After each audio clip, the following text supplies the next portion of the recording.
Well, good evening, everybody. How are we tonight? Hopefully, everybody has had a great day. Happy Thursday. We are back, and we got a lot we got to get through tonight. We've got a couple of things that we're going to do, and then we're going to do Black Myth Wukong, get our ass kicked some more, and then we're going to finish the night off with Steve. But before that, True, Sophia, Aylin, it's good to see you all. How are you all doing? How is everything? No, I need you to... There we go. Okay. How are the things? How are you guys doing? Also, True, just an FYI, I do have it for you. It's on my phone, and I'm pretty sure my phone is lost in a blanket on my bed. But I do have it, and I will get it to you tonight. Absolutely. Did I? No, you did not. I said you all. Nope. I will never, ever, ever, ever. Nope. I said you all. Never, ever, ever say that dastardly word. Never. If you say so, hey, I said you all. Okay, we got a couple of things that we do have to get through. No news today, but we gotta visit some of our old buddies, because it's been a minute, and especially since we're back and we're watching Steve, well, we might as well get Joe in on it too. So, are we ready for Joe is Hungry?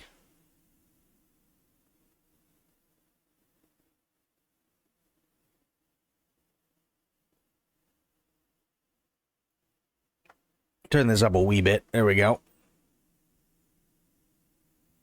No, you didn't hear it. No, you didn't hear it, Aylin. Nuh-uh. Nope.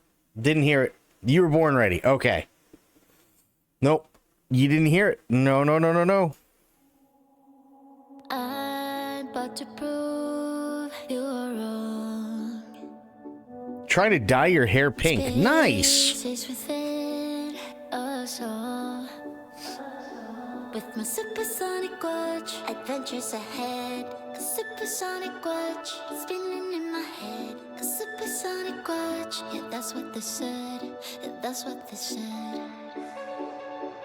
A supersonic a watch, really? Just watch, just watch, just watch. A supersonic it's only for tonight. Just watch, just watch, just watch, just watch. Supersonic. Hello everybody, if you haven't been here before, my name is Joe, and this is the Joe is Hungry channel, where generally we shy away from spicy food, but today we're going to take one for the team, head over to Wendy's, bring it back for everybody to see, give it the score it really deserves, right here within the city limits of Fairmount, Georgia. Now it's time for the Joe is Hungry birthday shout-outs. Brent, a very special happy birthday, and thank you for supporting the channel.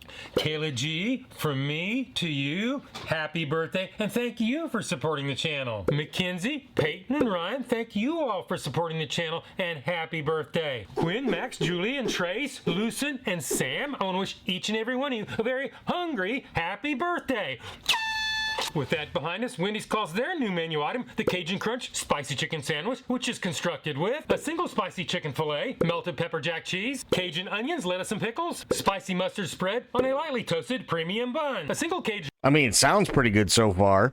Crunch will add 640 calories onto your expanding intra-abdominal girth. I have the full nutritional information on the screen and in the description below. To try out a single chicken sandwich, you're going to have to shell out $6.69 or make it a medium Cajun Crunch combo for $8.69 before taxes in Georgia. Are these things going to be served piping hot in a timely manner? Are they spicy in name only? Well, we're about to find out when we roll the drive-thru at Wendy's in Cartersville, Georgia. Okay.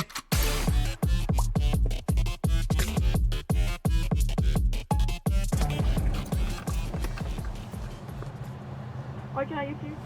Could I get 4 Cajun Crunch spicy chicken sandwiches and a medium Diet Coke? And you said 4 of those? Yes, ma'am. And a medium Diet Coke? Correct. Anything else? That's all I want. 3173. Thank you. I think this is the first time I've ever seen him order a drink. That's insane. What is going on today, Joe?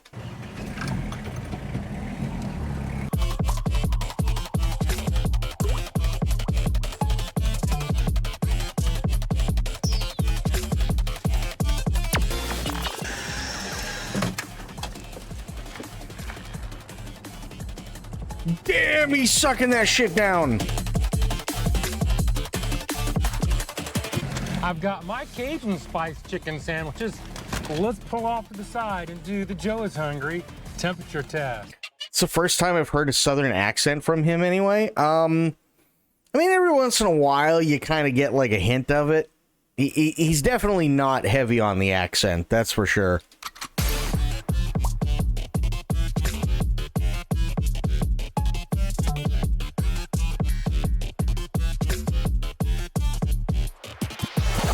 Cajun Crunch number 1 is 176.9 degrees Nice. Okay.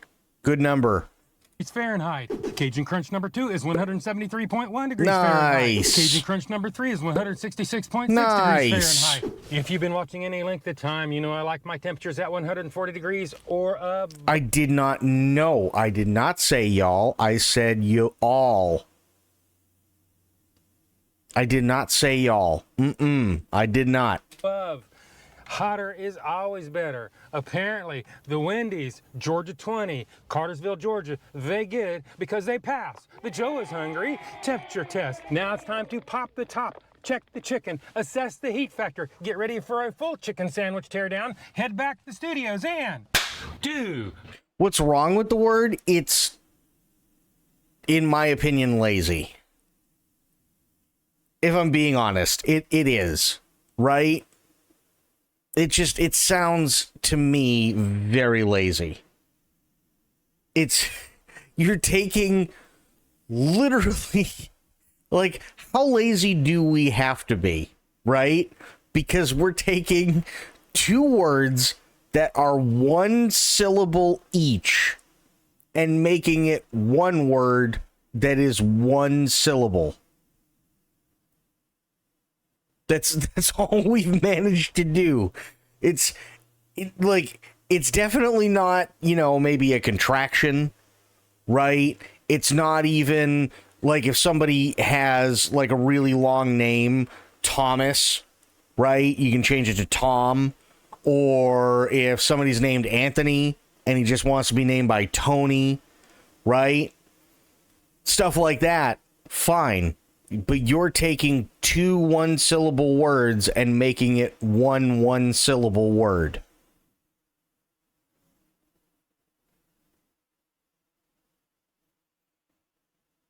Some of the hardest working people in the U.S., Southern farmers, say it, so I wouldn't really say it's because of laziness. No. It is because of laziness. It has nothing to do with the people who say it. It has everything to do with the English language and people being lazy with the English language.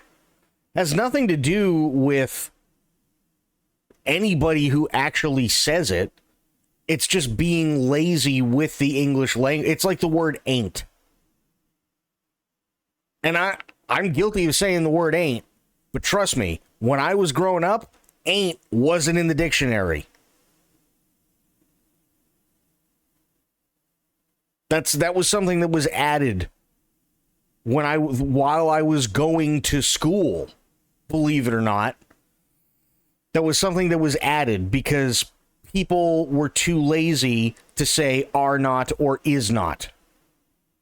And it's the same thing. The only thing that they managed to do were take two one-syllable words and make a new word that is also one syllable.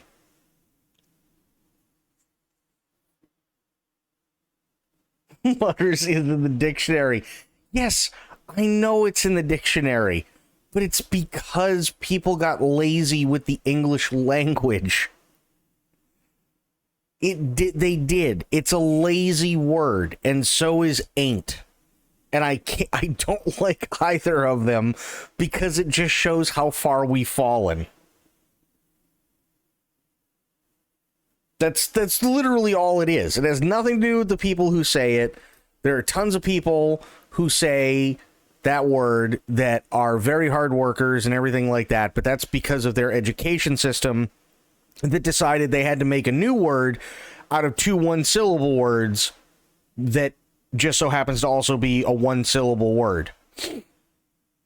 Because apparently two one-syllable words were so much harder. You know what I mean?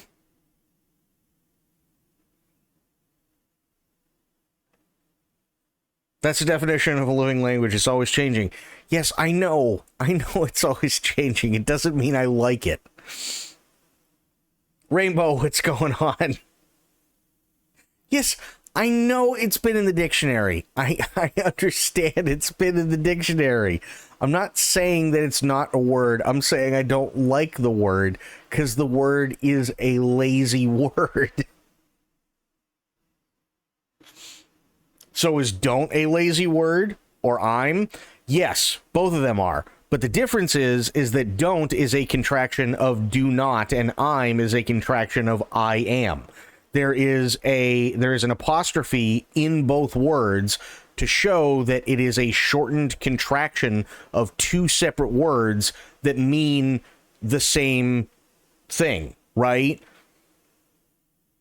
That's what it is. But hang on a second, and there is not one of them because you've got there, and there. You've got THEY apostrophe RE, THEIR, and then THERE, which most people can't even get right still.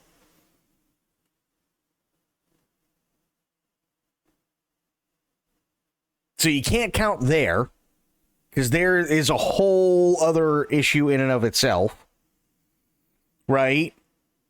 That word is literally just a way to say people in general. So instead of somebody saying, hey, it was really nice of all of you or you all to come over here, they just use that word. And it's like, did we really need to go that far?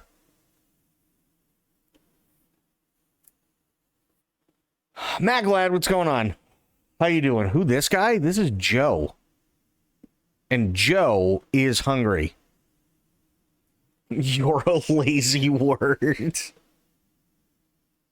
Listen, I'm not saying it is not a word. I'm not saying that it does not exist in the dictionary. I know that it exists in the dictionary, but it is a lazy word.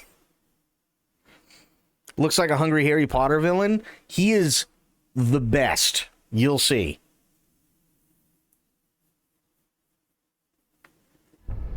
And Sophia coming in and gifting a sub to Matt Glad. Thank you so much, Sophia. Thank you.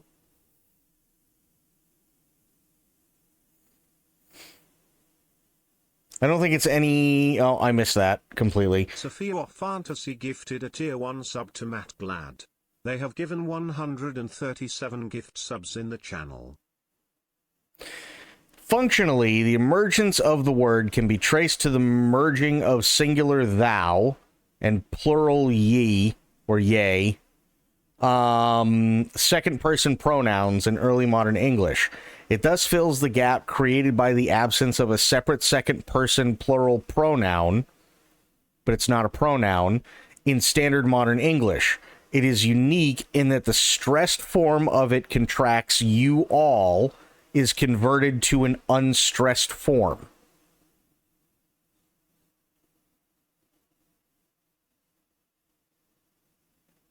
That's what I said. It's unique that it is contracted from you all and then converted into something else.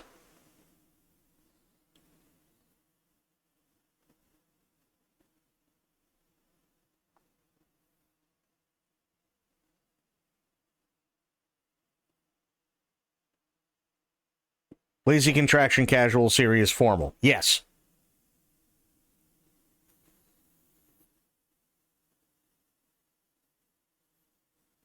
And I get it. It's an informal thing. I get it. I'm not saying it's not a word. I'm not saying it's not in the dictionary. I'm saying I just don't like the word. That's all. That's all I'm saying. It's better than going up to a table full of women and say, how are you guys? Well, I usually just say, how are you?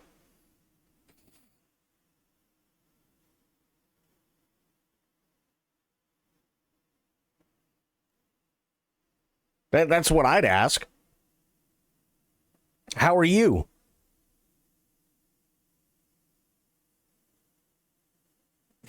why would I ask, how are you guys, when it's not guys?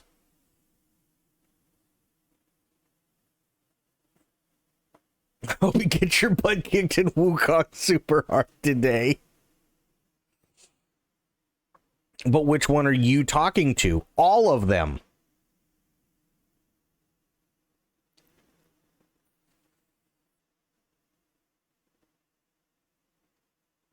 So, okay, this is a fundamental problem with the English language, and I actually mean that. I'm not saying it to meme or anything like that.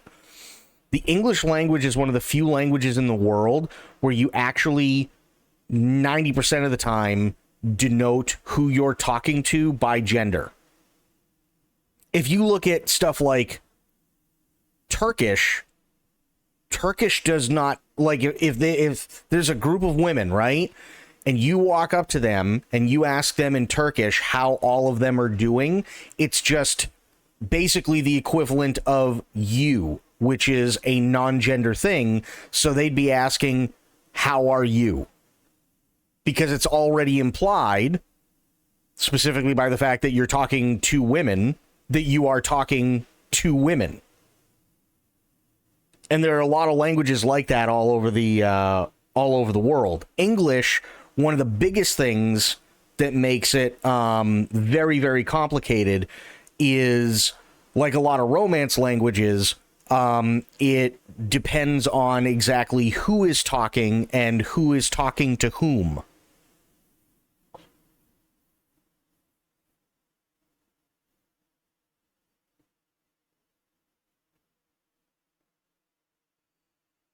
No bullshit. But that's one of the big issues with English.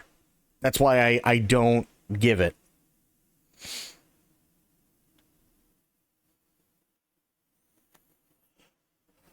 We're all giving Shadow the same look Joe is right now. Listen, first off, okay, you just fucked up. Why? Because you just went, we're all giving Shadow the same look Joe is RN right? I'm not a nurse. Trust me, if I could be a nurse and I didn't have to deal with any of the hassle. Because they make some really good money.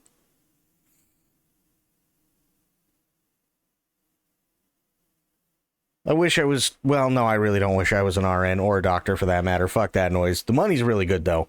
But yeah, no, that's all it is. The English language is incredibly complicated, a lot like a lot of the Romantic languages, because it depends on who's talking and who is talking to whom, and they have to separate it out by gender.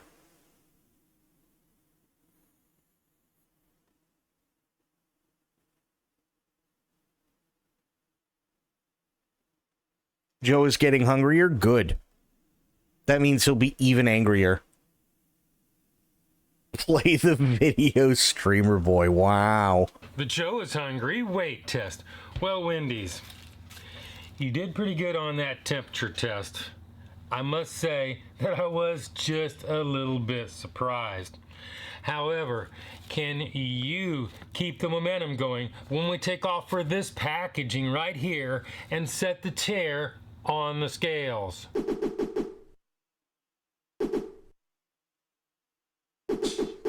That was only a quarter of an ounce? Wow.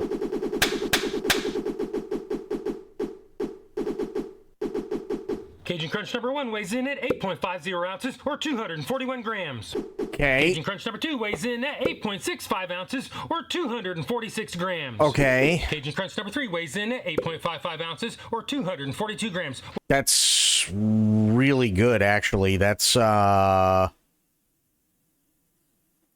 that's a 1 ounce spread Well, not even. That's 1/10 of an ounce.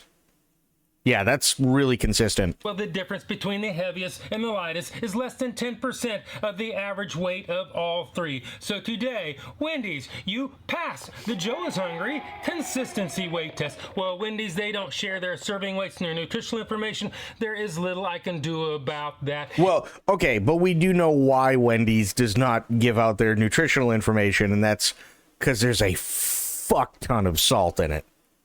Except add them all up, average them out, do the math, and you come up with a middle of the road 78 cents an ounce, which leads us on to the next test, the one and only, the Joe is Hungry big reveal.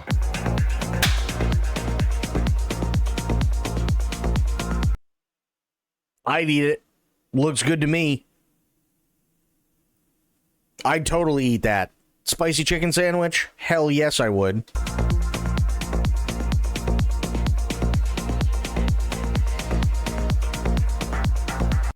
Yeah, actually, if I'm being honest, especially for Wendy's, that doesn't look bad.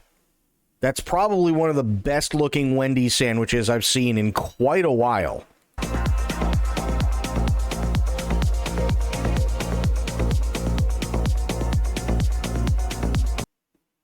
You ever not honest? Probably at some point. What the? Oh, fried pickles? Nice. Wait. Are those... Hang on. What are those? Are those supposed to be like fried onions?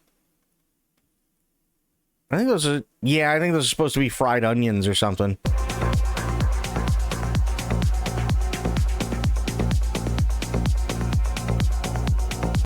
This guy isn't even the real... This guy... No. Oh, God. Don't. Please.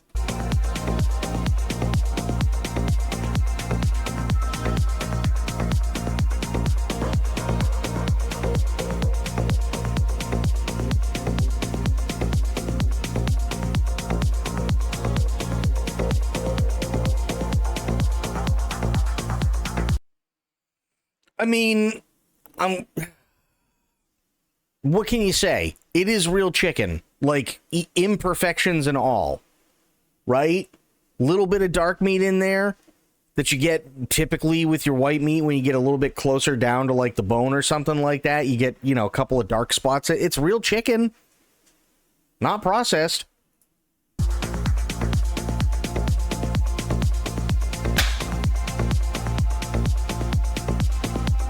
This is what it looks like, and this is what it's supposed to look like. I'm going to be honest, when he had it on the pedestal, it actually looked pretty close. Excuse me, pretty close to this. Excuse me. It looked really, really close to this when it was on the pedestal. This is what it looks like, and this is what the ad photos look like. Well, we've seen what it looks like, and we saw how much it was. A mediocre price. Got a little bit of flatness going on.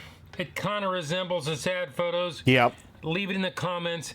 Tell me what you think. Is it the best looking sandwich? No. And he is right. Wendy's does tend to... Their burgers, in reality, usually end up looking like exactly what he has in his hands, which is kind of a semi-buttery, greasy mess. But it is still really good, so I'm still really hopeful. Now it's time for the one and only, the Joe is Hungry bite test. So it is bite test, engage. Okay, how many cuts is Joe doing? Wrapping them causes the smush? Oh yeah, absolutely it does. But even then, like, the buns are, like, especially if you have to drive home before you eat it, sometimes the buns are like... It's almost like in a state of pre-mush. So Sophia's going 16, True's going 13, Lance says 14, and Aylin says 17. So we got 17, 16, 14, 13. Matt Glad's going 19.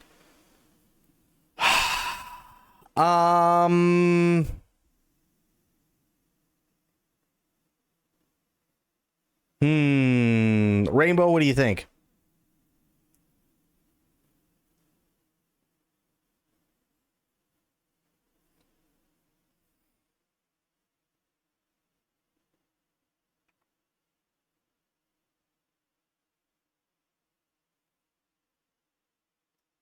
I'm trying to think. What? You know what? I got high hopes for this one. I'm gonna go 21. I'm gonna lock it in. There we go. And Bloop, what do you think? How many cuts?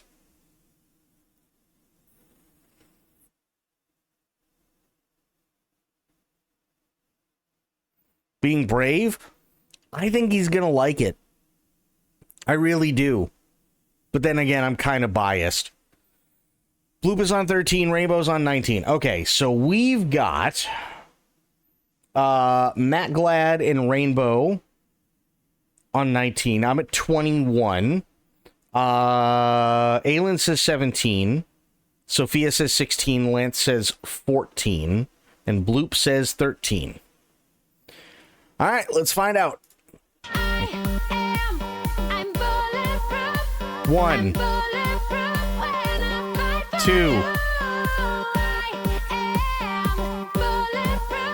3, 4, 5, 6, 7, 8, 9, 10, 11.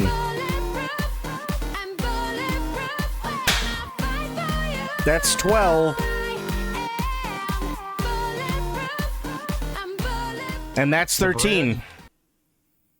That's 13. That second bite looked like the third. Oh, God. It's 13 either way. Bloop got it. Hell yeah, Bloop. Appears to be soft, fresh, and crushes quite easily. That one lettuce leaf seemed to be there more for appearance and added literally nothing to the flavor. The spicy mustard True and Bloop, was yep. tangy and Hell only yeah. added a little bit of heat. Yeah, he's not the biggest heat guy. First of all, just because I want to be sure I'm not crazy. Cajun onions added a pleasant background flavor. The spicy chicken breast was mildly savory, a little bit crunchy, a little thin to my opinion, but packed most of the heat. About a 5.5 on the 1 to 10 Joe Heatometer. And as usual, in my opinion, and especially in this case, a few more pickles would have gone a very long way. With that being said, we need to head back to the drive-thru, check on Shadow Joe, and do the Joe is Hungry Sneak-a-Doodle Bite. Sneak-a-Doodle Bite number 1. All right. Sneak-a-Doodle Bite number 2. Sneak-a-Doodle Bite number 3.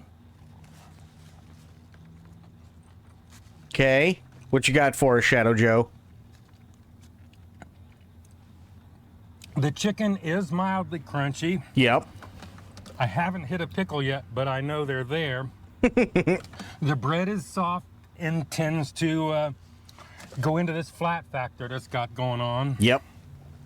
As far as the heat, I'm gonna go about a 4.2 on the 1 to 10 Joe Heatometer. Now it's time to give this thing a score. If you don't know my scale is 1 to 10, 9 being the best. Anything above 9 is a once-in-a-lifetime experience, and almost never. All right. So where do we think Joe's going to put this? And just remember, he does use decimals.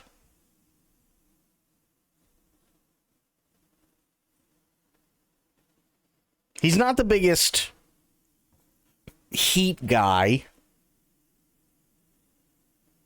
6.4, 6.3, okay. Rainbow, Blue, Matt Glad, Aylin, Lance. Wait, no, Aylin did it. We need Lance's. True.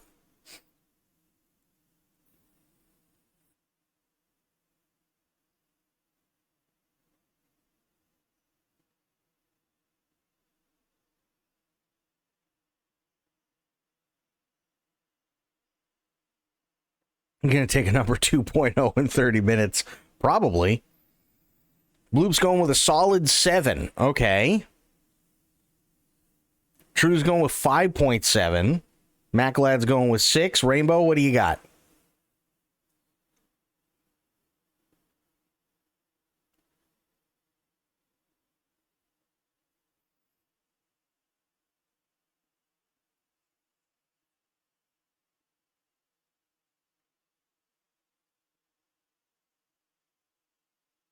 Rainbow's going 5.8. I'm going to go... Apparently, I'm feeling adventurous today. I'm going to go 7.5. So we've got... 7.5 is the highest. Bloop said solid 7. Sophia said 6.4. Aylin said 6.3. True said 5. Rainbow said 5.8. And True said 5.7. What about Lance? Is he weighing in on this? I know, I'm being super adventurous today with this shit. I really am.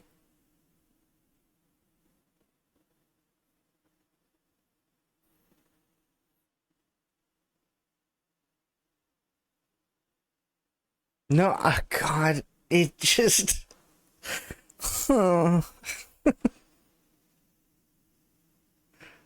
right, here we go. We're about to find out if I hit the right button. Achieve 5 and down is that slippery slope to the pits and depths of fast food hell. So let's go ahead and give this the number that it truly deserves. Wendy's. In this case, you checked all the boxes. No, he doesn't do like any of the side stuff like fries or whatever.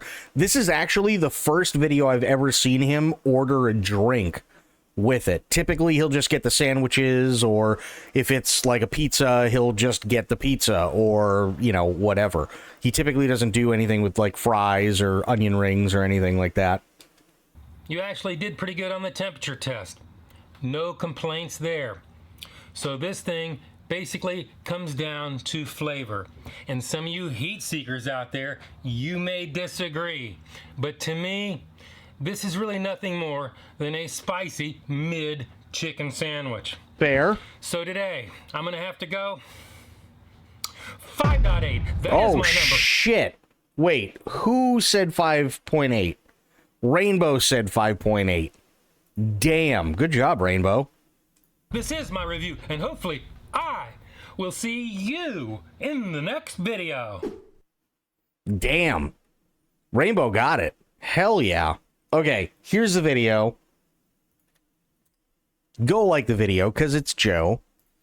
And we are going to do 2, mostly because they're short. But we're going to do 2 roll for SAMMICH. Here we go. Good afternoon, Sando Sentries, and welcome to episode 400 of Roll for Sandwich, the series where I let fate decide my lunch. Let's go. In honor of episode 400, we're going to be doing something a little bit different today in what I have dubbed the Dagwood Challenge. The way that this is going to work is instead of following our normal procedure of rolling for bread and then main and then cheese, etc., we are going to start by rolling for 1 slice of bread and then rolling to see what we roll for next. Oh, shit. Okay. We'll go on potentially indefinitely until we've rolled bread at least 3 times. A couple additional special rules for this episode. Bread and roughage rolls will only be for 1 slice of bread or type of roughage, respectively. The sandwich must, at minimum, have 3 slices of bread, and we must end with a slice of bread. All right, nothing left to it but to do it. Let's roll for our first slice of bread. 5, bagel. I have the bottom half of an everything bagel. Ooh, okay. Start out our Tower-O sandwich. All right, and next we're rolling for sauce. All right, let's see what sauce we get. 12, Tari Tropical Kick. Well, I know that a certain contingent of people will be very happy that we are adding sauce directly on top of our bottom slice of bread. Oh, that is dear something God. that I get asked to do all the time. And now we're going to be rolling for cheese. All right, here's the first cheese roll of our Dagwood. 1, cottage cheese. Oh, no. Well, I can't really think of a less structurally beneficial cheese to add to this towering sandwich. So, Oh, man. sure, why not? Let's start with a base of cottage cheese. Next, let's roll for Maine. All right, rolling for a main. 7, pastrami. The first main on our Dagwood was the first main on the first ever Roll for Sandwich. So it's a fitting tribute. Let's see what we'll roll for next. 6, sauce. All right, time to add another sauce. 3, spicy ketchup. This is ketchup mixed with a cayenne-based hot sauce from Heckler Hot Sauce. It's like a sauce specifically engineered to be my foil. So he's got Peruvian hot sauce and then cottage cheese. And now he's got spicy ketchup. That's a lot of sauces. All right, Big D6, what's next? 5, wild magic. Let's get even wilder, I guess. 18, Chinese 5-spice. Oh, this Jesus. is a mix of spices used in traditional Chinese cooking that is supposed to invoke all 5 of the flavors. Sweet, sour, salty, bitter, and savory. Next category. Bread. Rolling for our second slice of bread. 5, bagel. All right, nice. I get to use the other half of that bagel. Okay. At this point, it basically looks like a normal episode's end result. It But we're does. not done. Almighty D6, what's How next? you doing, Lance? 4, roughage. All right, rolling for 1 roughage. Okay. It's 4, onion. Oh. All right, and onion becomes the first roughage added to our sandwich tower. Could be worse. What are we rolling That's next? true. 2, another main. Uh-oh. All right, here we go. 3, Braunschweiger. Smoked liver sausage directly Ooh. after the onions is somewhat fitting. Speaking of fitting, I don't know how this is going to be fitting in my mouth. Next category is 4, roughage. Oh, no. All right, let's add another roughage. 8, hula pickles.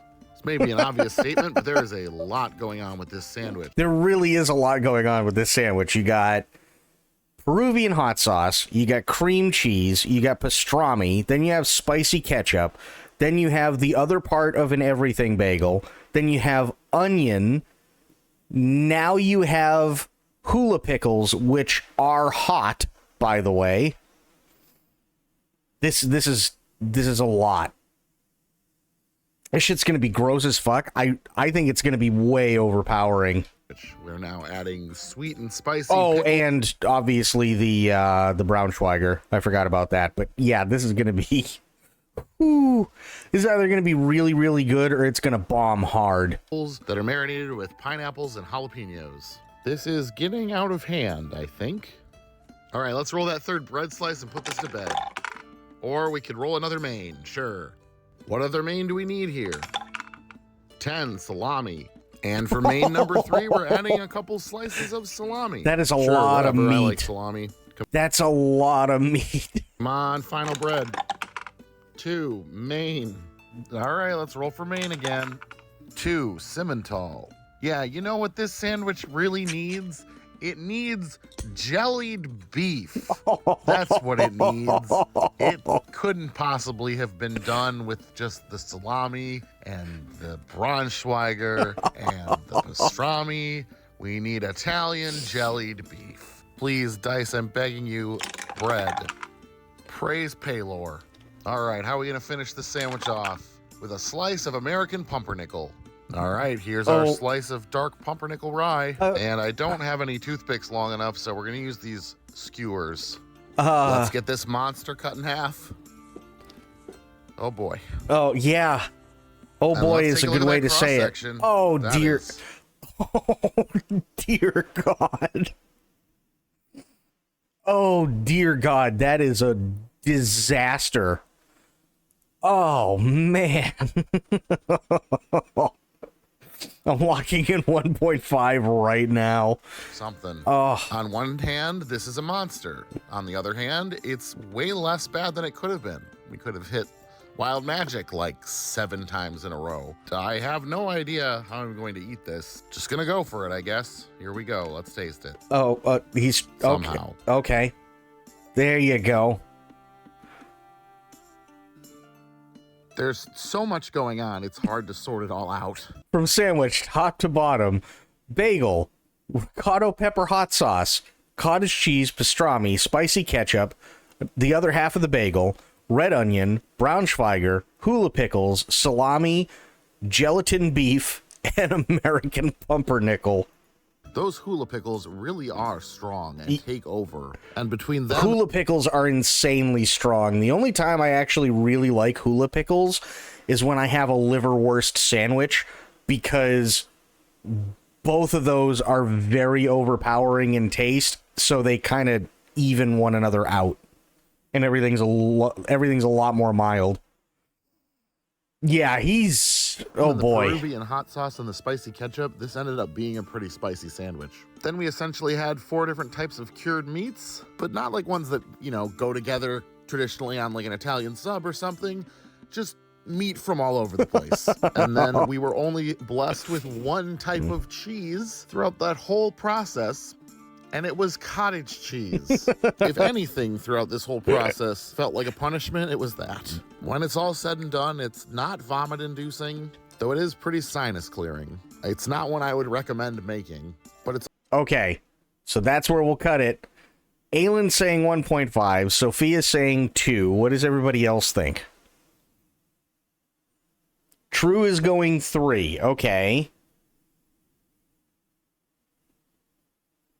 I mean, we know this is going to be low. It's just how low is it? He's not impressed, and I don't blame him. I wasn't impressed. It doesn't look good. Bloop's going with 4. Okay. I think he said it's not vomit inducing, right? So I'm going to say, sings how low can it go? Oh God. I'm going to say 4.2. And Rainbow is also going 2. Okay. So we've got 4.2, we got 4, 3, 2 for both Aylin and Sophia, and then we've got 1.5 by Aylin. You've been high all night. Listen, I would love to be. All right, here we go. It's also not the worst of the worst we've ever had, though it is pretty cursed. I think I'm going to go ahead and give this one a 3.5 today. Oh, shit. And I'm going to call it the Mountain of Madness. 3.5. There you go. Who said 3? They were the closest without going over. True. True said 3. All right. Thanks so much for joining me on this 400th episode of Roll for Sandwich. I hope you have a great day, and I will see you again next time.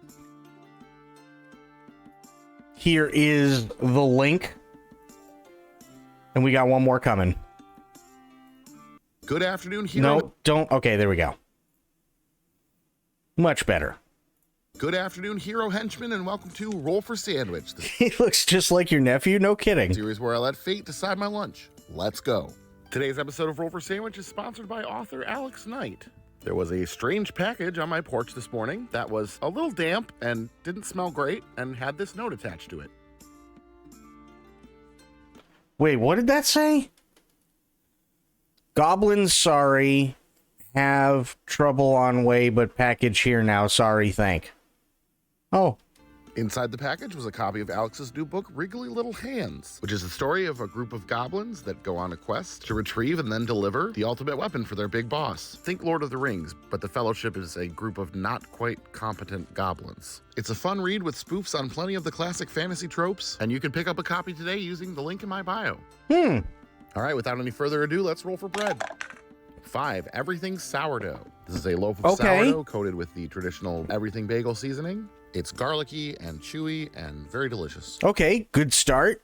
I like a good sourdough bread. We're going to go ahead and toast it up using our toast bread cantrip. And there we go, nice and toasty and ready for sandwich fillings. Not a bad start. Next up, let's roll for main. 4, leftovers. Well, the leftovers I have for today are these mini cupcakes. Oh. The leftovers roll is always a very risky roll. Bro. Because it can literally be anything in my house that's left over. Bro. These made their way home from a school party and are now going to be part of this sandwich. Oh. Well, at least that's on theme for a goblin sandwich. But all right, let's roll for cheese. 1, cottage cheese. Cottage cheese is definitely not a cheese meant to be put on a sandwich. You know, it's my own fault. I accepted a goblin-based sponsorship. I invited this chaotic energy to the show. And the dice said, bet. Let's roll for roughage. 5 lettuce and 8 hula pickles. Lettuce is a pretty mild roll. It won't add too much flavor, and it will add a little bit of structural support. You're just making a cupcake sandwich. So that's good. The hula pickles, however, are quite strong and will take this sandwich in a spicy direction. In addition to being spicy, they are quite sweet, and we have sweet cupcakes on the sandwich already, so I guess that's a little bit of cohesion, I guess. I don't know. Let's get wild. 18, Chinese 5 spice. Oh my God. Honestly, staying pretty tame for the wild magic, and I'm okay with that. We're already way off the rails. This is a traditional Chinese spice blend that invokes all 5 flavors: sweet, salty, sour, bitter, and savory. Last but not least, it's the D20 sauce roll. Here we go. Nat 20. I get to pick how to finish this crazy sandwich. Oh no. What could possibly tie these flavors together? I don't know. After giving it some thought, I'm gonna lean into the sweet and sour and use this balsamic vinegar glaze. Now we have to figure out how to close it. I think our best bet will be to flip these upside down and stick them to our top piece of bread. That's fair. All right, let's go ahead and close up our sandwich here. Oh man. Gonna need a little squishing. Oh. Let's get our toothpicks in to hold it together. No. And let's get it cut in half. No. He just made and let's take a look at that cross section. Oh, it's a cupcake sandwich. That's disgusting in every way. Green. The leftovers roll is quite unpredictable. We've had some great sandwiches come out of it, but sometimes the leftovers that I have are not really sandwich appropriate. That's not going to stop us, though. Let's give it a taste. Yeah, this really is a testament to how strong those hula pickles are. They just take over the entire flavor. The sweet icing and cupcake just kind of add to the overall sweetness. Yeah. So when you get a particularly big chunk of cupcake, it's a little much. The lettuce and cottage cheese don't taste like much. It's not a good sandwich, but I feel like it definitely could have clashed more. I think this one's just safe enough that Earl's going to have to wait for another snack. Okay, so Sophia's going with 3.1, Drew's going with 3.2, Aylin's going 2.4. I think I'm going to go 2. I'm going low this time. I think I'm just going to go 2. Like, that barely qualifies as a sandwich. That's what I'm thinking. Rainbow, Maclad, Bloop. Maclad's going 2.1. Okay. Bloop's going 1. I mean, this is a really bad one. That's I think any of these are fair. It's more like a sadist's dessert. Fair. Totally fair. This is ugh. Oh man, this one's rough. This one's really rough. All right.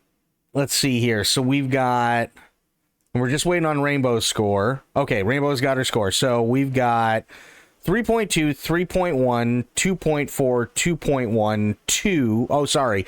2.5, 2.4, 2.1, 2, and then 1. Oh, actually, here. Let me lock mine in just to make sure. There we go. Okay. Here we go. I think I'm going to go ahead and give this one a 3.3 today. No shit. True is the closest without going over. Damn, Drew's kind of on it today. Holy shit. And I'm going to call it the Green Goblin.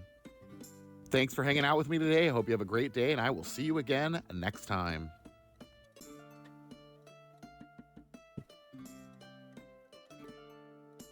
Wow.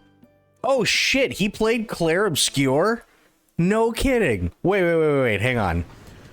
Hello, and happy Memorial Day to those in the States. It is a holiday. I just want to see what he thinks, that's all. Right before that fight on the last stream.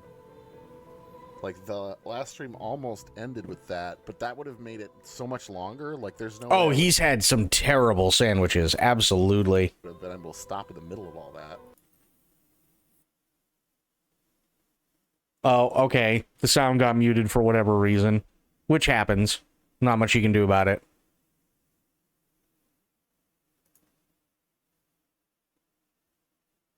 There must have been something going on.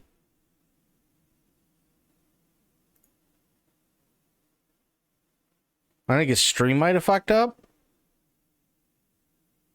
Because the timer's still going, but there's a whole lot of nothing happening. Yeah.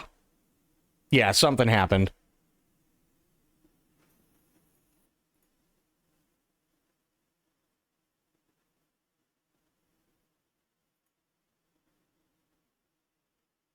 Yeah, something definitely happened. I don't know why the audio's gone. I bet 90% of his chat is about shitty sandwiches. Probably. Like, Devil Lord, no shit, wow.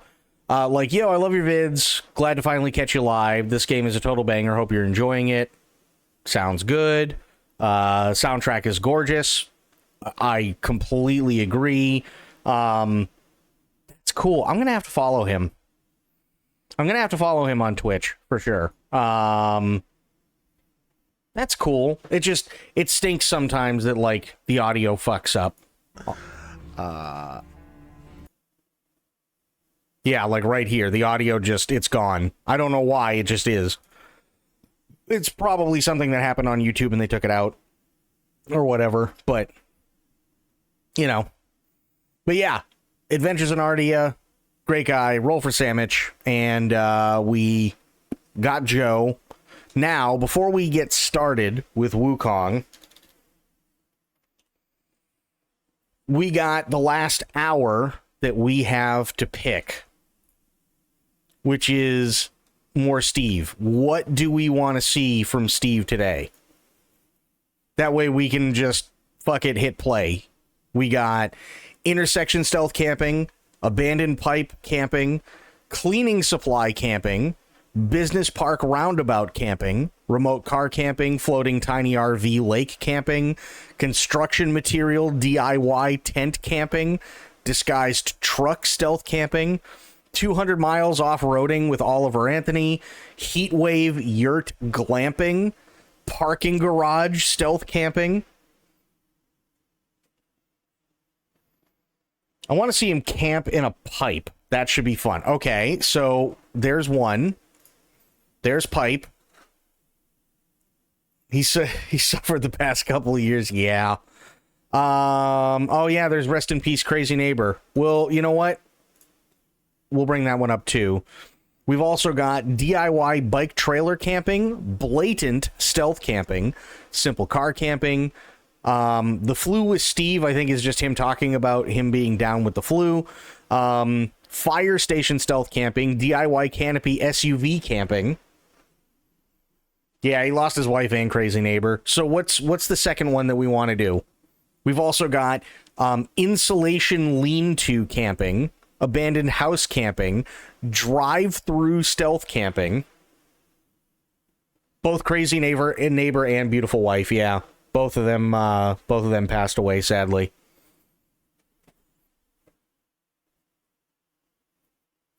Fire station, sure, we can do fire station. There we go. Okay, so we got all the Steve. Guys. Shh. We got all the Steve picked out for later on, which is good. Well, we can save the abandoned house one because he also does abandoned mine camping as well, but that's 42 minutes long. So yeah, maybe tomorrow we'll go like a tiny bit later or something and do like the abandoned stuff for him. Cheating on with crazy neighbor in heaven. Oh God. Okay, let me plug this in. The words are until death do us part. I mean, that's fair. That is fair. I gotta plug in my controller. Okay, there we go. And then I think everything should be good. She's an American, so that's a challenge for a Canadian. Oh, God. Last I heard, though, he's got a new lady friend. Yes, he does have a new lady friend, which also means that now he can not only terrorize all of Canada, but all of the U.S. Because if I remember correctly, she is from Georgia. So he's been going back and forth between Canada and the U.S.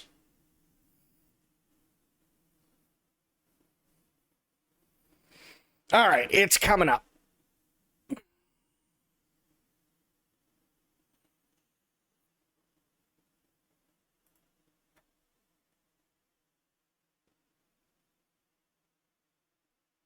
There we go. Yay.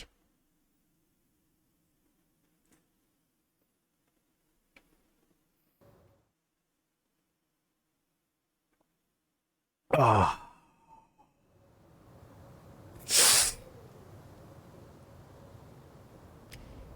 All right.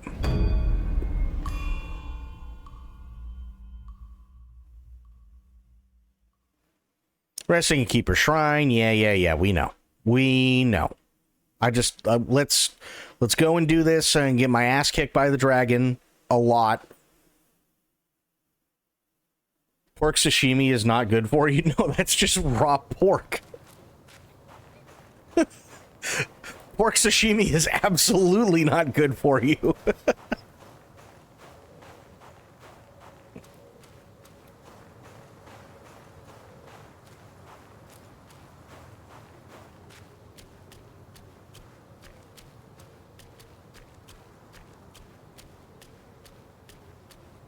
Now I gotta remember how to fight this asshole.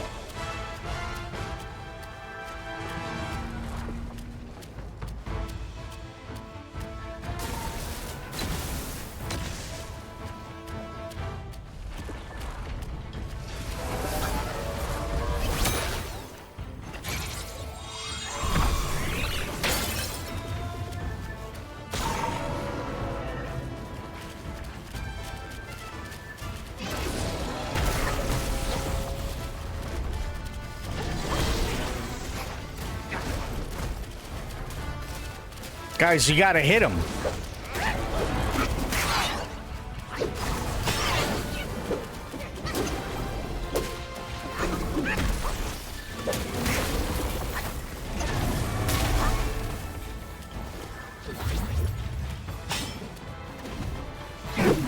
Shit.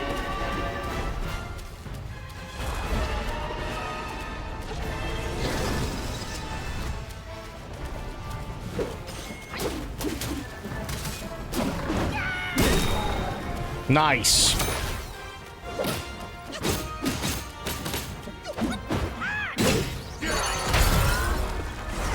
There we go.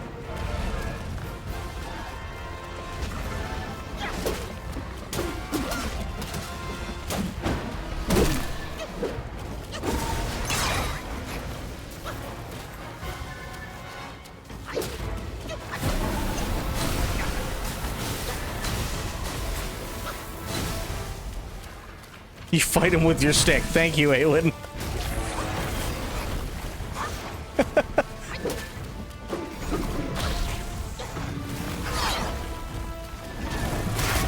Ow.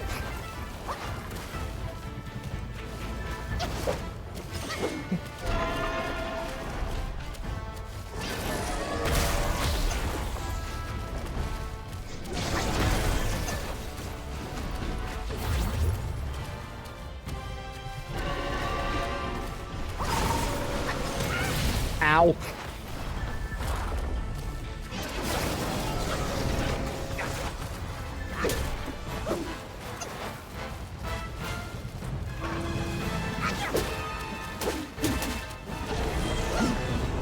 Fuck.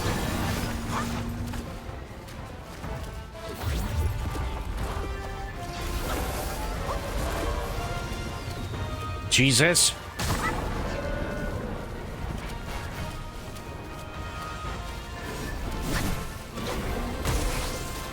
Jesus, bro.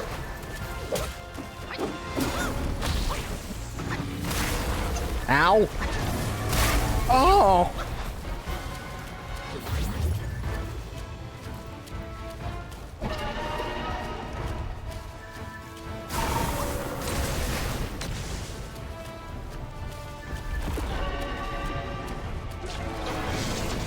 Ah, shit. I rolled too soon.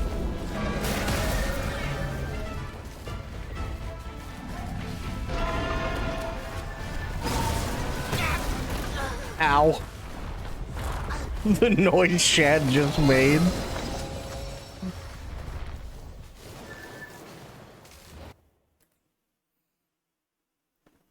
Yeah, that one hurt. We're actually, I was doing pretty good.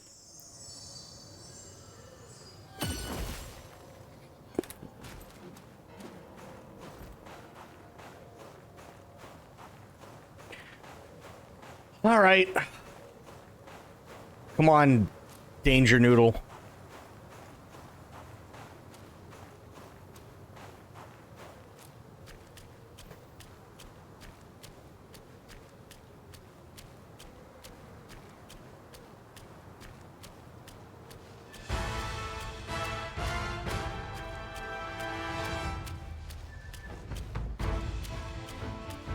Okay, he's just chilling. Just chilling. He's not chilling. He's not chilling no more.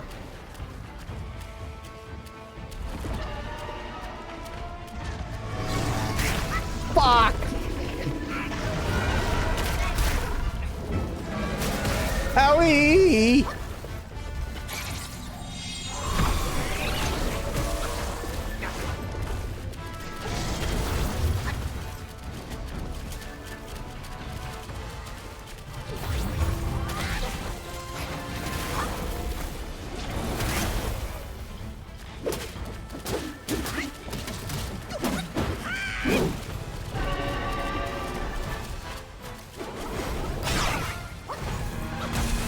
Jesus Christ!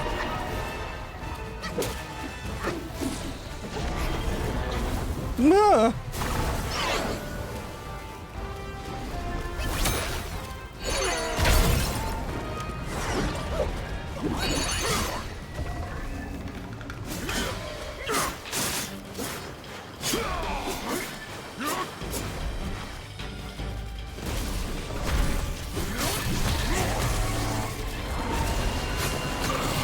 Ow. Come here, Dame. Fuck, Jesus! Danger Noodle!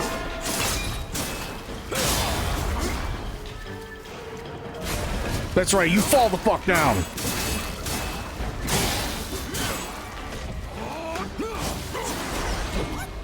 Uh-oh.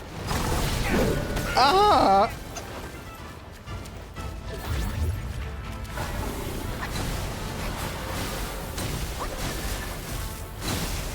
Ow!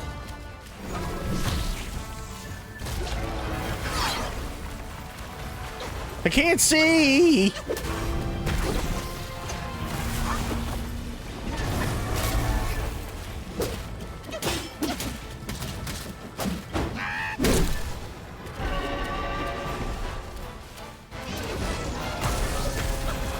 Holy shit!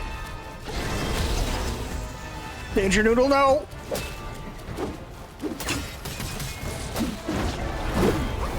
Ugh. Oh!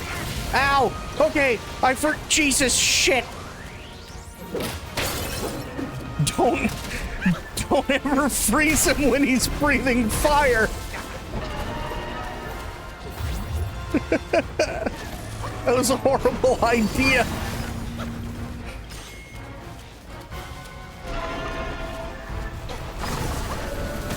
Ow!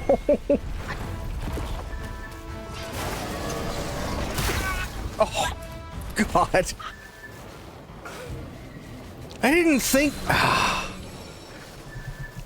think that by immobilizing him while he was breathing fire that he would just keep breathing fire. God damn it.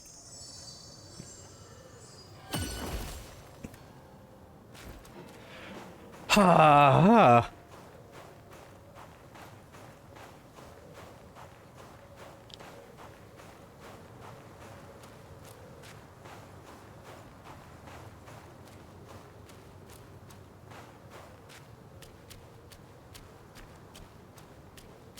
I didn't think Shadow's last words. Wow.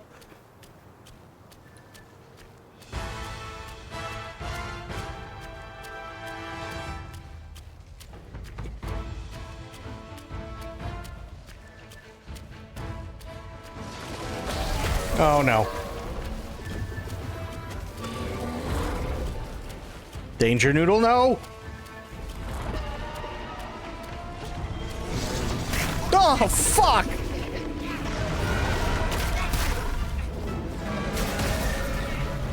Ow! Oh, okay. Well. Yep, that went swimmingly.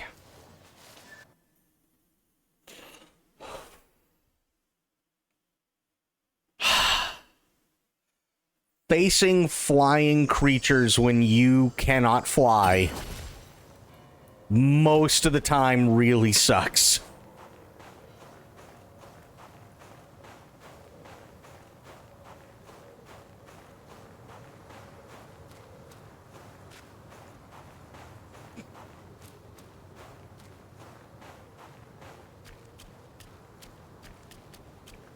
All right. Try it again.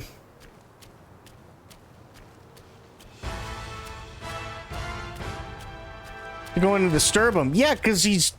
This is my kingdom. I'm the Monkey King.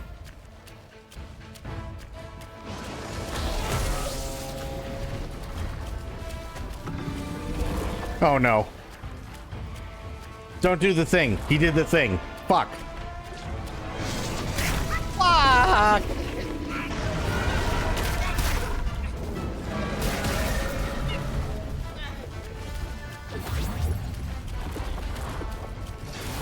Don't do it again! What are you, high?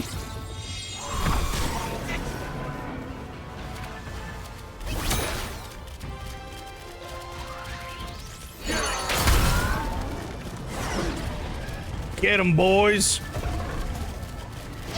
No, you're supposed to get him. There you go.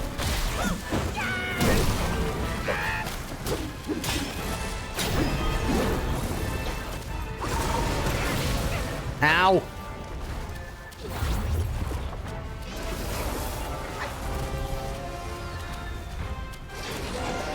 Don't, Jesus! Oh, shit. No!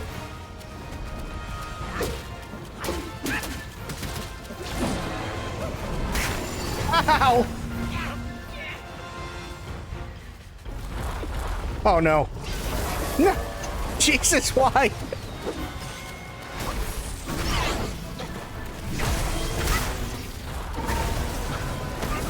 Ow!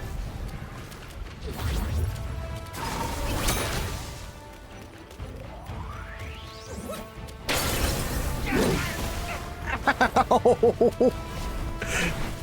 Why is it so angry?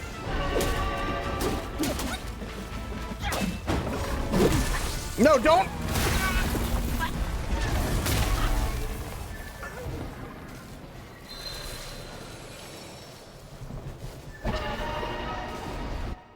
Oh, okay. This is exactly what Shenron from Dragon Ball Z would do to Goku if he got pissed off enough. I mean, probably.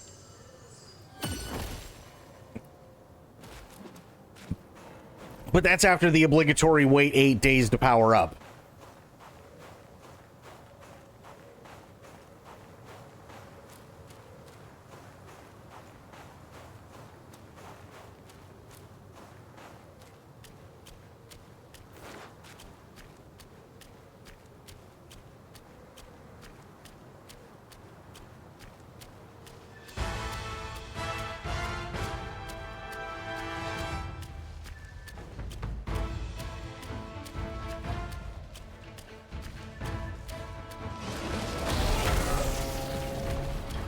Okay. All right. We don't need your posturing, sir. Oh no. Fucking shit ass. Why can't I dodge that? No, don't do it again.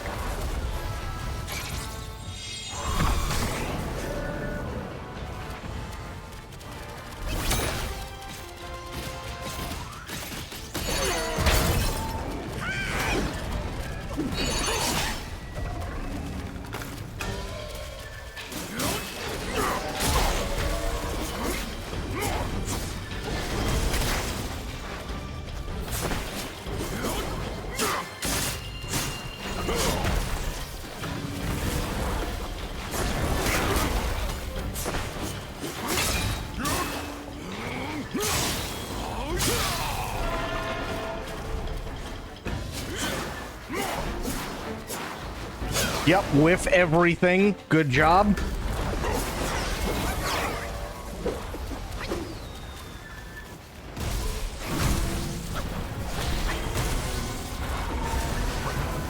Oh, God, Jesus.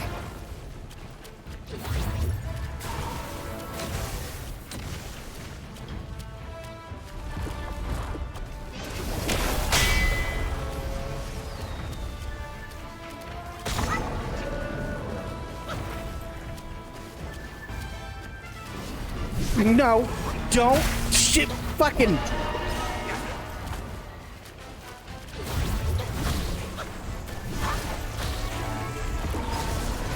No.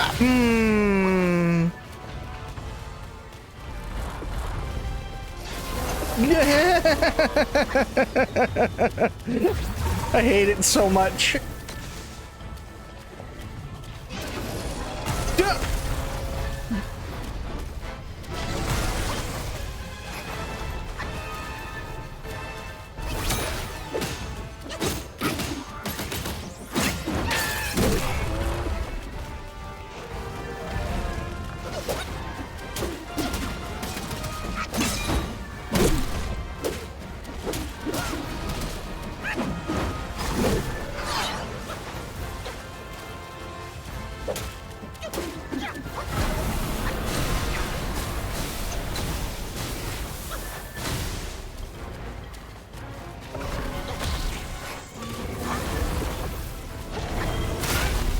Ow.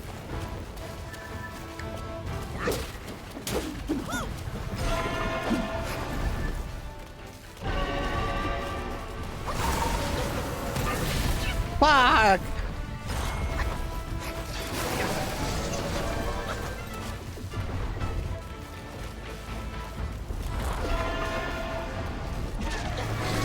And I'm dead. Okay.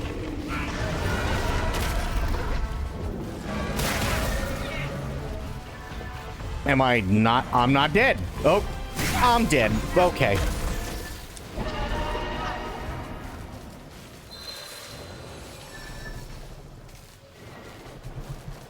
This is a danger noodle. It has been confirmed.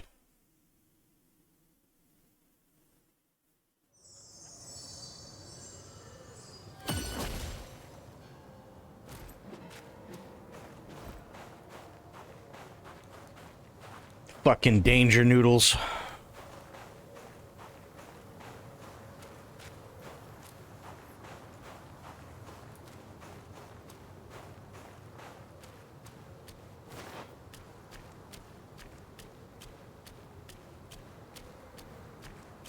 Okay.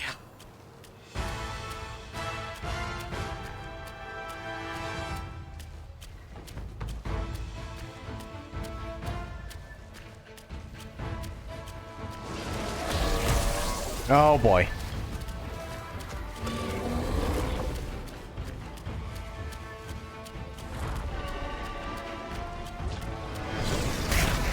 Fuck.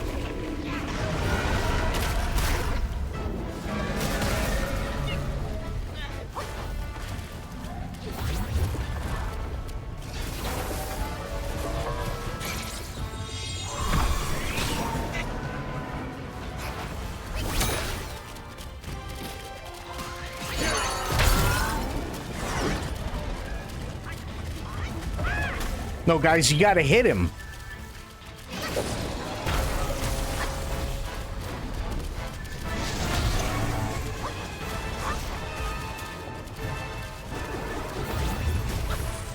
Guys, you're not hitting. Oh, God.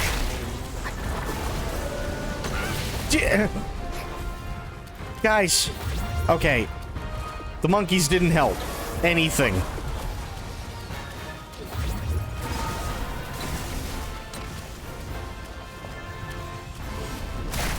Ow. There you go. Fucking asshole. Uh-oh. No. Please stop hitting me.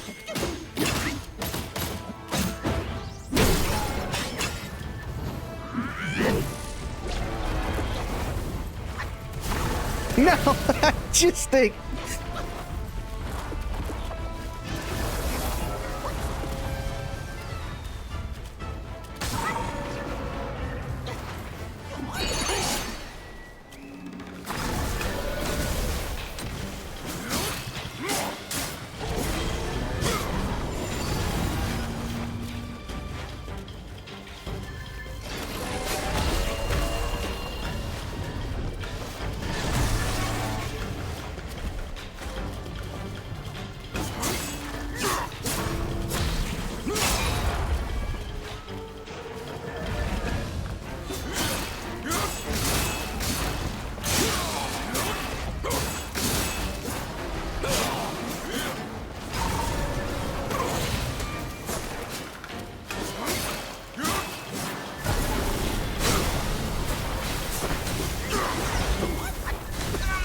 Oh, that's the worst time. That's the worst time to change. Oh, God.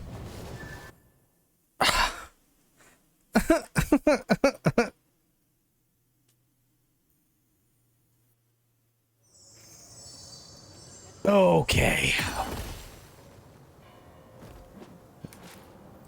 Now, let's do a thing.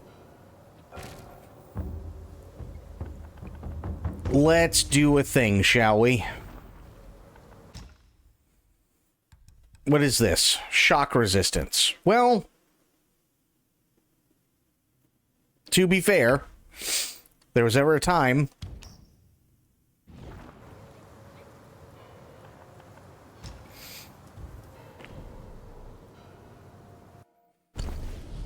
yeah, I don't have enough to upgrade anything, which sucks.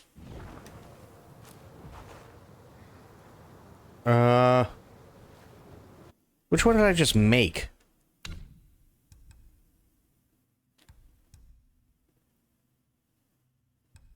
Okay.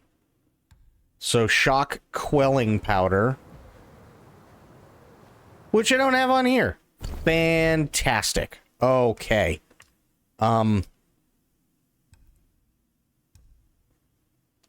There. Yes. Nice.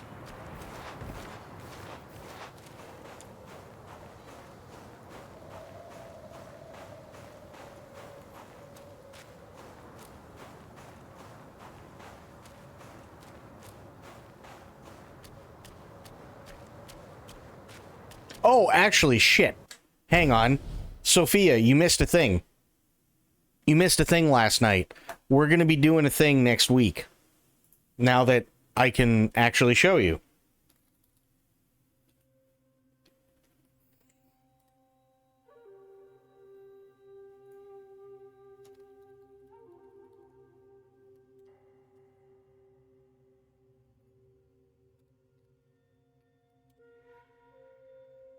Are you still there, Sophia? I forgot to show you this. We're going to be doing this next week. Are you ready?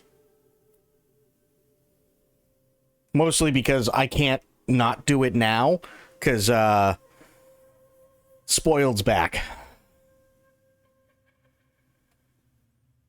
Oh boy, where did she go? Are we gonna have to wait? We might have to wait.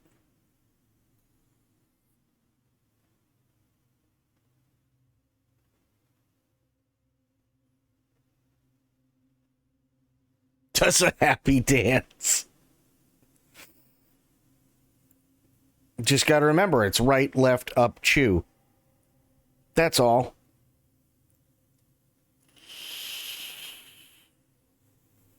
Sophia, where'd you go?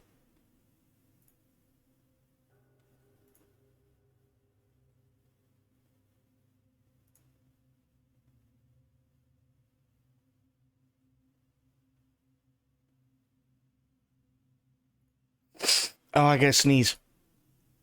Oh. Oh. Excuse. Oh, I gotta do it again. Okay, we're good. Oh. We're fine. Where'd Sophia go? We lost Sophia. We completely lost Sophia. Oh boy. Right. Well, guess we'll have to wait on playing this then, because Sophia has left the building. We'll have to show her after.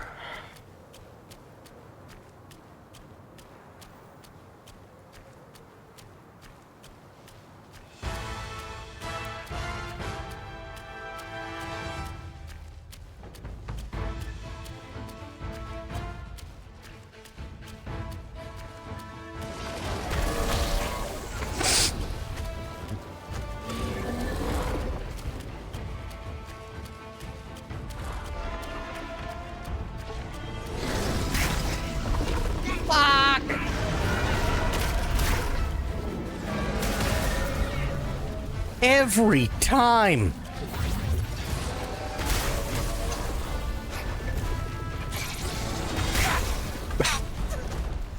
Jesus Christ.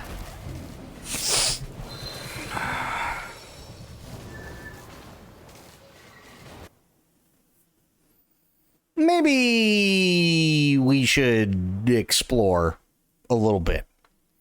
Maybe that's what we need to do. Maybe we need to explore just a wee bit, level up.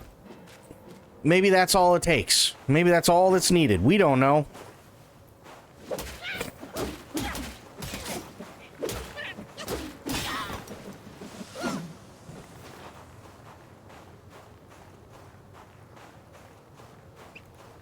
Escape that rat bastard with the spear. Yeah, now we have a danger noodle. Sends the danger noodle bad juju. Well, this next area is treating you better. See, you see that dragon out there, Don? That's the danger noodle. He's not very happy.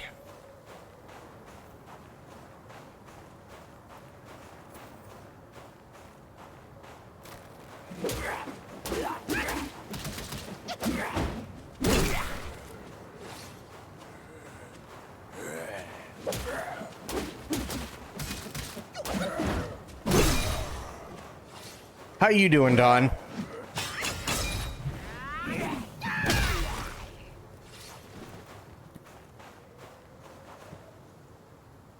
Remember, this dragon was one of the first things they showed me many years ago before Sekiro Tsushima or Wolong or WUKONG was even announced. Very first trailer. It lives up to the hype. It does. It totally lives up to the hype. There's no other way around it. It just does. It's very mean, and it doesn't like anything. Especially me.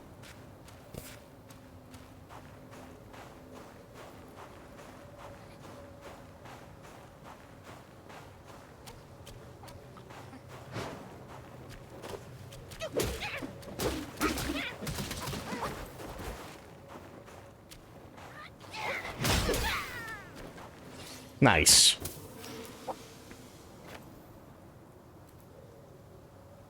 See that danger noodle there, Don? He's a dick. It's true. I'm good, just working a bit on PC part picking, prepping for DS2 and MGS Delta. Ooh. What? Oh.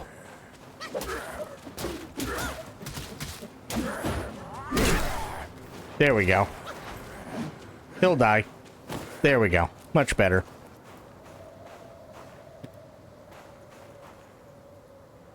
Oh, the Snowy Mountain looks gorgeous. Absolutely it does.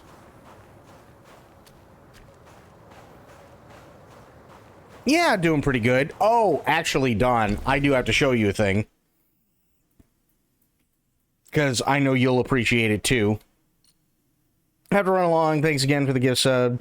Take care, everyone. MacLad, have yourself a great night, buddy. Appreciate you hanging out. I do have to show you this, Don. We're going to be doing this next week.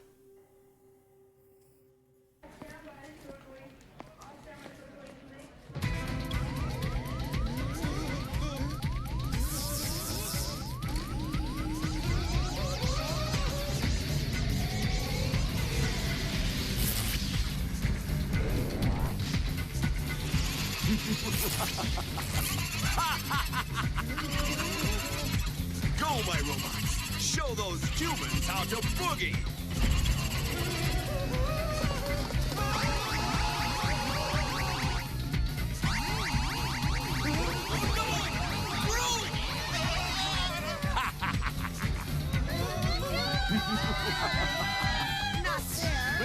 I'm late!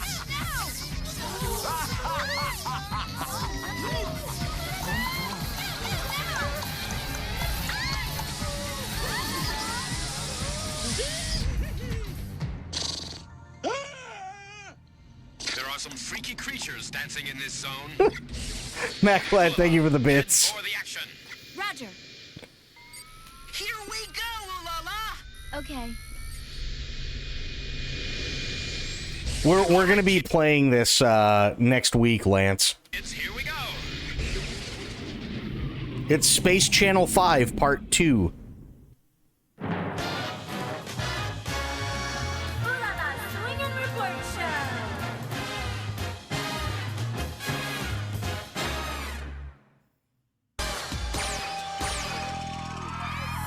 Hello, Space Cats. On today's edition of Ooh La La's Report Show, we bring you up-close coverage of an unidentified dance troupe which attacked this very spaceship. Ooh la la. Be on your That music, though. Huh? A curious man just ahead. The crew's getting us!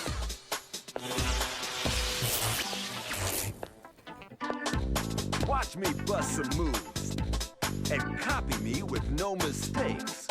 So these are the culprits. You lose when you run out of hearts. Whether you like it or not, dance battle. Get down. Down, down, down. Down, down, down. Up, up, up. Up, up, up. Left, right, left, right. Left, right, left, right. Roger. Choo, choo, choo, choo. Choo, choo, choo, choo. Choo, choo, choo, choo. Choo, choo, choo, choo.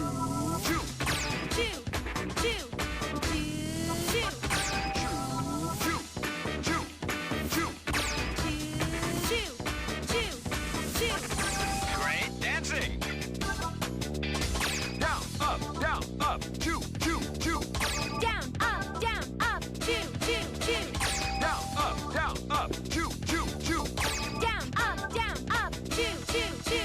Down, up, choo, choo, choo. Down, up, choo, choo, choo. Down, up, choo, choo. Down, up, choo, choo. Thank you, Ooh La La. Super successful rescue. That's a Yeah, we're gonna be playing this next week. I'm actually excited for it. Yay.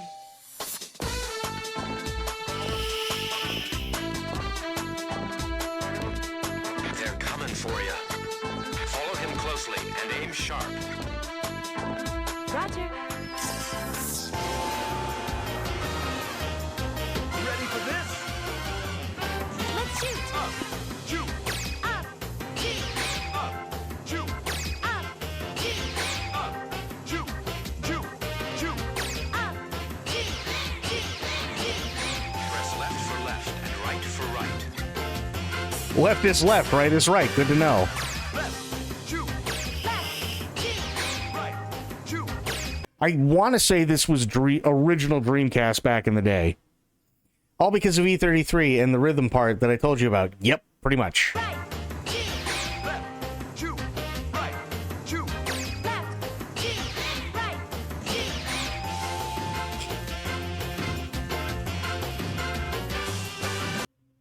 No, okay. First off, I'm not a 13-year-old girl. Second, Sophia, we're going to be playing this next week. This is called Space Channel 5, and it's a rhythm game. Hey, hey, Up, hey, arigato. right, hey, hey. Right, hey, thank you. Left, You're not? Oh, God. Left, hey, shishi. up, choo, choo, choo. Up, choo, choo, choo. You got it, baby. Yeah, Sophia, we're playing this next week. Left, choo, up, hey, Left, choo, up, hey, choo, right, hey, up, choo, right, hey, shishi. choo, left, hey, Right, choo, left, hey. Because it's a stupid rhythm game. That's why. And it's really catchy. And we're also going to be playing another thing. Hang on. This one I got for free, but it looks really, really, really funny, actually. It's called Deliver at All Costs. Sophie's playing this next week. We're volunteering her to share her screen. No, I'm playing it. Come on, don't do this to me. Yes. Damn it, courier. Oh, not again.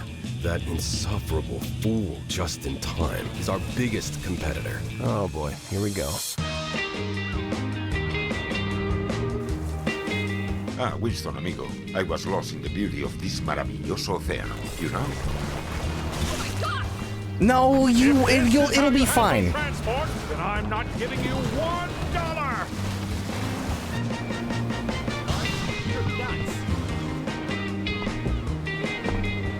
This sombrero grande, it attracts much attention and leads me to many unexpected places. What's this? Well, that's a first. What the? Are you a boot short, Norman? I see everything. What the? You!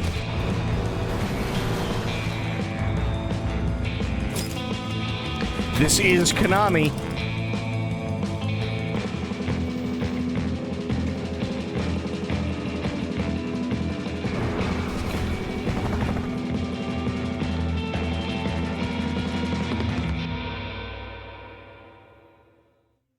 Deliver at all costs. Crap. Call the cops. Everything is destructible. I love that. This is Deliver at all costs. How may I direct your call? That looks really good. So those are two that we're going to be playing next week. Space Channel 5 is going to be a lot of fun. It'll probably only take 1, maybe 2 streams, if that. It's not a very long game. Deliver at all costs just looks like a lot of fun. I can't break their spirits. We don't know that yet. That's the best part. I can't wait to find out. When are you going to be playing Shower with Your Dad Simulator? God. No, just click there.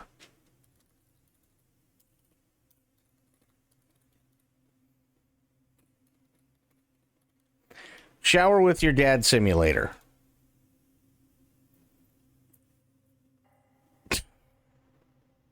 This is the official trailer.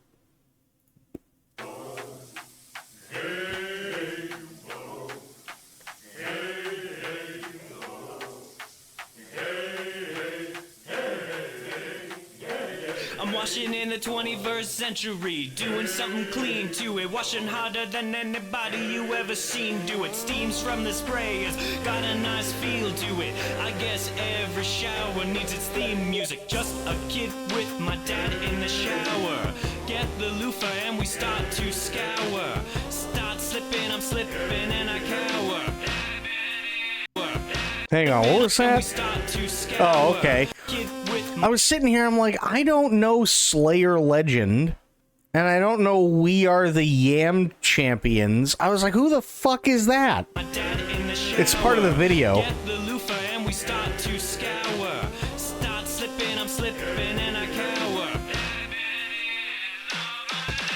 The faucet's broken, the school is closed, the gym is open. We ain't got nothing to lose. With my dad I'm scrubbing. Huh, dad and me, we scrubbing with some light-skinned dads and some straight-up golden. In this tiled world with my dad I'm hosing. Water's too hot, I think I'll dip my toes in. Huh, I think I'll dip my toes in. Way too many dads, I need a moment. No one dad should hug all that shower. Get the loofah and we start to scour. Start slipping, I'm slipping and I cower. Look up, that dad isn't ours.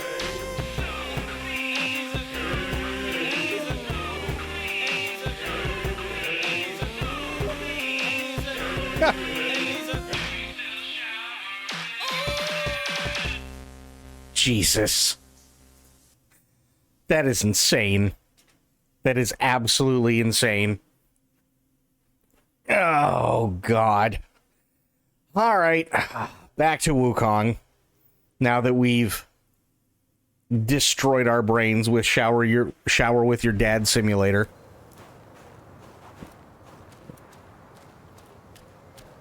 There is no way around this guy, is there? I don't think there is. Nope, there's no way around this guy. Okay.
I'm gonna get stuck. Oh!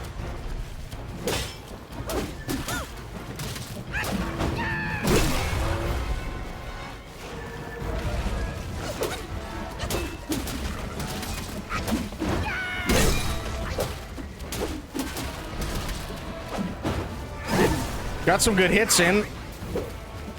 I'll take that.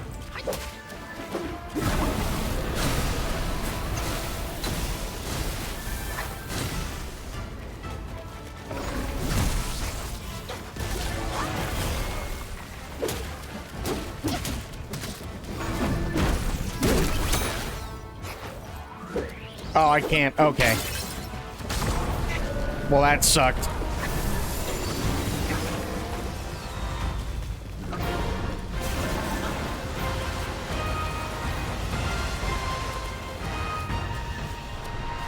Hey, buddy.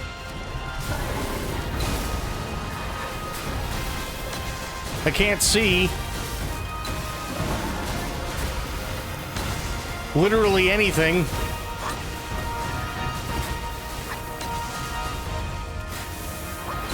Jesus, bro.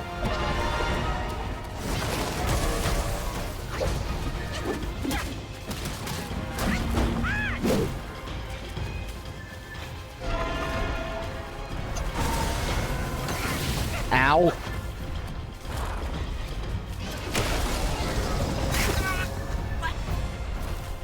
I didn't touch anything and he just went right through me. That sucks. That really sucks. I didn't take off the rock solid and he just went right through it.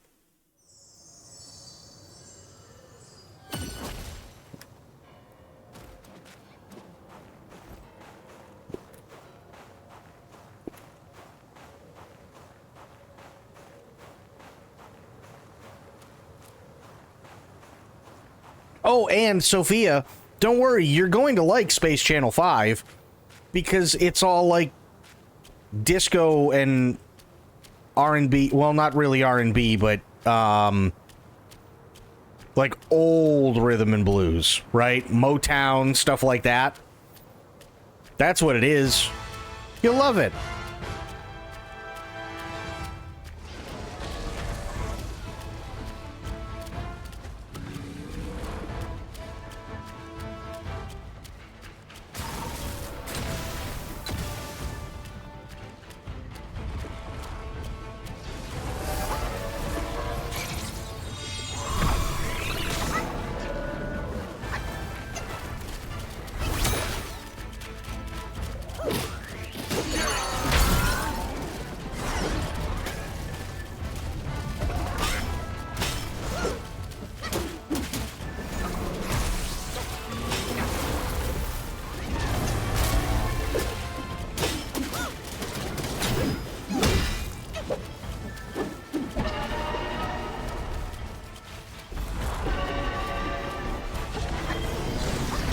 Ah, shit.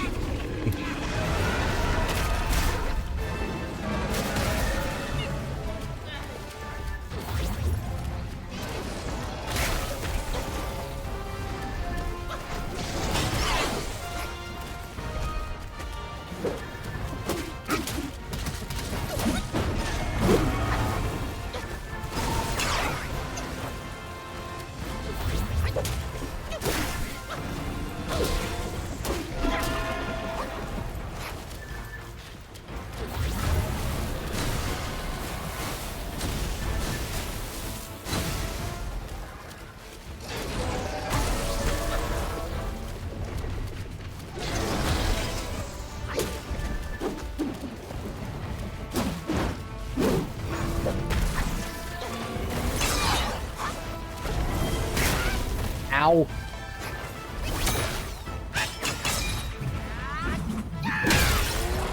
There we go.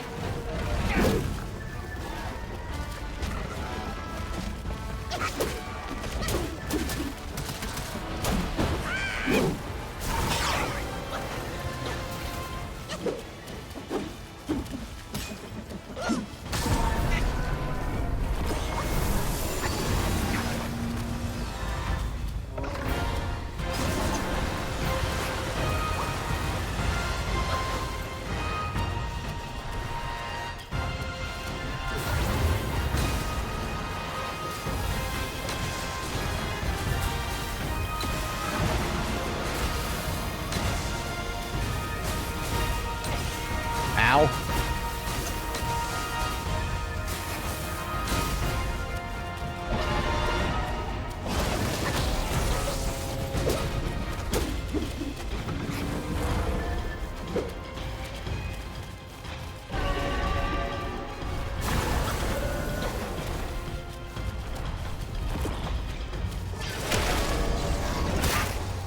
Ow. You have arrived. Sober. What's going on, buddy?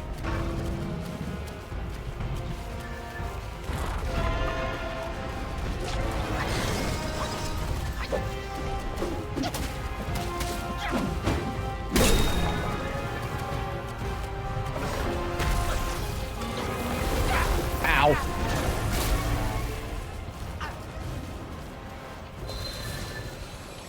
Okay, new personal best. I'll take it. How you doing, Sober? How are the things? How are the things, Sober? They put a Wukong statue in our Chinatown here a few months back. No shit, really? Oh, Sober, I have a thing. I have a thing that you need to be made aware of. We're going to be doing it next week. Are you ready for this?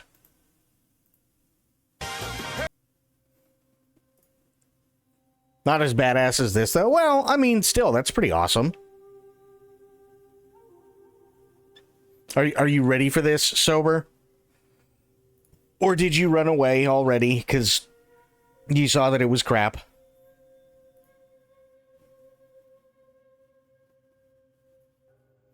And I'm never ready for anything. Good. Because we, next week, are going to be playing this.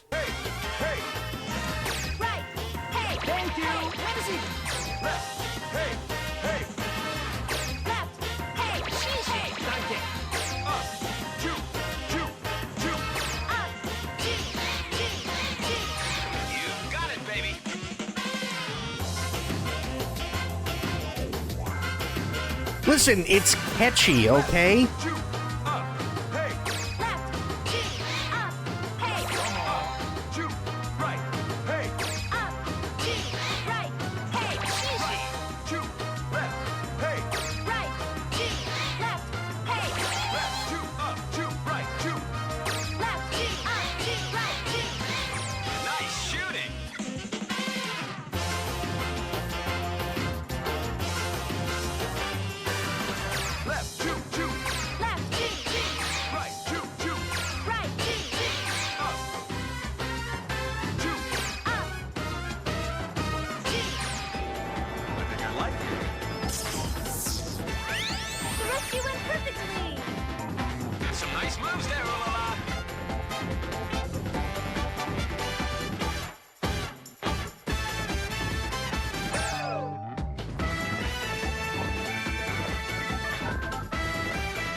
So yeah, we're going to be playing that.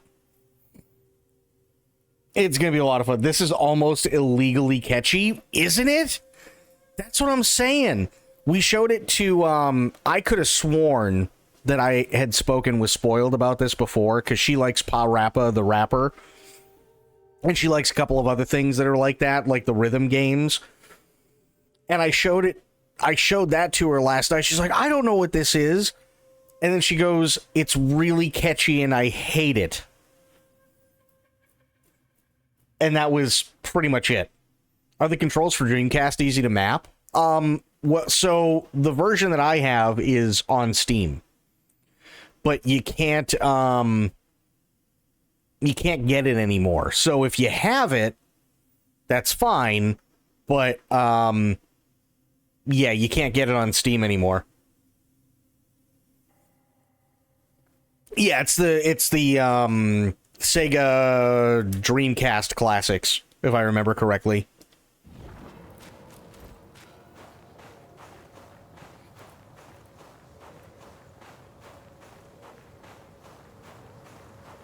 It's stupidly catchy. And I can just imagine everybody next week going up, hey, left, chew, the entire fucking week.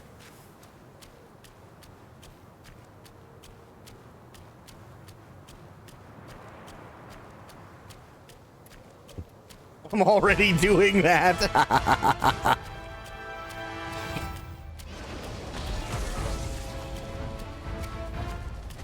Yeah, they took it off Steam.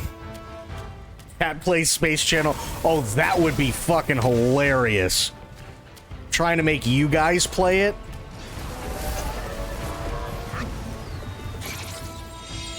I just bounced into my kitchen for a couple like left, chew, up, shit, ass, bounce. Yes. Perfect. Where? Wait, are you fucking kidding me? My decoys are gone because I paused. What? Okay, just let him kill me.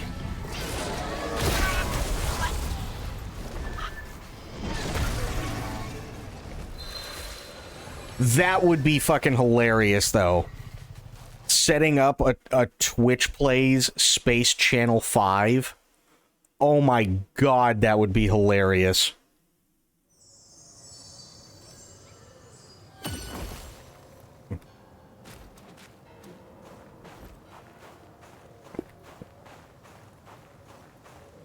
Hey, listen, if a goldfish can beat Melania, there's hope for us yet.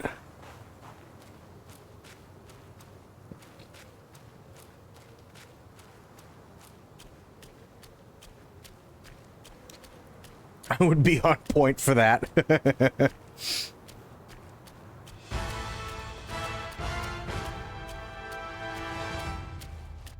If it enhances, or sorry, if it entrenches in my brain, I will make a Warhammer 40k version and spam you with battle, brother, left, die, orc, die.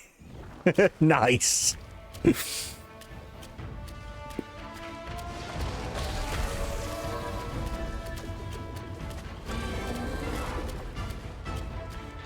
Come on.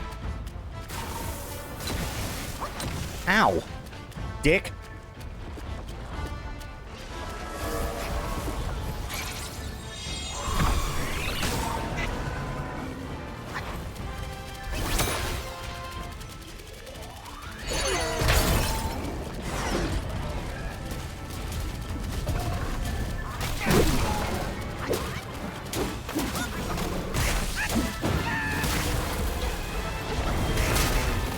Ow.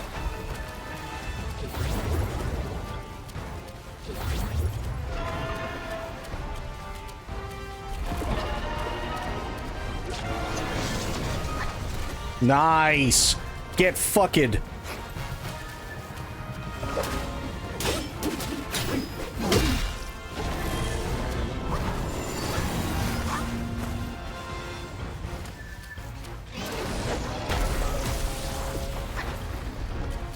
No!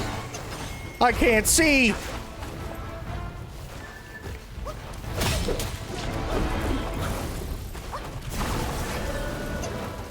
Oh! Ow!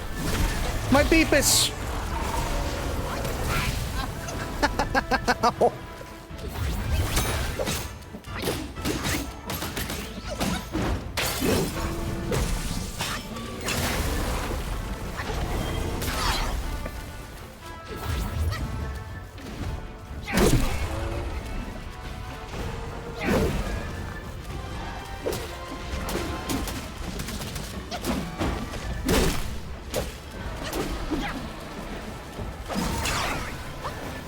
I mean, here's the good news. Trapping him in here seems to be a pretty decent idea.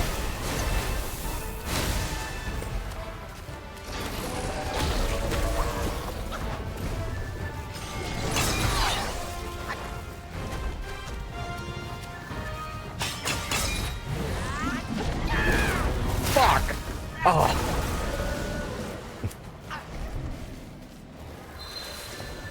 I wonder if anyone has ever made a game where the boss fight can really travel to everywhere in the map. That's a good question. Well, I mean, besides Monster Hunter, yeah, because those maps are pretty small, comparatively speaking. Excuse me. Comparatively speaking. Oh, I gotta sneeze again.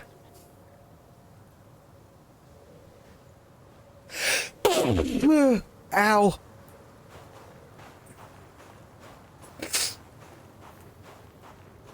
Oh, God.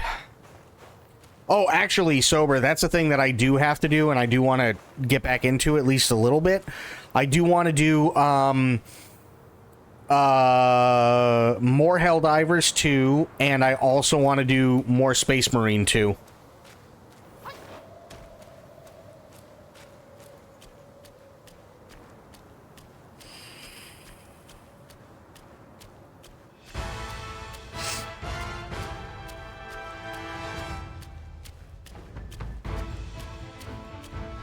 Oh, Helldivers is amazing. For democracy.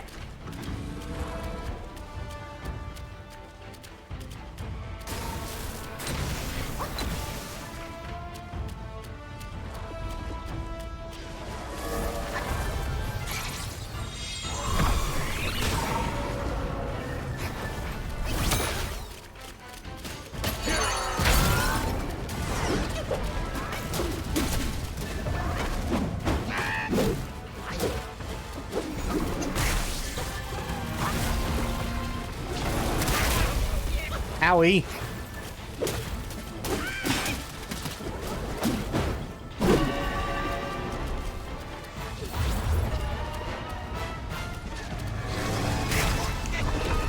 He didn't go through the log the last time. Fuck.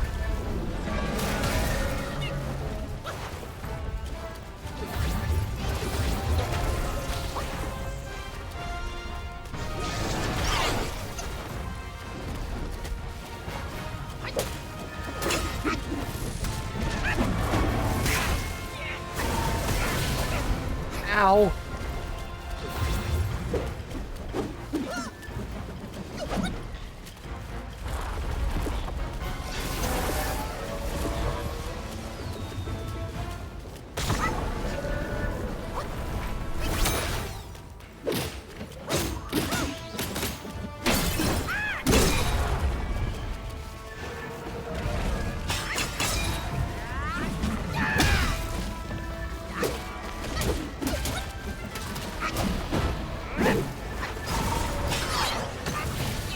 And I still got hit by the fucking thing.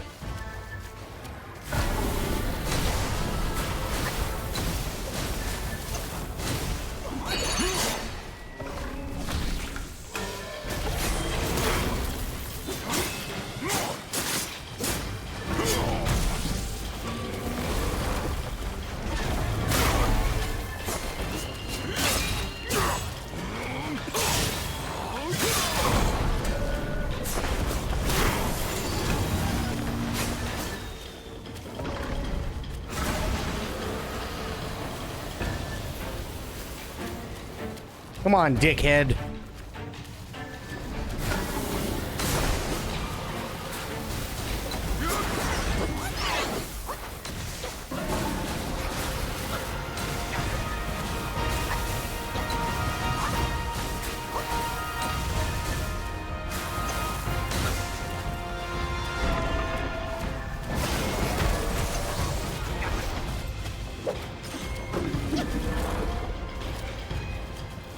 Get.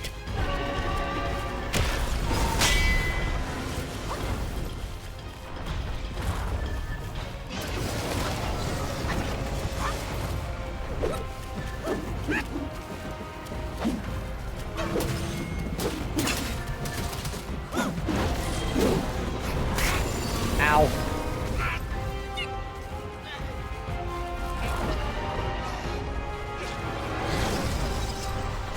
Woo-hoo-hoo-hoo-hoo.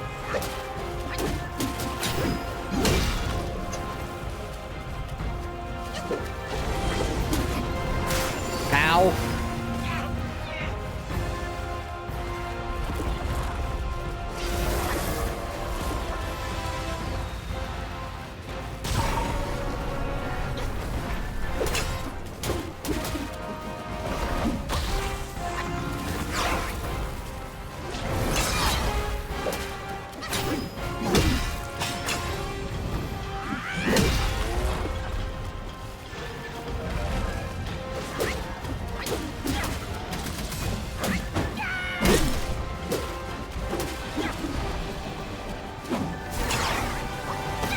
Damn.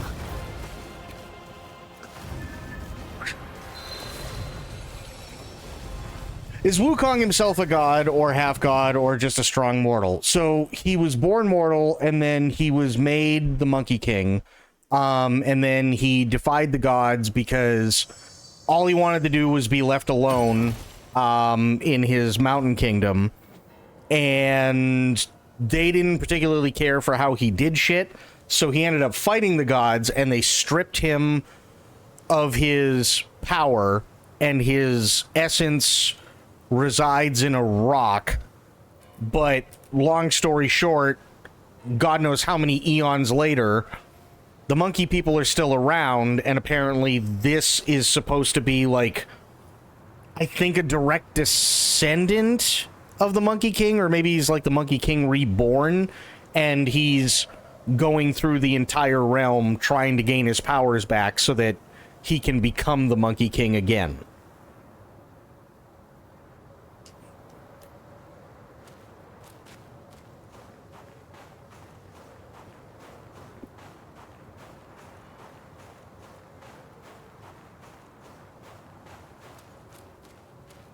Yeah, it's based off of, if I remember correctly, it's called The Journey West.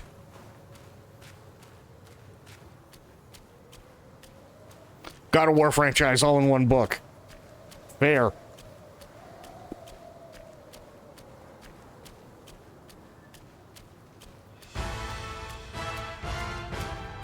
I'm still interested to see what they do with God of War next.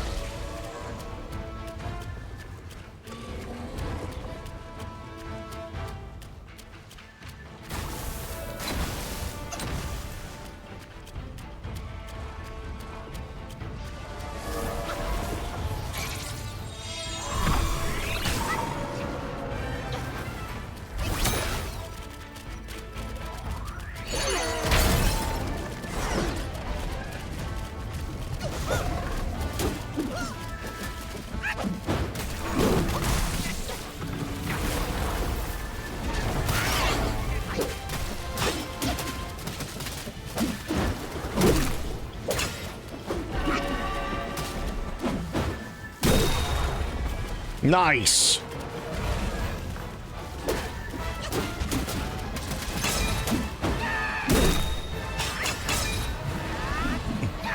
Fuck. That would have been fantastic.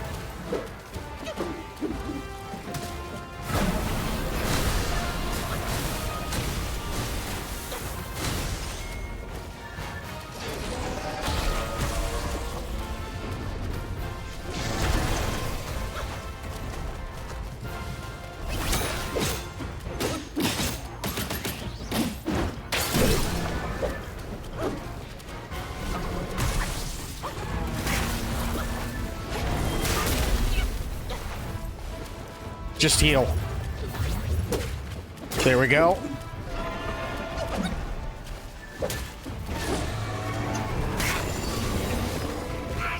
I'm trying to keep him over here.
Come on.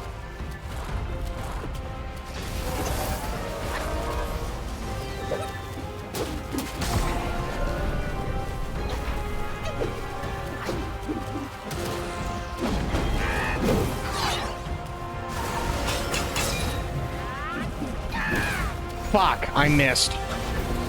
That sucks.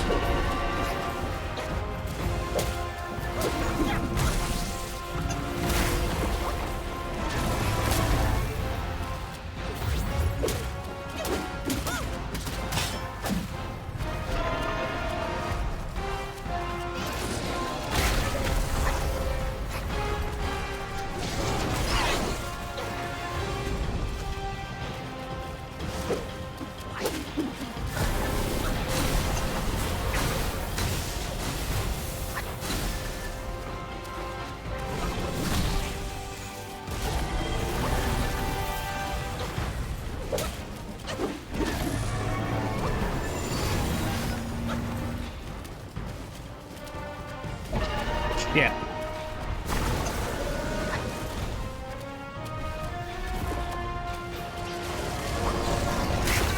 Ow. Oh, I've already lost so many times to this thing. My friend lurks, and he is happy because he said he used to read the book as a kid and didn't know this game existed till recently. No shit, wow. Yeah, this is a really good game. It's... Honestly, it's a boss gauntlet.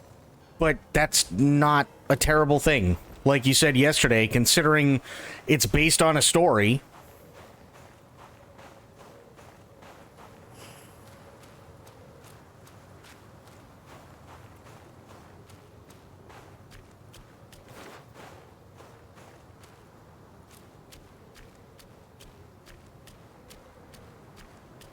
And I think keeping him around these rocks is definitely the best idea. I think people just expected it to be Elden Ring, but different. Oh yeah, I guarantee that's all they expected.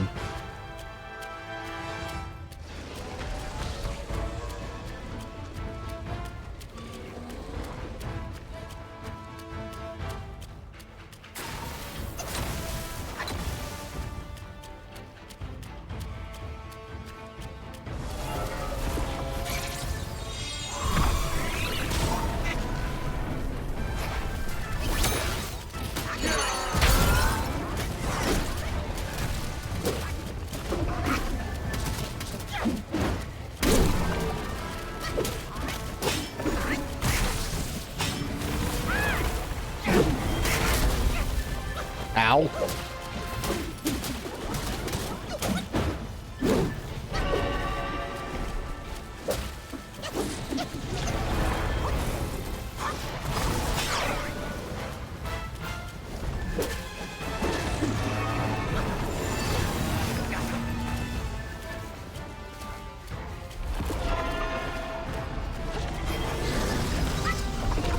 I was not anywhere near his mouth. That's bullshit.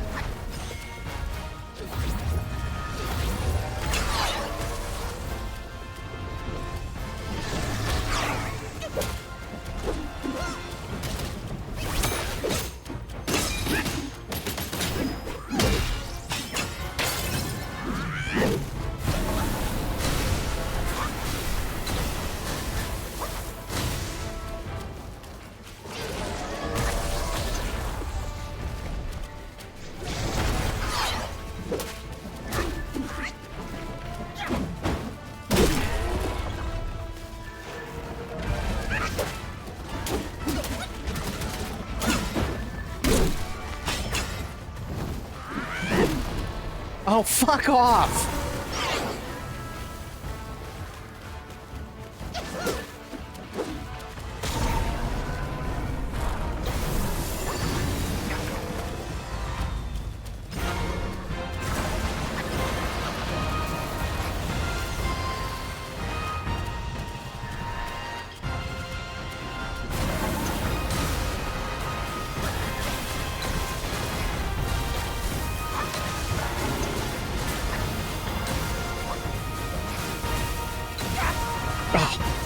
Really?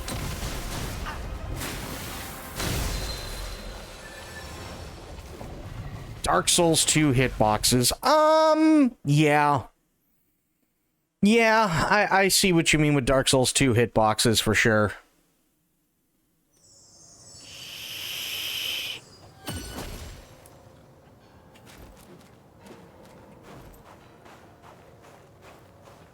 Oh yeah, the grab boxes, absolutely.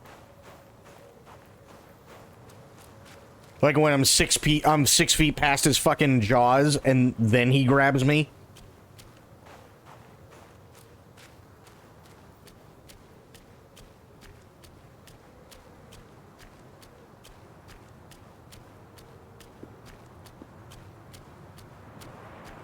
I gotta keep him near the rocks. That seems to be the best bet.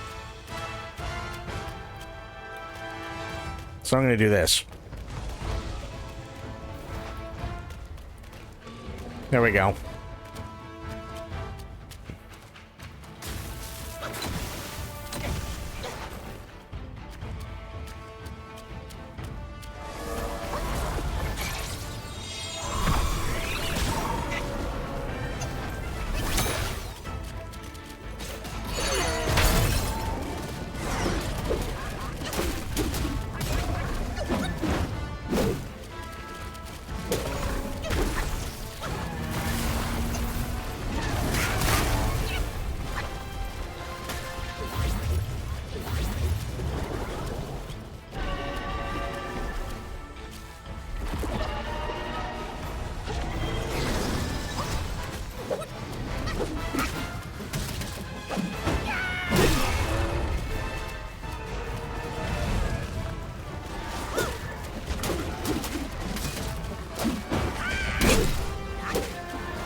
There we go.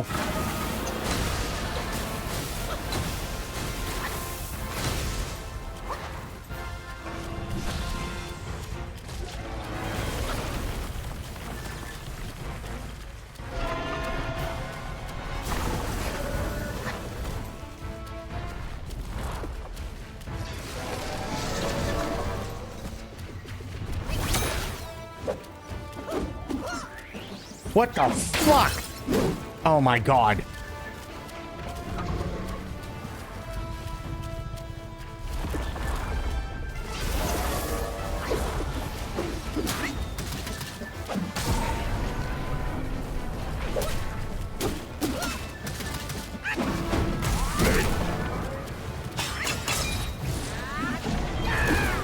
Fuck.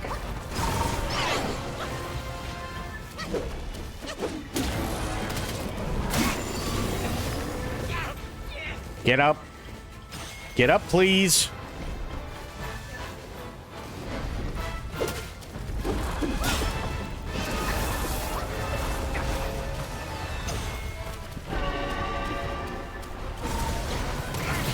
Ow, I went the wrong way. Ow.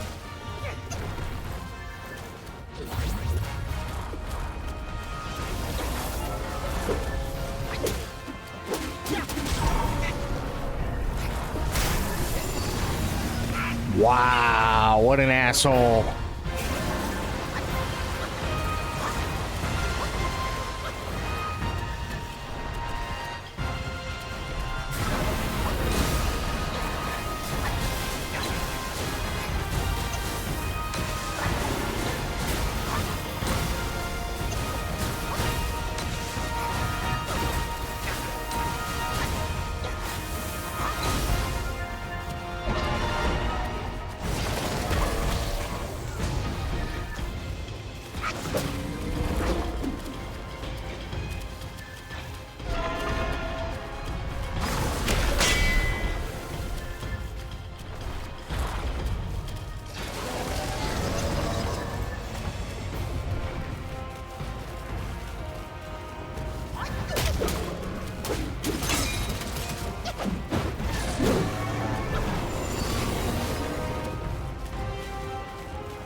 Come on.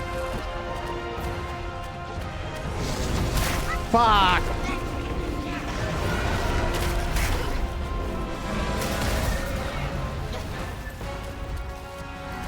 Uh-oh.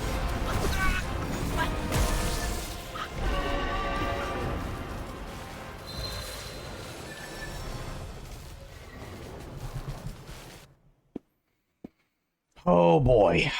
Well, I mean, at least the good thing is I can get him down to half. At the very least. Consistently.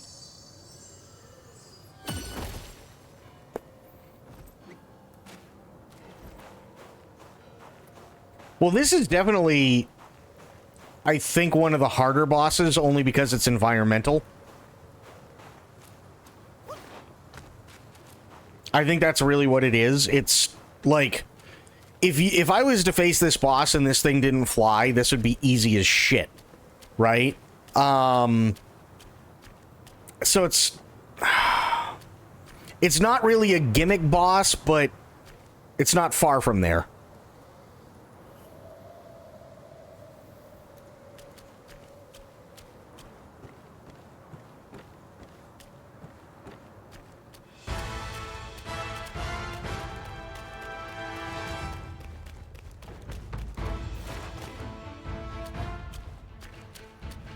There we go. He snapped out of it.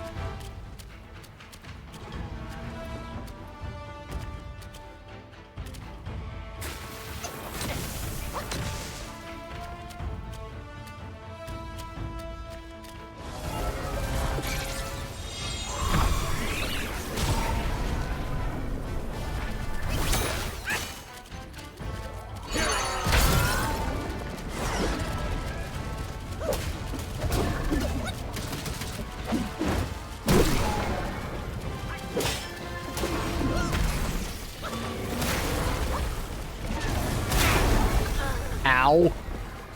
I keep forgetting he slaps his tail. I saw yesterday someone died on the rat boss 100 times and killed this guy first try. I thought that didn't make sense. No, I mean, here's the thing, right? It can happen. It can absolutely happen. Elden Ring's a perfect example. There are people that, I mean, Jesus Christ, on some of the biggest bosses, they had a massive, massive problem. I didn't really have much of a problem with most of the bosses. Like Radagon and Elden Beast. They took some time, but I really didn't have much of an issue with them. Or like Moog. I remember watching people getting stuck on Moog for days, and I want to say it was like first or second try on the second day I got it. So I mean, it's, you know, it depends on exactly what the boss is doing and stuff like that, and how people are attuned to some things.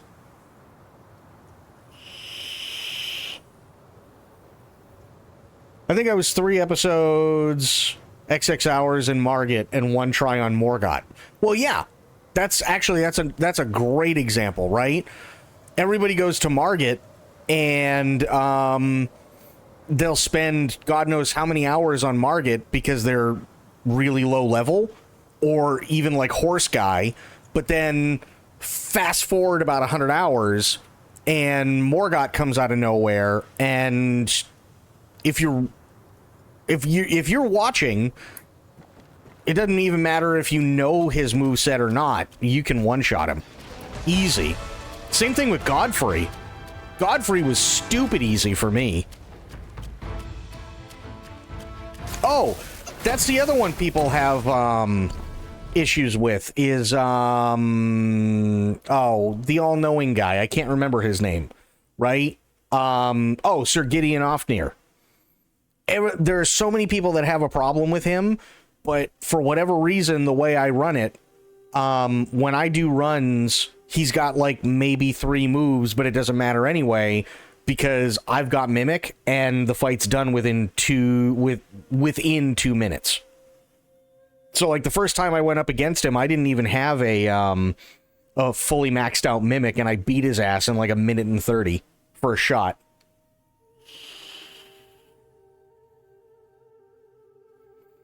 I think I was lucky with whatever my weapon affinity was that he hated. I went full bleed build my first time. Did full bleed build, and then Mimic I think was level 7 or 8 something like that. And literally, I just sat back and watched Mimic kick the shit out of him. That's all I did. I watched Mimic just absolutely annihilate him. First shot. Godfrey, again, didn't really have much of an issue. Because Mimic and I kicked the ever-living crap out of him. He couldn't move. And then another one that actually really screws people are the Godskin Nobles. So you have the skinny one, and then you got the fat one. And they're a pain in the ass by themselves. But when you do the Godskin duo, I think that took me maybe 20 minutes. And it was literally just bring out Mimic, he and I gang up on one, and then we turn around and gang up on the other before he's got time to do anything and before the first one resurrects. And they were both dead. It was really, really, really easy.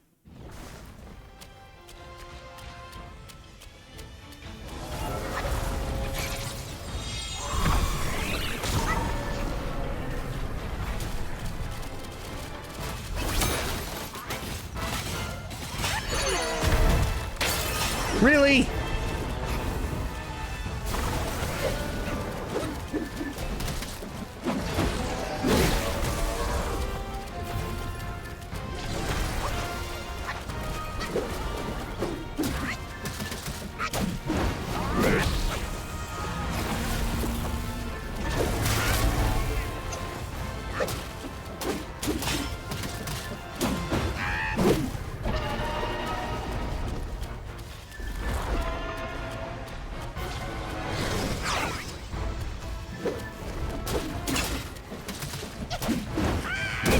There we go.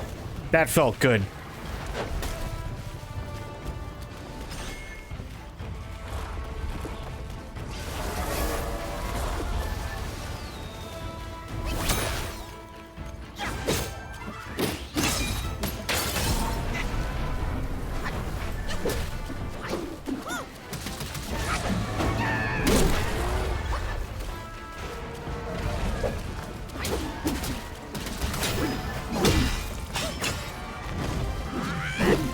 Fuck!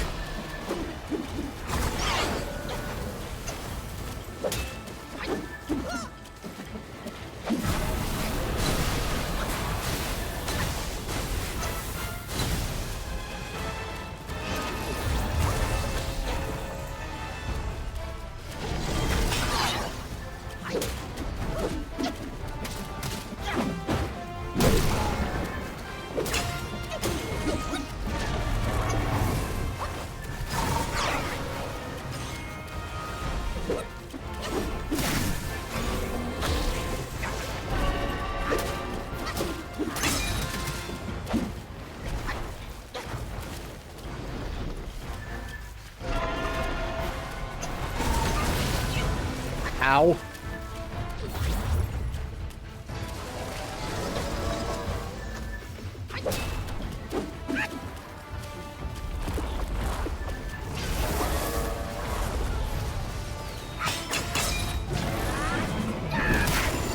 Fuck you.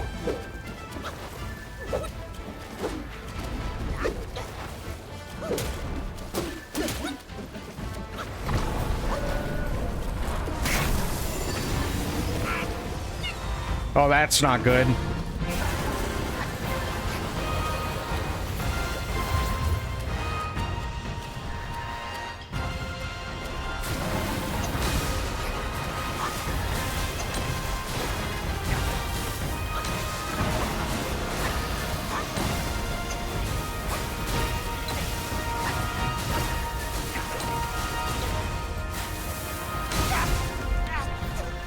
Fuck, I thought he was done.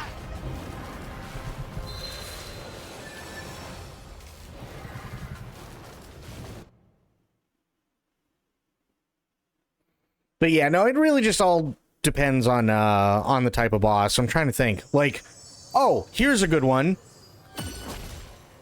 Here's another good one from Elden Ring.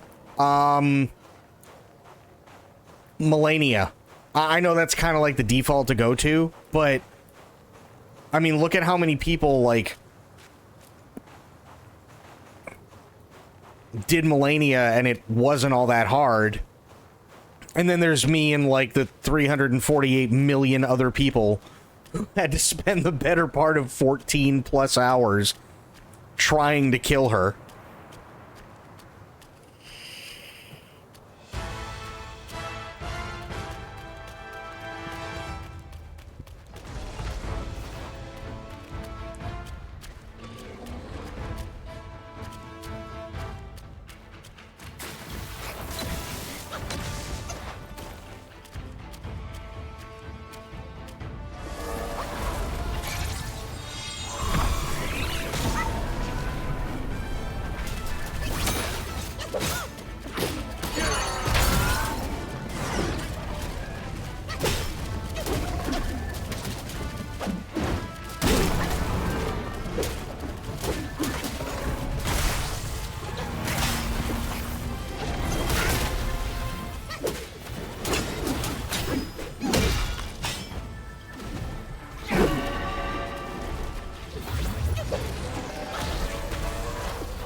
Good clean hits on that one.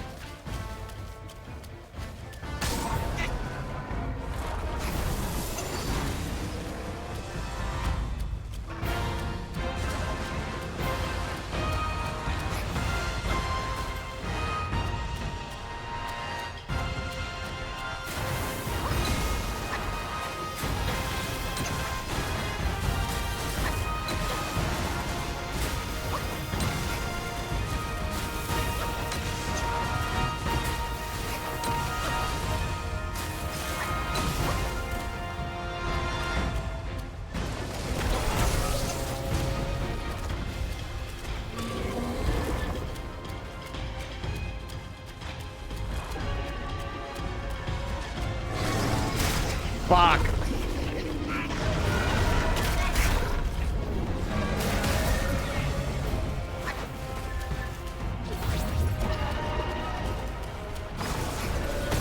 Ow.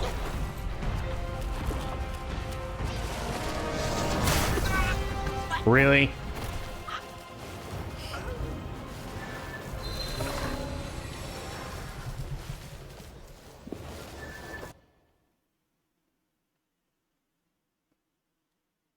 Oh, Dawn, actually, you might be excited for this. Next week, the Summer Game Fest is happening. It's happening Thursday or Friday, whichever one June 6th is. I'm possibly thinking, and I'm gonna put a thing up in Discord, by the way.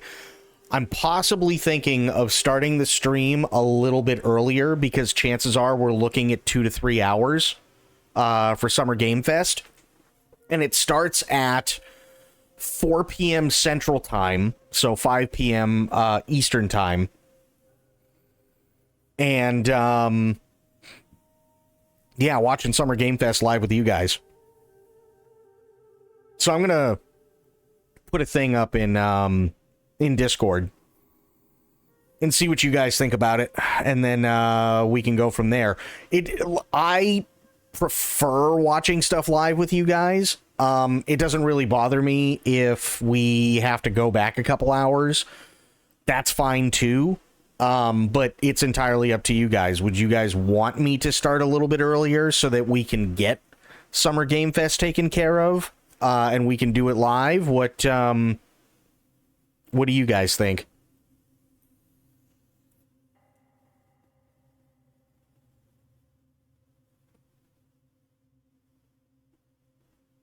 Oh, and that's the other thing. Bandai Namco is going to be there. So we may see more FromSoft stuff. If anything, I'm assuming they're going to be trying, at the very least, to push Duskbloods for Nintendo. Because... Hang on a second. Let me just double check a thing here really quick.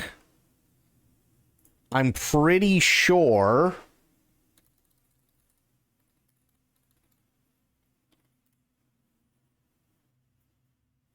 This was 13 hours ago. Come on, there we go. Yeah. Okay, that's what I thought. So preload is currently happening for Elden Ring Night Rain. It is today in an hour. Actually, no. I'm sorry. That's for console. People on PC have already been playing Night Rain since 5 p.m. So they've been playing for the last almost 5 hours. So Night Rain's already going to be out. They may show a little bit more about Night Rain. Chances are they're going to be pushing Duskbloods as well. But I wouldn't be surprised if we saw something else too. Because it's From Software. They love to do stuff like that, right?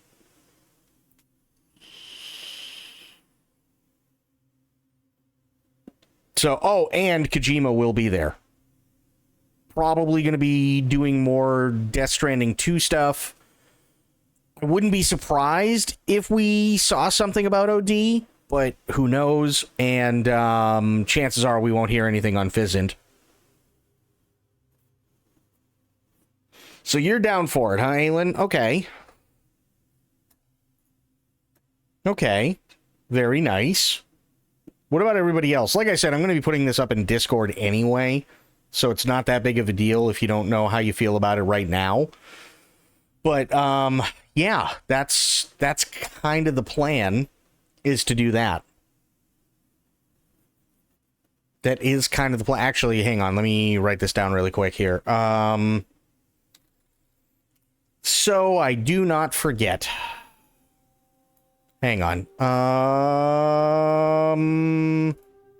Yeah, this will work. Untitled 5. Why not? Do this, and then just so you guys can see what I'm doing. There we go. So let me look this up here. Summer Game Fest date. June 6th to June 9th, 2025. Main event, which is live stream showcase, will begin on Friday, June 6th at 2 p.m. PDT, 5 p.m. EDT.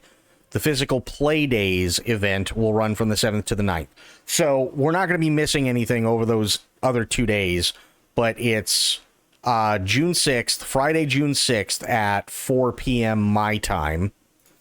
So Friday... Helps if I spell Friday right. June 6th at 4 p.m. Summer Game Fest. That's what I'm thinking. Doing it that way.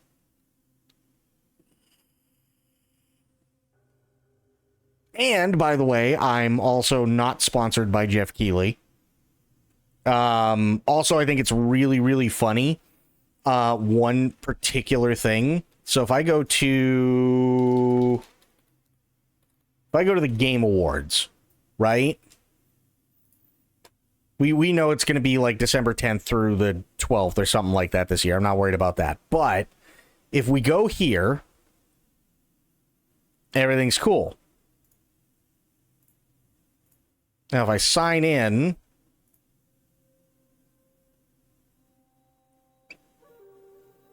That works. Continue. Okay.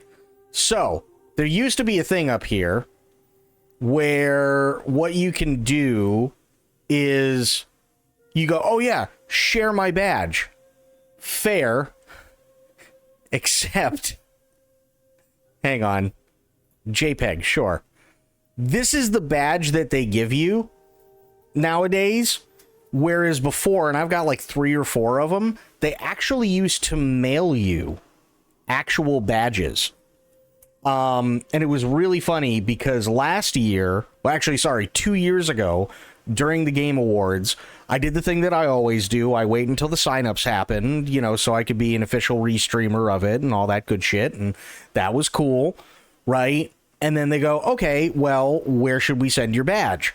And I gave them my address and everything like that. The badge never showed up. And they didn't have any sort of digital badge. Fast forward to last year, and they never told anybody, oh, hey, we're switching everything when it comes to badges.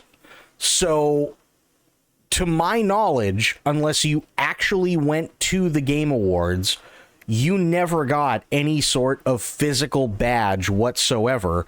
Instead, and again, they didn't tell you this, you have this digital badge, and that's it. So I sat around waiting for an email going, okay, we're sending your badge now, and they never did. Because they neglected to tell anybody that these were the badges now. Which doesn't make much sense, because what am I supposed to do? Am I supposed to, like, save this as a JPEG and then just put it in the fucking corner? Like, maybe right over here or something? That doesn't make any sense.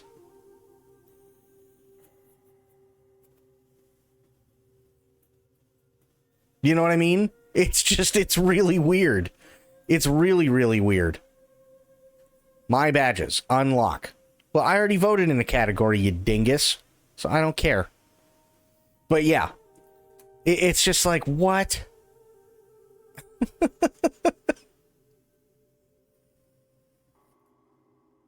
So yeah, it's ridiculous. But we'll see. We'll see how things go, and we'll see what happens this year with it. But yeah, Summer Game Fest, I'm kind of excited about. They've got over 60 vendors and publishers and developers and stuff like that are going to be there. So should be interesting to see.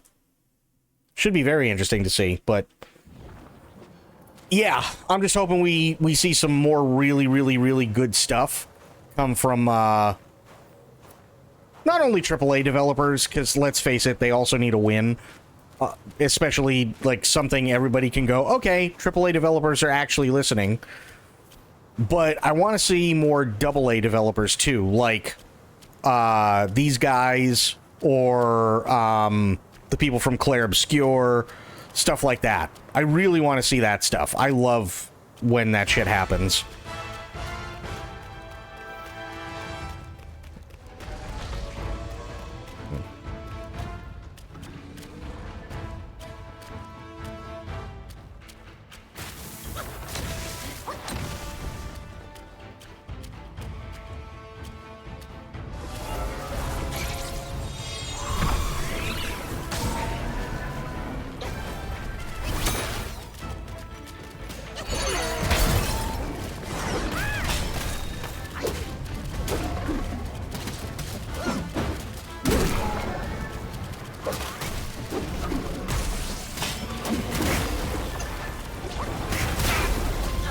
Ow. He got me with his tail again. God damn it.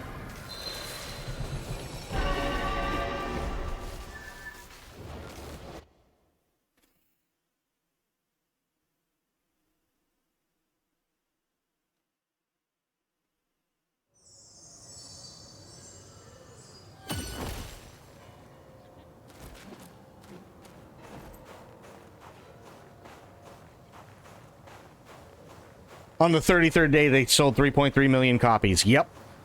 Which, by the way, they deserve all the accolades that they get. Fantastic, fantastic game.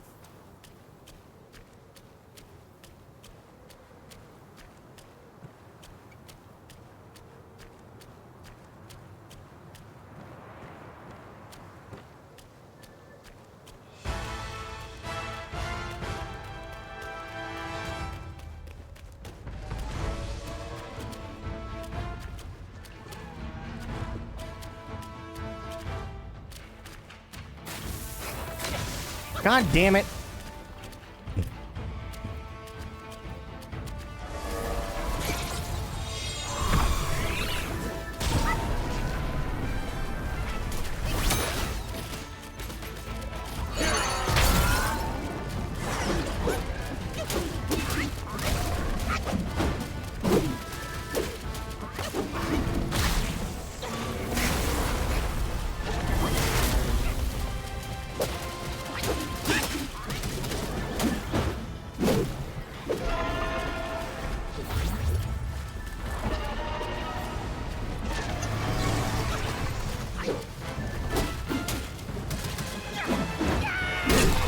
Nice.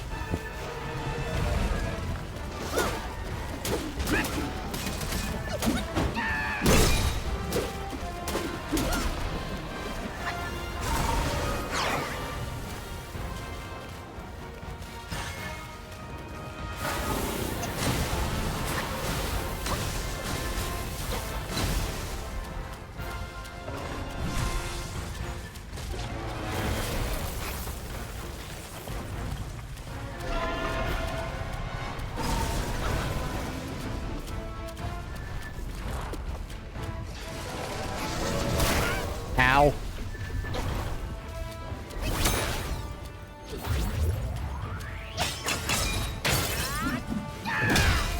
Nice. That was definitely worth it.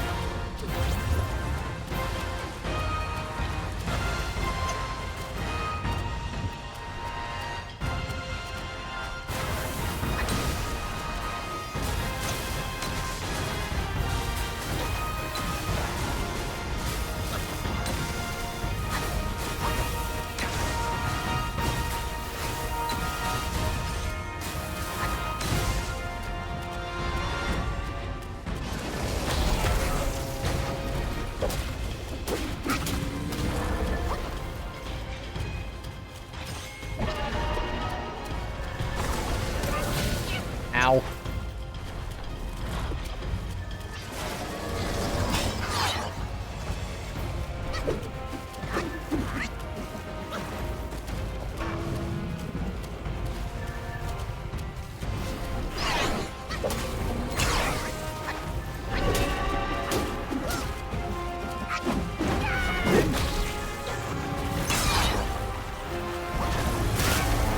Ow.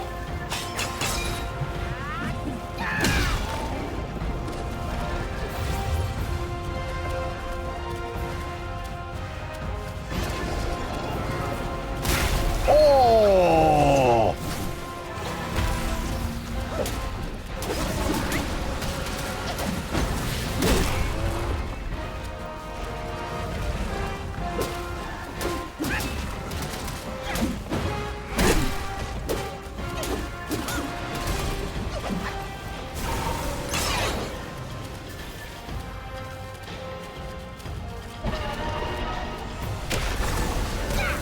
Ah, fuck.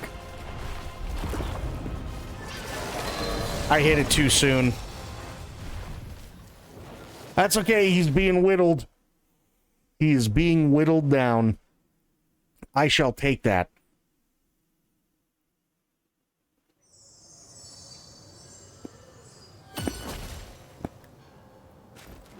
I just gotta get better at timing with his stuff. So we is getting there, which is really nice.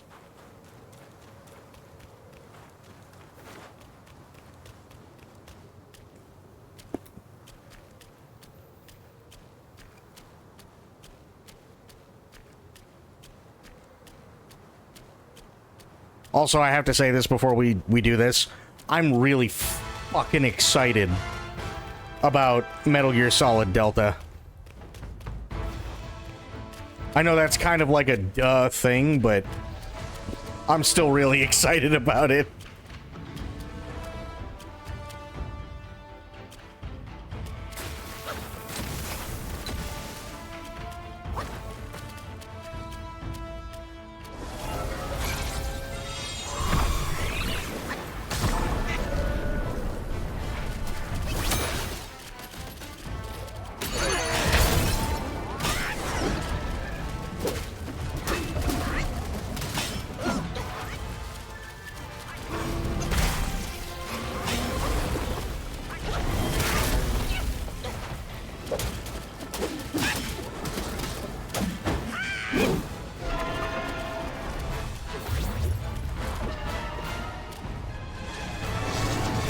Oh my god, I hit it too.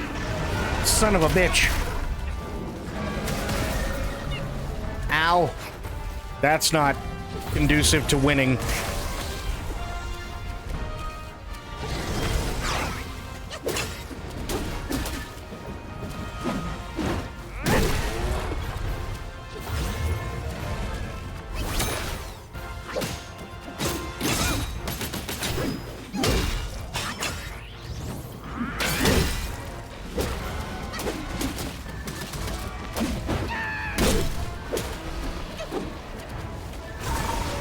Those were good hits.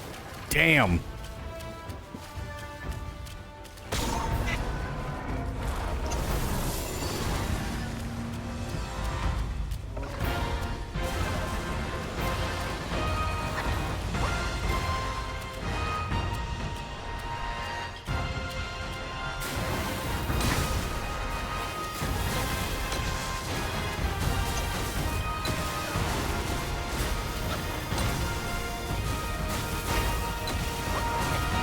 Ow.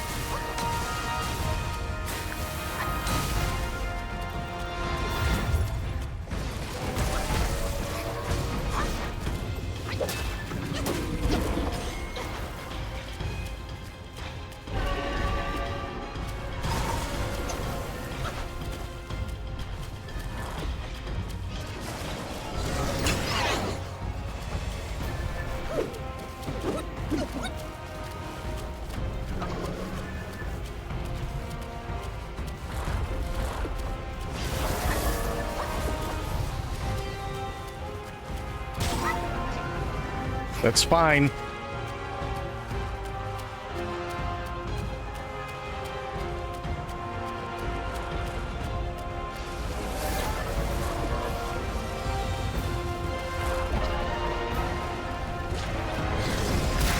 Fuck.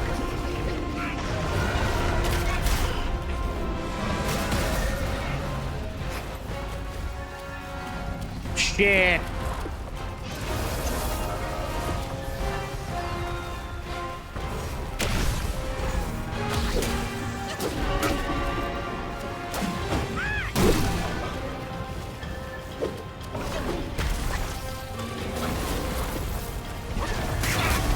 Yeah.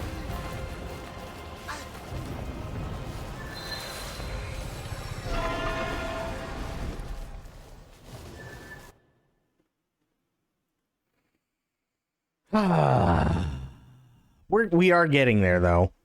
At least there is that. You know, it's actually kind of weird. After... What is it? After Millennia, if I'm being honest, like, after Millennia the first time, kind of, like, stop being angry.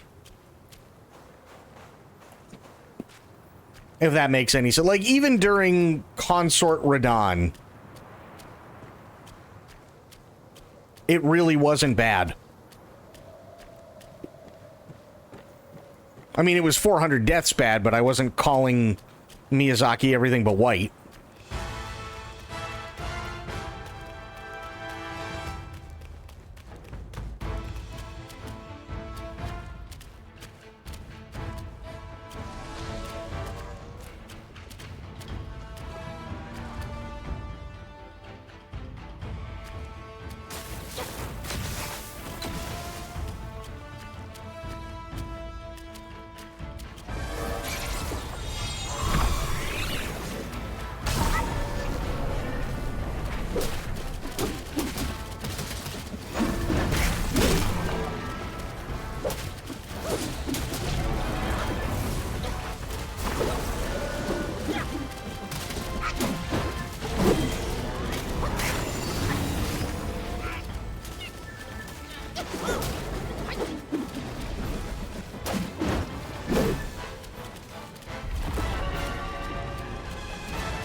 Nah, oh god.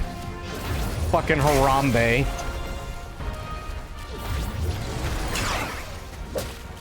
We've tried many times.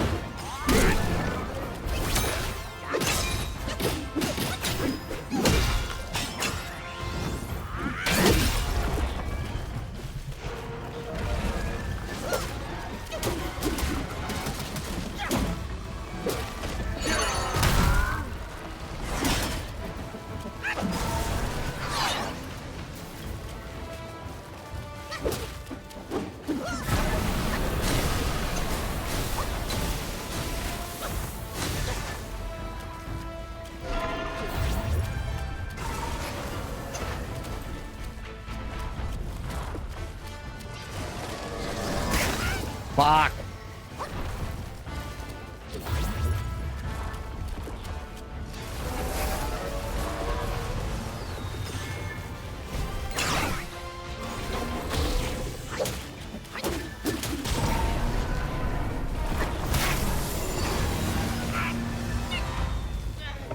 That's bad.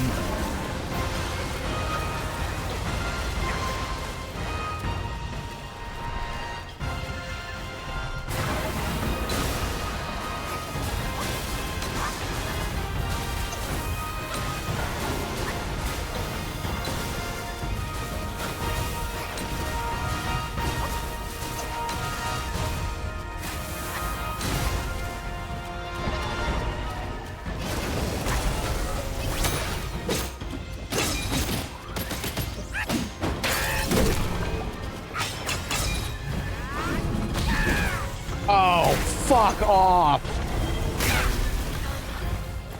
Oh, God, I hate the hitboxes on this guy.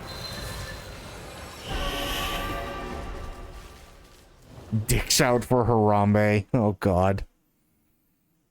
One of the funny... Hey, Shenron, I wish you weren't such a jerk, right?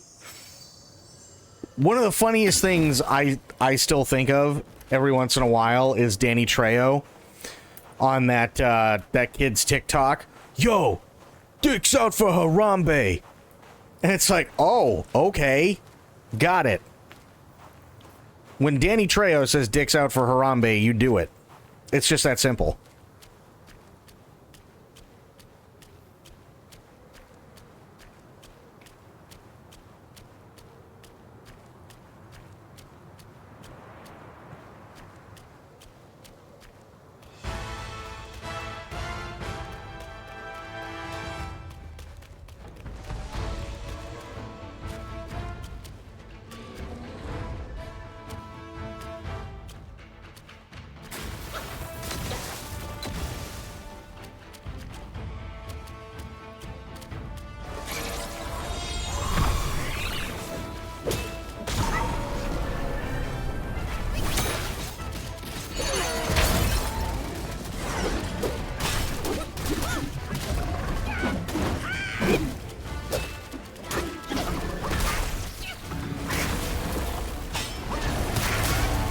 Oh, I thought I missed it.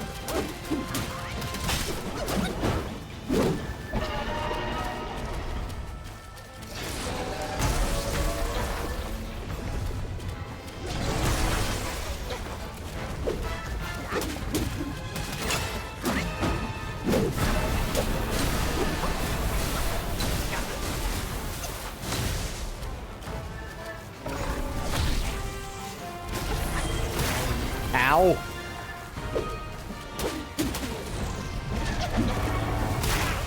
Ow. Jesus, bro.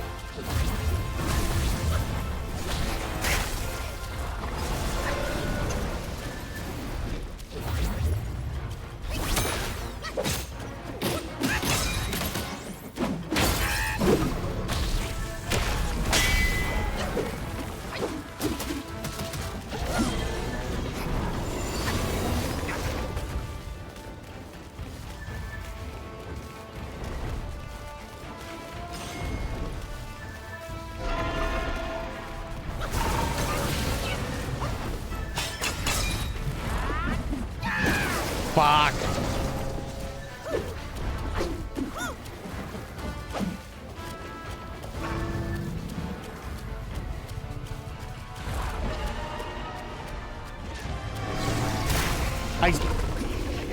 I hit it.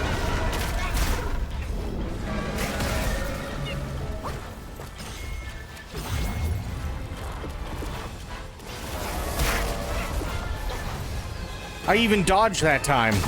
I even managed to dodge and it didn't matter.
Fuck.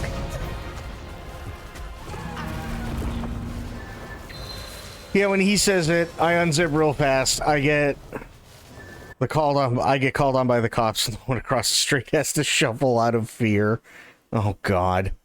Yeah, but listen, it's Danny Trejo. Listen, here's the thing, right?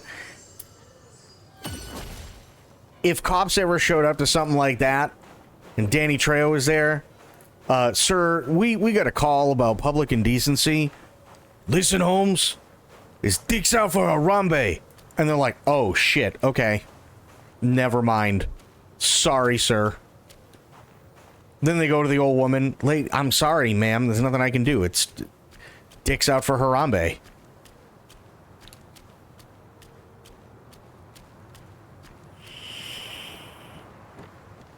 Also, we've been instructed to pull our dicks out for Harambe. There's nothing we can do other than follow Danny Trejo.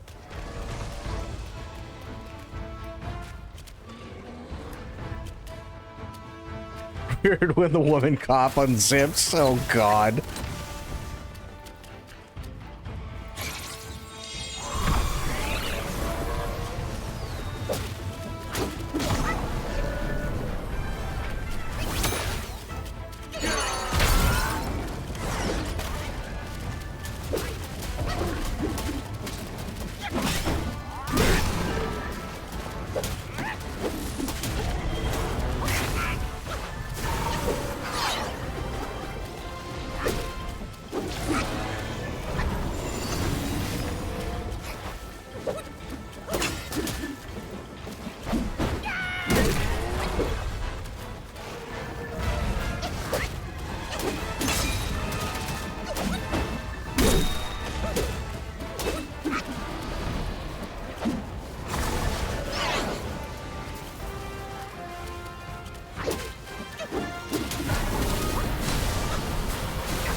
Ow.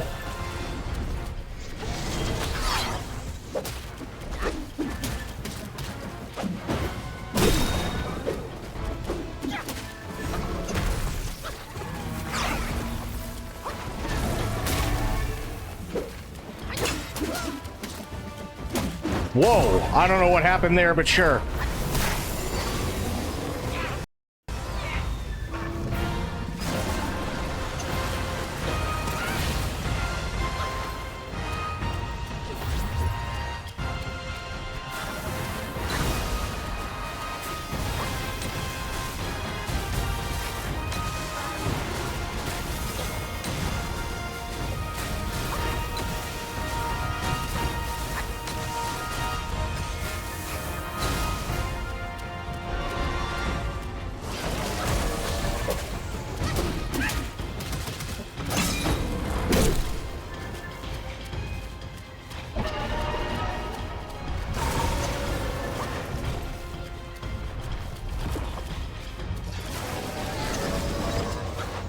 Jesus, bro.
Holy shit.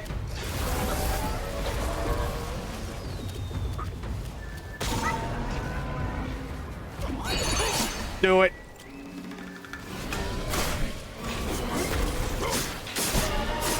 Nice. Finally.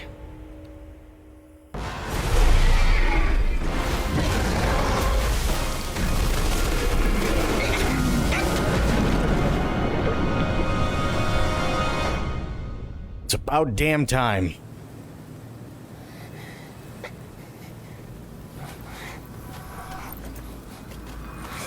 Take them feet.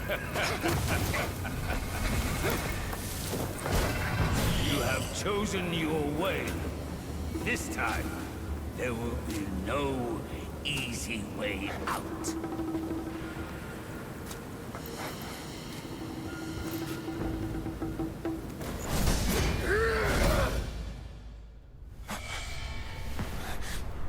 Oh boy.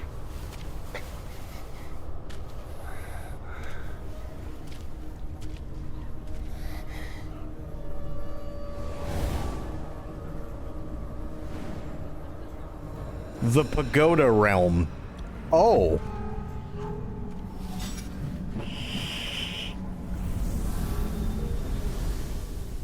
Oh, good.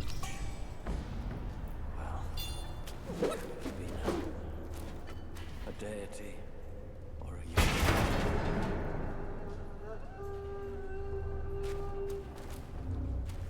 Doesn't matter, killing this motherfucker. There we go.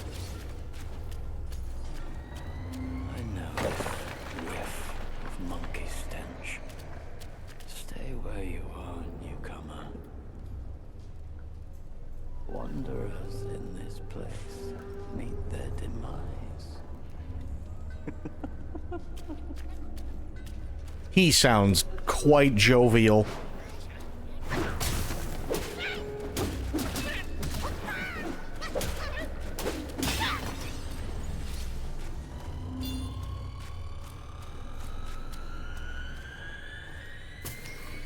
Okay. I'm pretty sure that's just poop in a corner. I'm like almost positive that's poop.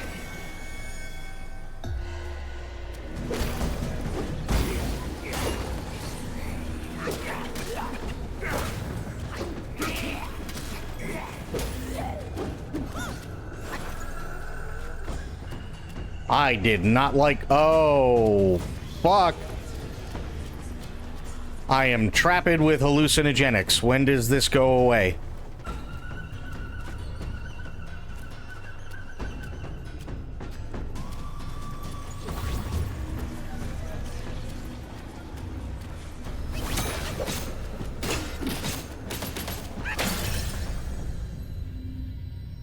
What the fuck is going on?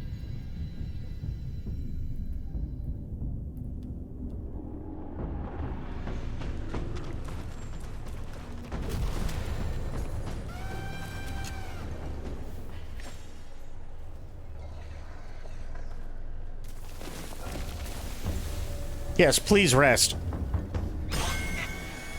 Okay, that's... badge.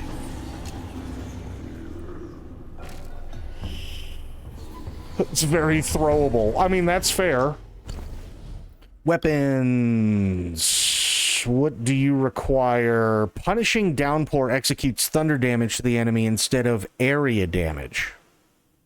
Okay, well, that's pretty awesome. I still need refined iron sand. I still got a lot of shit that I gotta kill.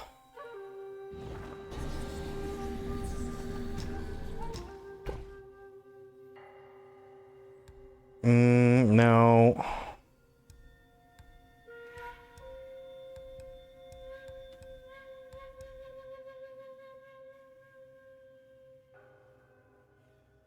What is this? I think it's a map. No, no, no. Oh, refined iron sand, but he doesn't have any. Fuck.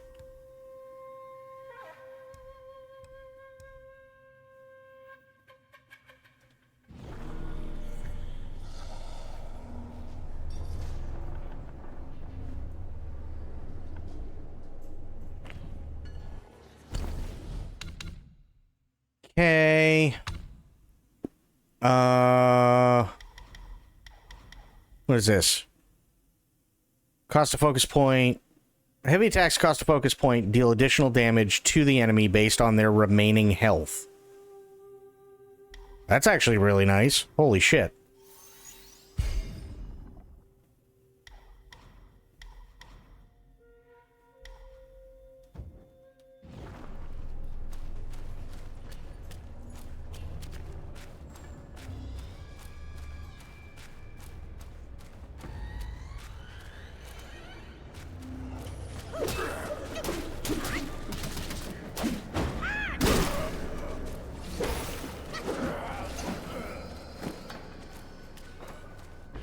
That's a big thing. I don't know what that is.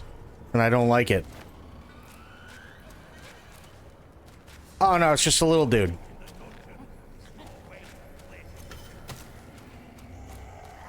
And there's arrow dudes. Don't like the arrow dudes either.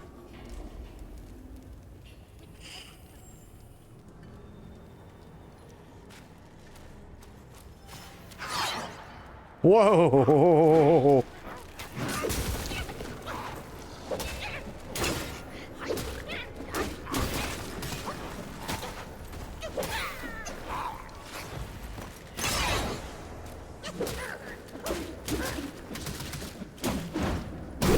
There we go.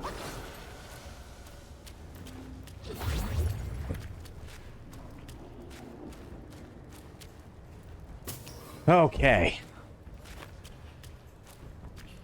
Guess I just keep going this way until I can't.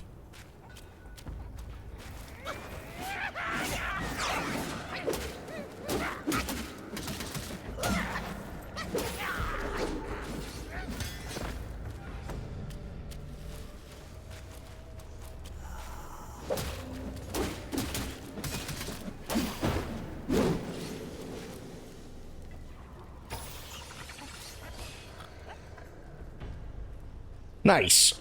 Okay.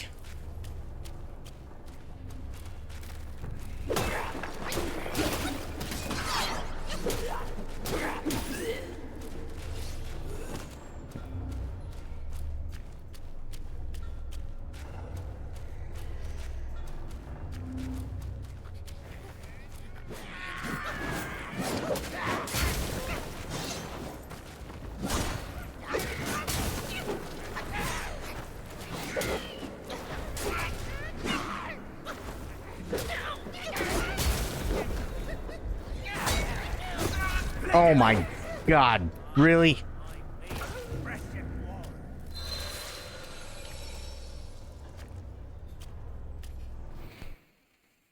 Oh boy.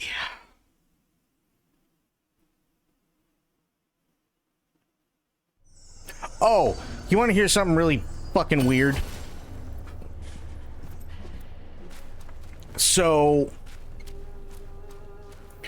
I was happy, I guess you could say. Oh, shit.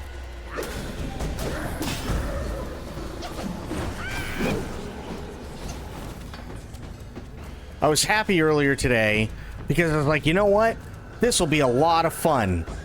What will be a lot of fun, you may ask? Well, what would be a lot of fun would be figuring out what Steve's doing today.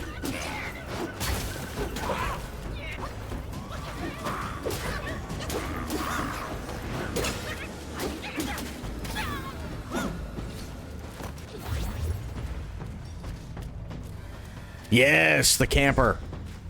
Steve.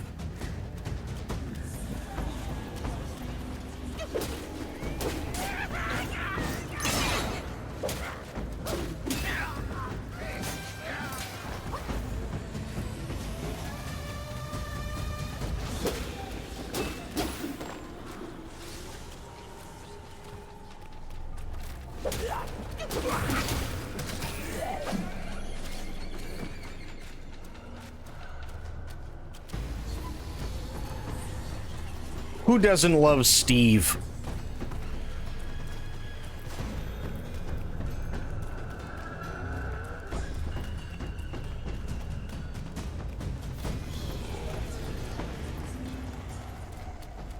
Oh, thank God. Okay.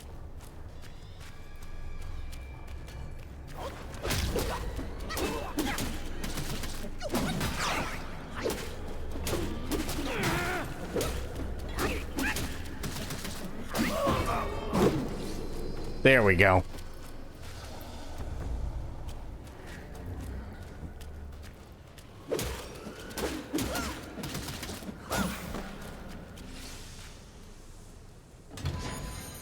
Yeah, I can't wait to see what Steve gets up to today. It sounds dumb, I know, but it's Steve. Oh, I guess I'm going up the stairs. Which would make sense, because, you know, pagoda.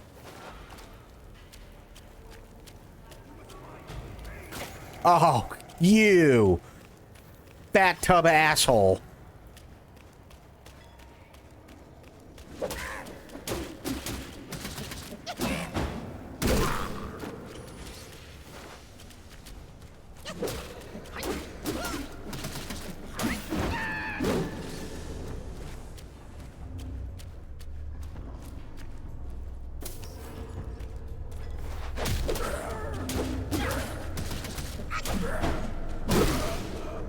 There we go.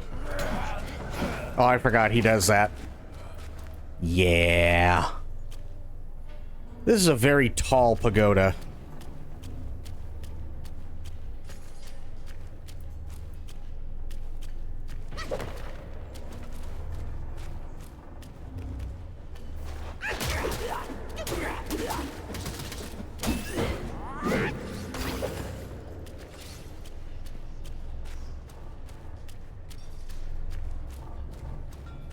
Oh, man. And we will watch the thing about Crazy Neighbor. Because who doesn't love Crazy Neighbor?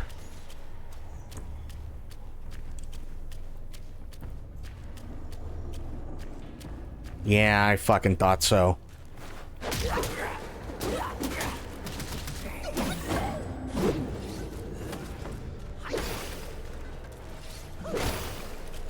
There we go. Oh, you just want to go do that right now? It's really stupid, because, like,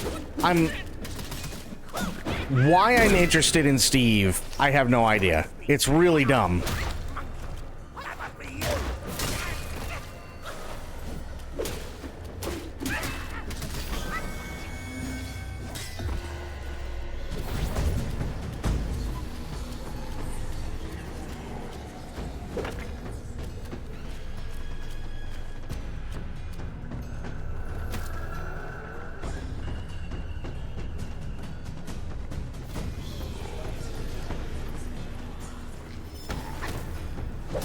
Oh, fuck.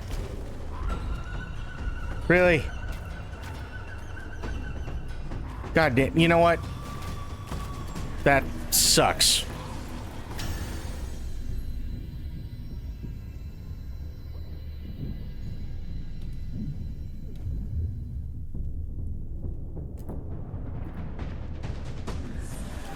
Actually, you know what? That may be another one that we can take a look at, which is actually kind of funny. There was one from 3 years ago that I haven't seen yet, and it's called Almost Caught Stealth Camping or something like that. So there are definitely times where he is almost caught.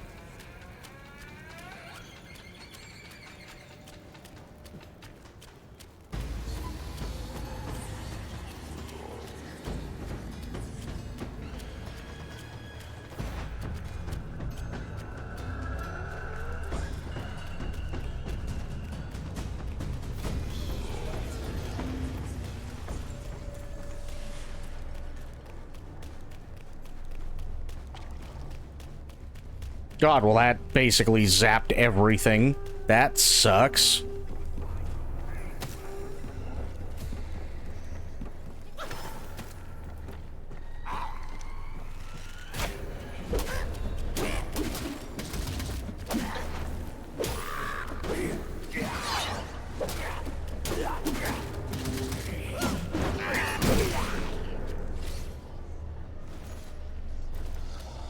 And I have no health.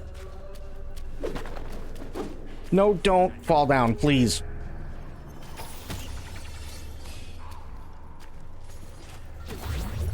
Nice.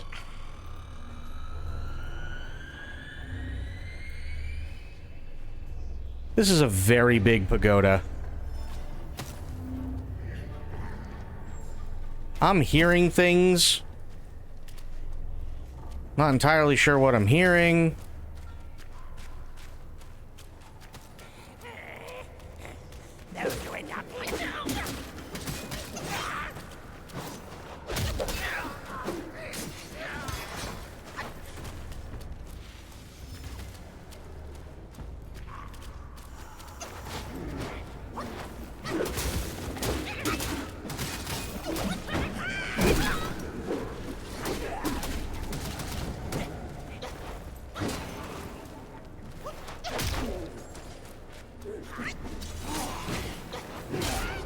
Whoa. Brother. Fuck.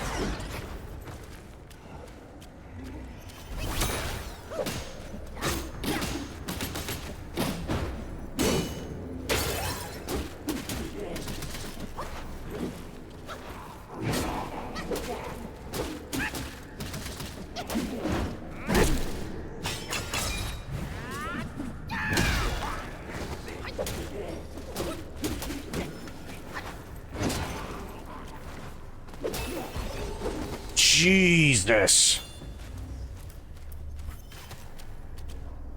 Holy shit.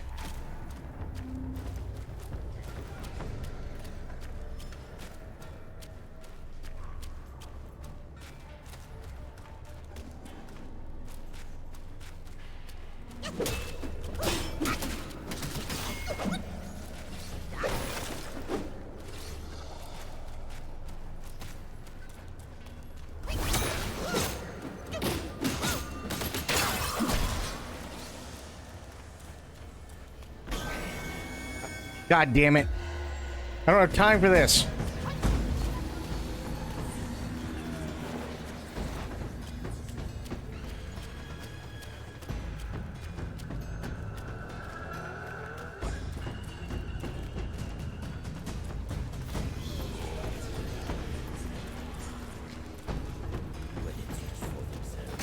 Oh, you. Oh, I was so close to the next thing. Pull up the vid. Hang on. Because those things can get really... Could somebody please explain to me what the purpose is on TikTok of having things at absolutely maximum fucking make your ears bleed volume. Same thing with YouTube Shorts, by the way. And it's really fucking stupid. It's really, really, really stupid.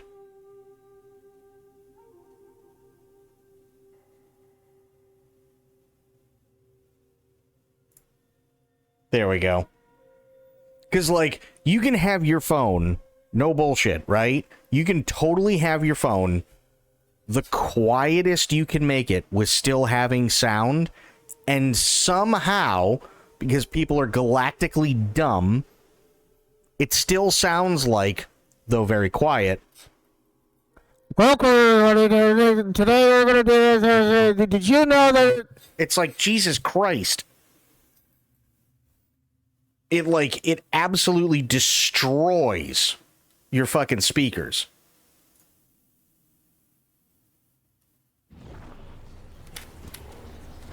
Oh, shit. Hang on.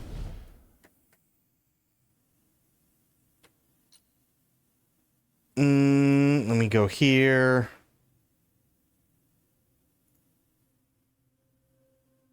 Behold how I play. Hang on.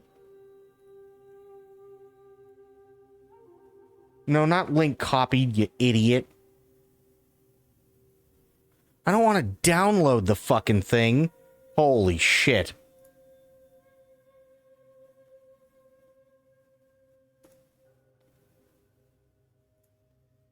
Because they only have it as... That's so stupid. They only have it as download.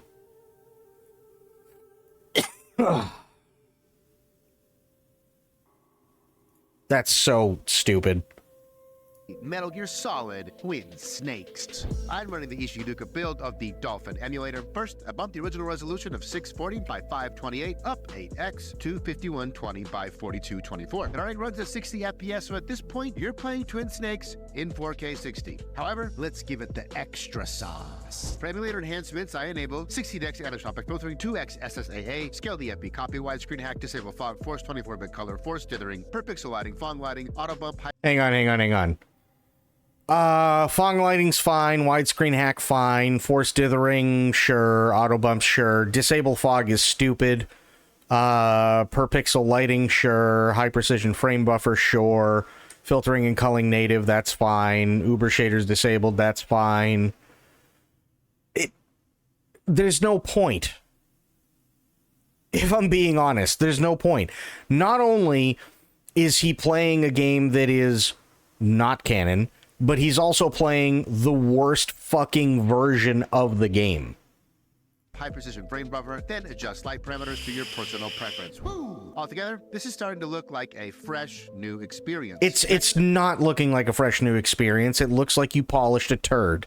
Download NAE EFK93's HD texture pack, name it the game serial number, and place it in the load texture folder. Then go to Graphics Advanced and enable Load Custom Textures. Now we are running 4K upscaled high-resolution textures. Lastly, go to Graphics, Post-Processing, add Ishiduka FX, and hit Options. Enable SSAO, SSGI, Scene Tone Mapping, Bloom, Texture Sharpening, and Pixel Vibrance. This injects modern lighting effects and makes the image pop a tad more. It's also the reason It has to be the GameCube version, otherwise he wouldn't be able to play it. I use the Ishiduka build as ambient occlusion is not available in Dolphin proper. Here it is from the base resolution bumped to 5K, then with the emulator enhancements, then with the HD textures, and lastly with post-processing injection. Or from start all the way to finished product. Praise emulation in the name of Koji with the sun. Amen. That doesn't even make sense. What?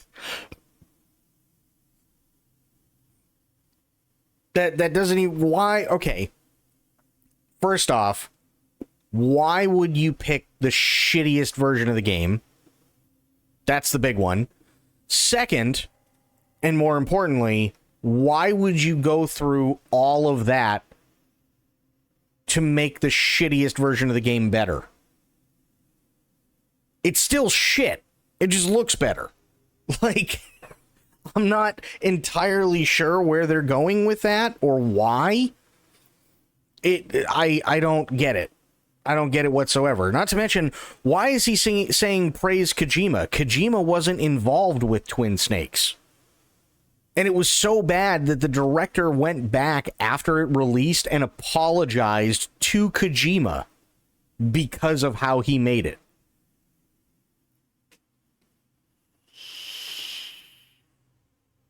It's probably easier to do all those enhancements through Dolphin than it is a PS1 emulator. Why would you have to do a PS1 emulator? Just do it with fucking Master Collection Volume 1. It's on PC now. That's the point.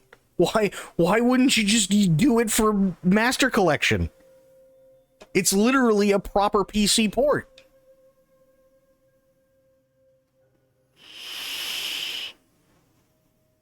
It boggles my fucking mind when people do, like, hey, listen, if you like Skyrim and you like modding Skyrim, there's nothing wrong with it, right? The game is fine.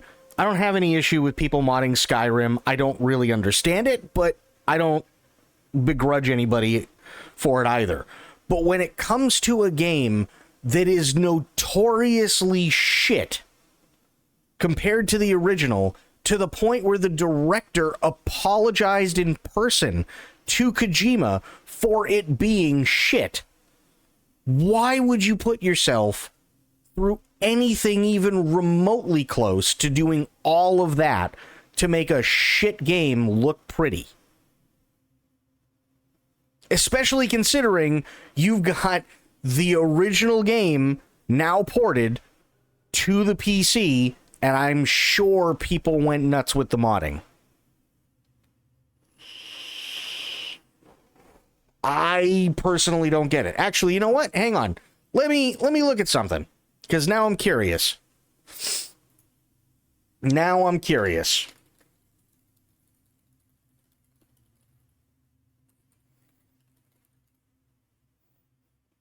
Metal Gear Solid Master Collection.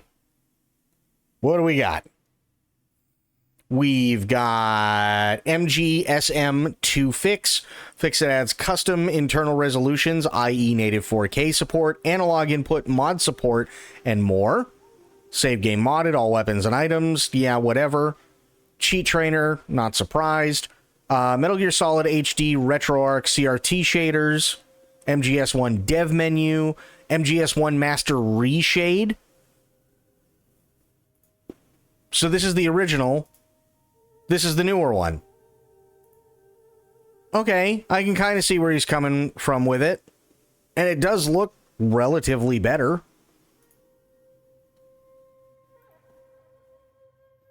Where is view all? Here we go. Yeah, that's it. They got save files. They got Master Reshade. They got the fix that does analog input, mod support, yada, yada, yada. Save game modded if you really wanted it. You got a cheat trainer if you really wanted it. You got RetroArch CRT shader for PC. I'm not entirely sure why you would need to go through all the other shit. It doesn't make any sense to me.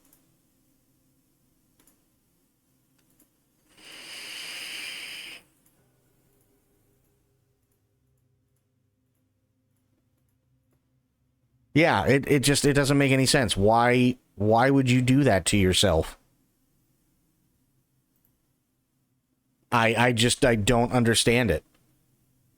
Now, let me check this one out, because I may end up using one of these. A fix that adds custom internal resolutions, 4K native support, analog input, mod support, and more to the original Metal Gear Solid within the Master Collection. Fair. This mod does not have any known dependencies other than the base game. Okay. Mods requiring this file to run is the CRT shader, that's fine. I don't think I'd ever really use the CRT shader.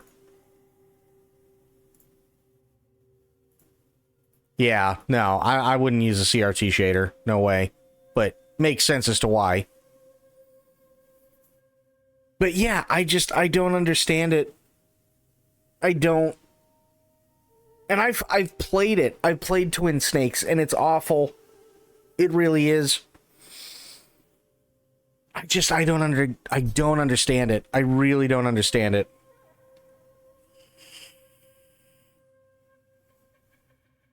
What does this save? Another one? Wait, 1, 2, 3, 4, 5. So, okay, so I just didn't see this one. What does it say? Hang on.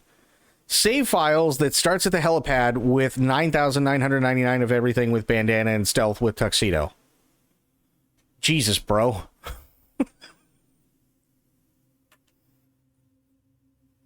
I'm not going to go that far. What's the dev menu? I got to see what the dev menu is.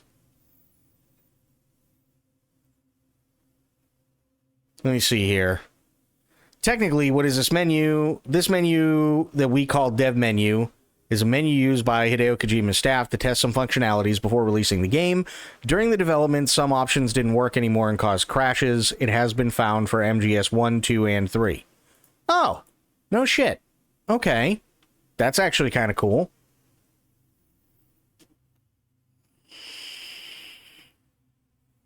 But yeah, why wouldn't you just do that? Wouldn't it be simpler? Just download the game, take the MGSM2 fix, maybe the reshade, and you're good to go? Myth, how you doing? How are the things? We're just taking a wee short break. We were looking at, there was some guy, he took Metal Gear Solid the Twin Snakes for GameCube, which is literally the shit version of MGS1, and he tried to make it look like 4K native resolution and crystal clear and put all this other stuff on it and yada yada yada.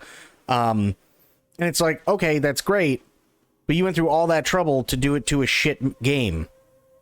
So congratulations, you just polished a turd. Meanwhile, you could go in here, you could grab the fix, you could grab the reshade, maybe if you're feeling frisky, you could grab the CRT shader as well, and you'd be good to go.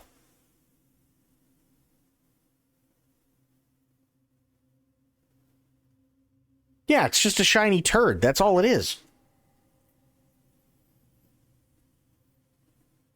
Like, you know it's bad when, and I know I keep bringing this up, but you know it's really, really bad when the director of the game apologized in person to Kojima because of how shit the game was. How am I feeling? I'm feeling a lot better. Definitely feeling a lot better. I got some stuff that I have to do tomorrow during the day, but otherwise, I mean, I'm feeling pretty good. Yeah, feeling pretty good.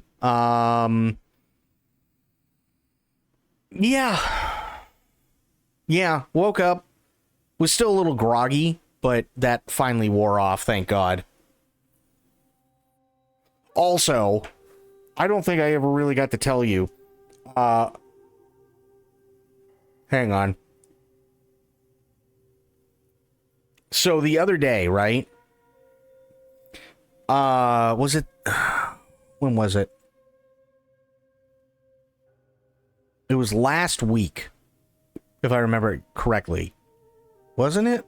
No, it was this week. So this week, Monday morning, I was still feeling kind of crap. Everything was still kind of achy. Still had that little bit of headache and everything else, right? I'm going to do something, and I have to stop 5 minutes before I'm, like, ready to go, because I'm literally trying not to puke in my hands. Right? And if I'm being honest, it went about as well as you expected. Although I didn't puke, it was very, very close. And my hands almost got completely covered in puke, and I almost ruined a keyboard. Simultaneously, as this is happening, somebody messages me and starts trying to flirt with me, and I'm like, this is really not the time to do that. But they don't know, right? And I'm sitting there going, okay, no, I can't. And like, I just walked away.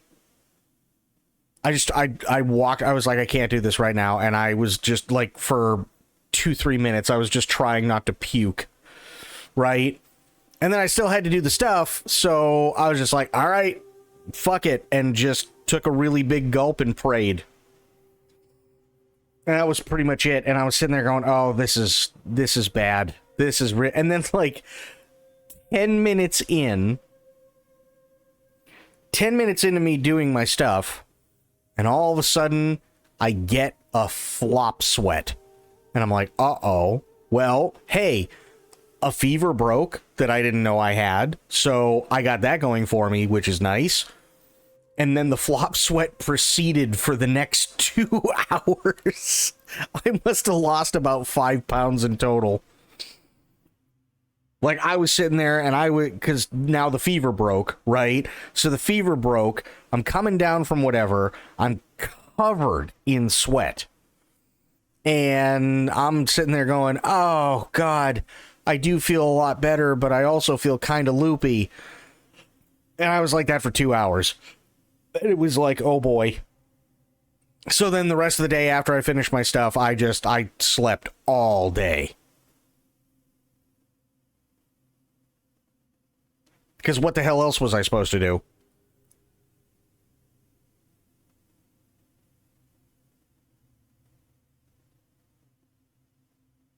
So yeah, that was an interesting time. It was a very interesting time, but I am feeling a lot better. And thank you for asking. Yeah, definitely feeling a lot better now. Holy shit. It was kind of rough. I don't know what it was. Maybe it was like that new flu or whatever. Have you watched that MGS Legacy thing on Steam? What MGS Legacy thing?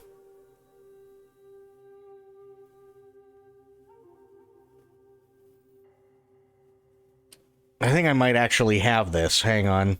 I'll find out in a second. Yeah, I have this. Yeah, this came out September 2015. I've got this already.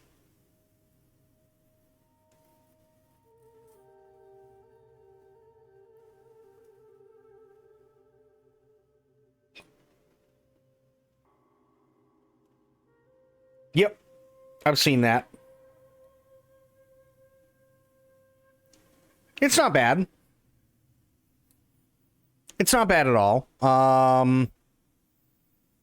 Yeah, it's not terrible. I've gone back and watched this God knows how many times too. Because it's given me a lot of insight on things.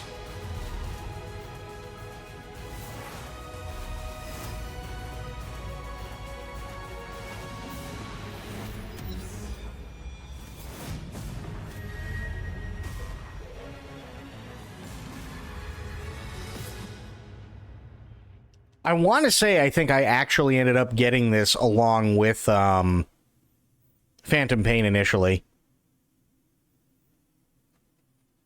I want to say I did. It actually wasn't bad. It's only like 20 minutes long, but I've watched it God knows how many times. Like it said, I had like 17 hours on it.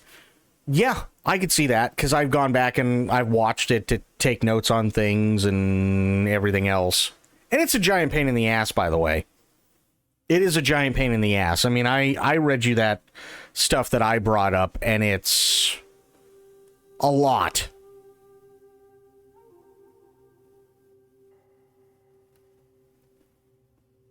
It really is a lot.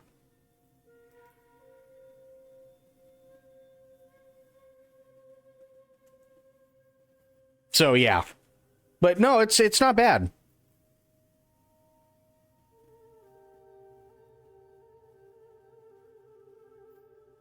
It's not bad at all. I'm trying to think if you're a really big Metal Gear fan, you want to find out more, definitely get it.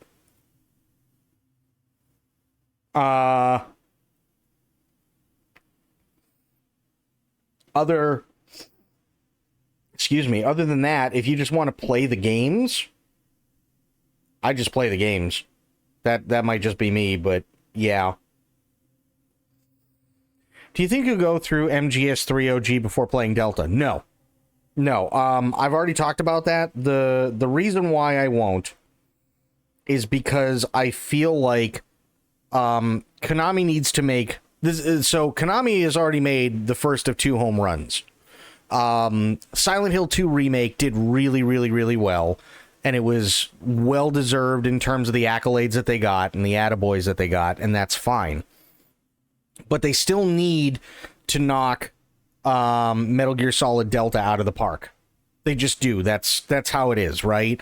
People are not going to forgive Konami for things that happened in the past that they may or may not actually be guilty of until they do something other than Metal Gear Survive, which was god-awful, and also redeem themselves for Master Collection Volume 1's launch, which at best was abysmal and incredibly rough.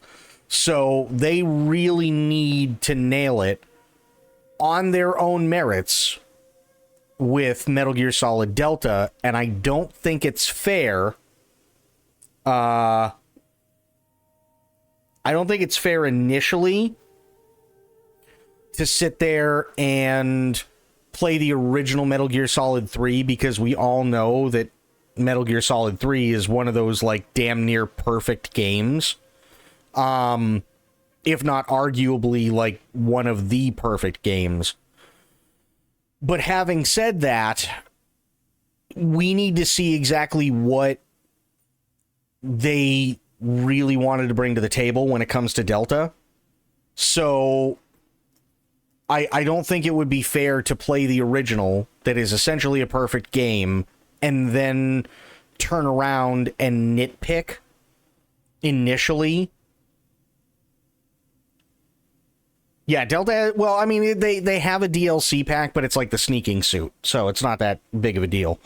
But yeah, that's what it is. It's quite literally that when I play MGS Delta, I want you guys to see how I react to MGS Delta and to things that may have been changed. I don't know if there really is anything other than controls and graphics and camera stuff. I would rather you guys see how I react to that stuff naturally than coming at it with a scrutinizing magnifying glass and going, well, they did this and I think this is stupid, or they did this and, you know, the camera or the scene lasts an extra second, or like, you know, just stupid little nitpicky shit like that. I don't want to do that. I want to play MGS Delta, and if it's good, I want to be able to praise it because of its merits. If it's bad, I want to be able to criticize it because it deserves the criticism. And I don't think I'd be doing that fairly or objectively if I played MGS3 initially. The other really, really big reason why I'm not going to be playing MGS3 before Delta is because I don't want anybody to get bored. That's the big thing, right? We all know the story of Metal Gear Solid 3, and if you don't, that's okay. But generally speaking, if you spend any amount of time here on my channel, you know that when I play MGS3, it's usually a one and done, right? Could be anywhere from 12 to 14 hours long, but I play the whole thing in one sitting. And that's great, except I don't want people to get bored, right? I don't want it to be, oh, okay, we just played Metal Gear Solid 3. Now we're going to play Metal Gear Solid 3. Redo. You know what I mean? Like, it just, yeah. So those are the two big reasons why we're not going to see MGS3 before Delta. I will do MGS 1 and 2 right before Delta, absolutely. But this time around, it'll go MGS 1, MGS 2 is probably going to end up being 2 nights, and then MGS Delta, I'll probably make 2 nights out of it. That way we can take time and we can explore it and everything else. And who knows? Maybe, again, maybe, it might be worth in the future to go, we're adding Delta to the list when it comes to Metal Gear marathons. Which I think would be cool, right? If we're expecting a Metal Gear marathon, play the canon stuff, and then play the stuff that also is supposed to enhance things, right? So 1, 2, 3, Delta, 4, Peace Walker, 5, and then Metal Gear Rising. That'd be fun. But me personally, I'm also one of those people that is still of the opinion, by the way, that what was I going to say? Oh yeah, that Peace Walker should get an overhaul before anybody else, because it didn't translate over well from the PSP.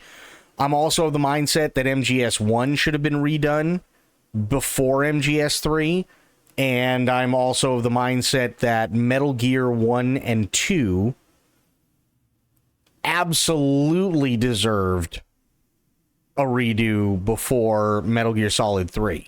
I think out of all of them, Metal Gear Solid 3 is probably the one that still holds up the best.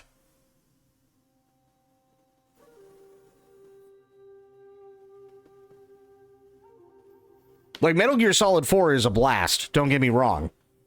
However, Metal Gear Solid 4 also suffers from one thing, or at least I always felt it suffered from one thing, and that one thing was aiming. That was the big thing, aiming, right? I understand it's a sign of the times, and that's how a lot of third-person shooters were done back then. I get it. But I was never really a fan of the shooting in Metal Gear Solid 4. I was a fan of literally everything else in Metal Gear Solid 4. But the shooting, not so much.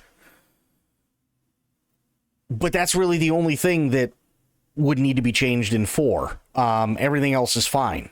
But Peace Walker, MGS1, MG1, and 2, I really feel like those are the ones that need it before anything else. I really, really, really do. I mean, who wouldn't love, like, this is going to sound really out there, and this is going to sound really fanboyish, and I understand that, but who wouldn't love to play Metal Gear Solid 1 with the same control schemes as Metal Gear Solid Delta? And same camera and graphics and everything. Who wouldn't love that?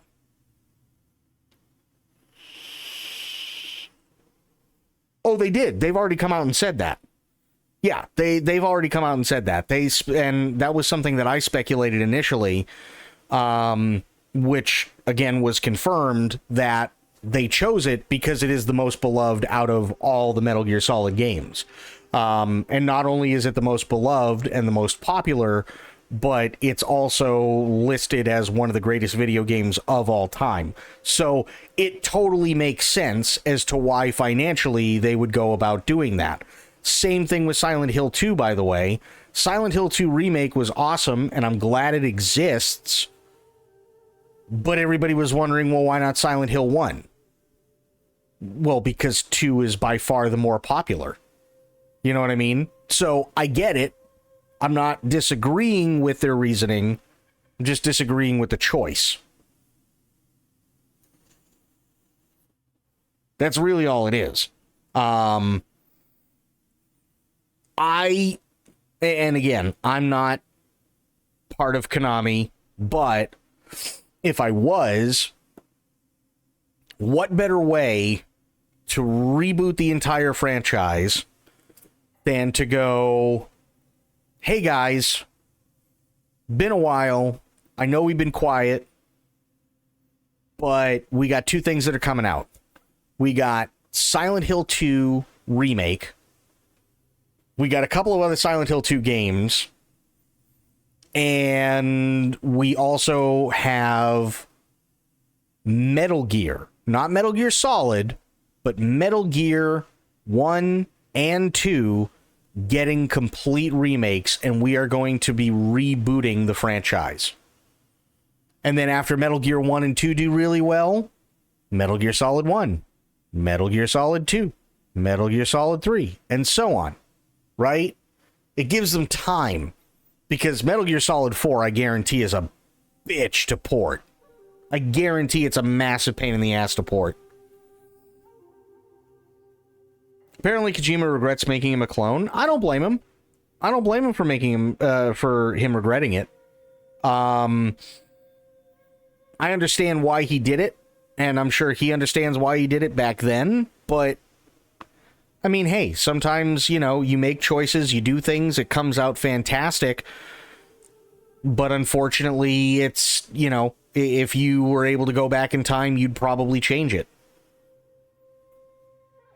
That's just how life goes.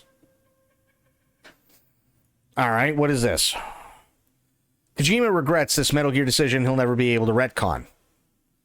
It's rare to see Kojima, creator of Metal Gear franchise, on one of the video game industry's greatest auteurs, express regret over his creative output, but as it turns out, he sometimes feels remorse about one of Metal Gear Solid's biggest and most central plot points, and now he'll never get the chance to resolve it. Kojima is known for a lot of things, primarily creating the stealth genre with the first Metal Gear, then inventing the first ever Strand-type game, Death Stranding, and its upcoming direct sequel. He's also known for his lengthy X, formerly Twitter threads, true. Usually on the subject of Kojima's social media rants is a review of a movie he saw, or his lunch at Kojima Productions, or a celebrity he scanned into Death Stranding 2. Occasionally, though, he also posts musings into his own work and creative process. Although the threads like these have grown increasingly rare over the years, they once offered some of the most fascinating insights into how his mind works. They weren't all positive either. From time to time, Kojima reevaluated his own creative decisions and found them lacking, including in one unearthed thread where he discussed Solid Snake himself. In a series of 3 tweets originally posted in 2014, here reproduced by Metal Gear Informer, Kojima admitted that if he could start the series over from the beginning, he wouldn't write Solid Snake as a clone of Big Boss, he says. In the case of MGS, I always make this would be the last, so I didn't really think ahead. If I thought ahead, I wouldn't have made the main character be a clone, the ending to be hard to continue. Fair. In other words, Kojima always writes each of his games as if they're to be his last in the series. He never approaches them with expectations of a sequel. That's not true, but sure.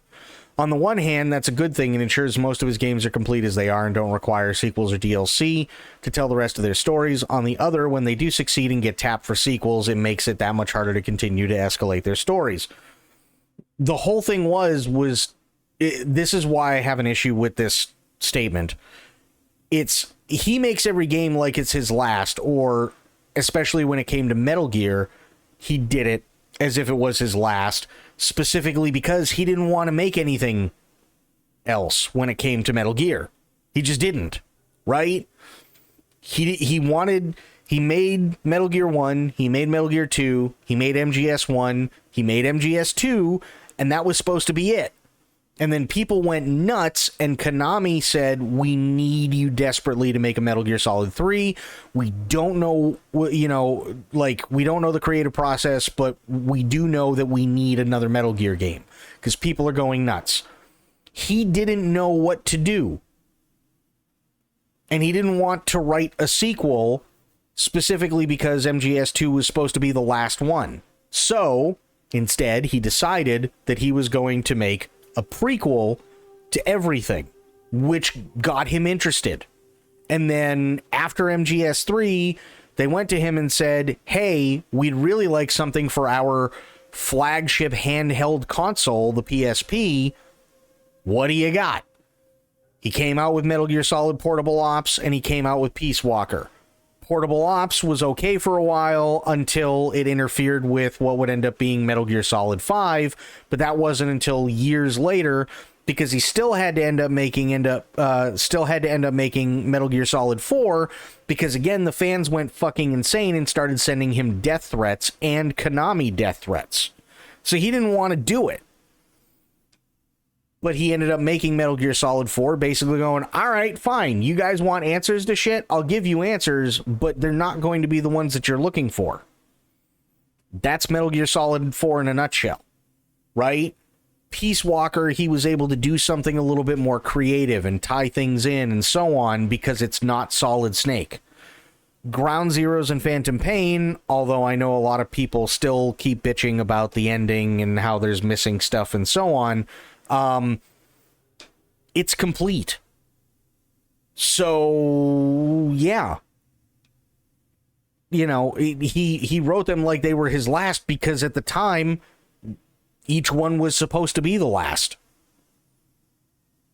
When it comes to Death Stranding, I have no idea, but I wouldn't be surprised if he goes, hey, listen, if I'm not going to, if I'm not going to be alive tomorrow, I would rather know that the last game that I did was a banger.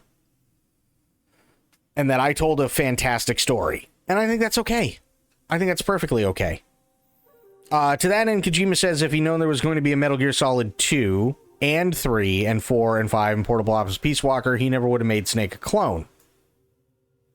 He likely also wouldn't have killed off Liquid Snake so early since he proved to be a fan favorite character later.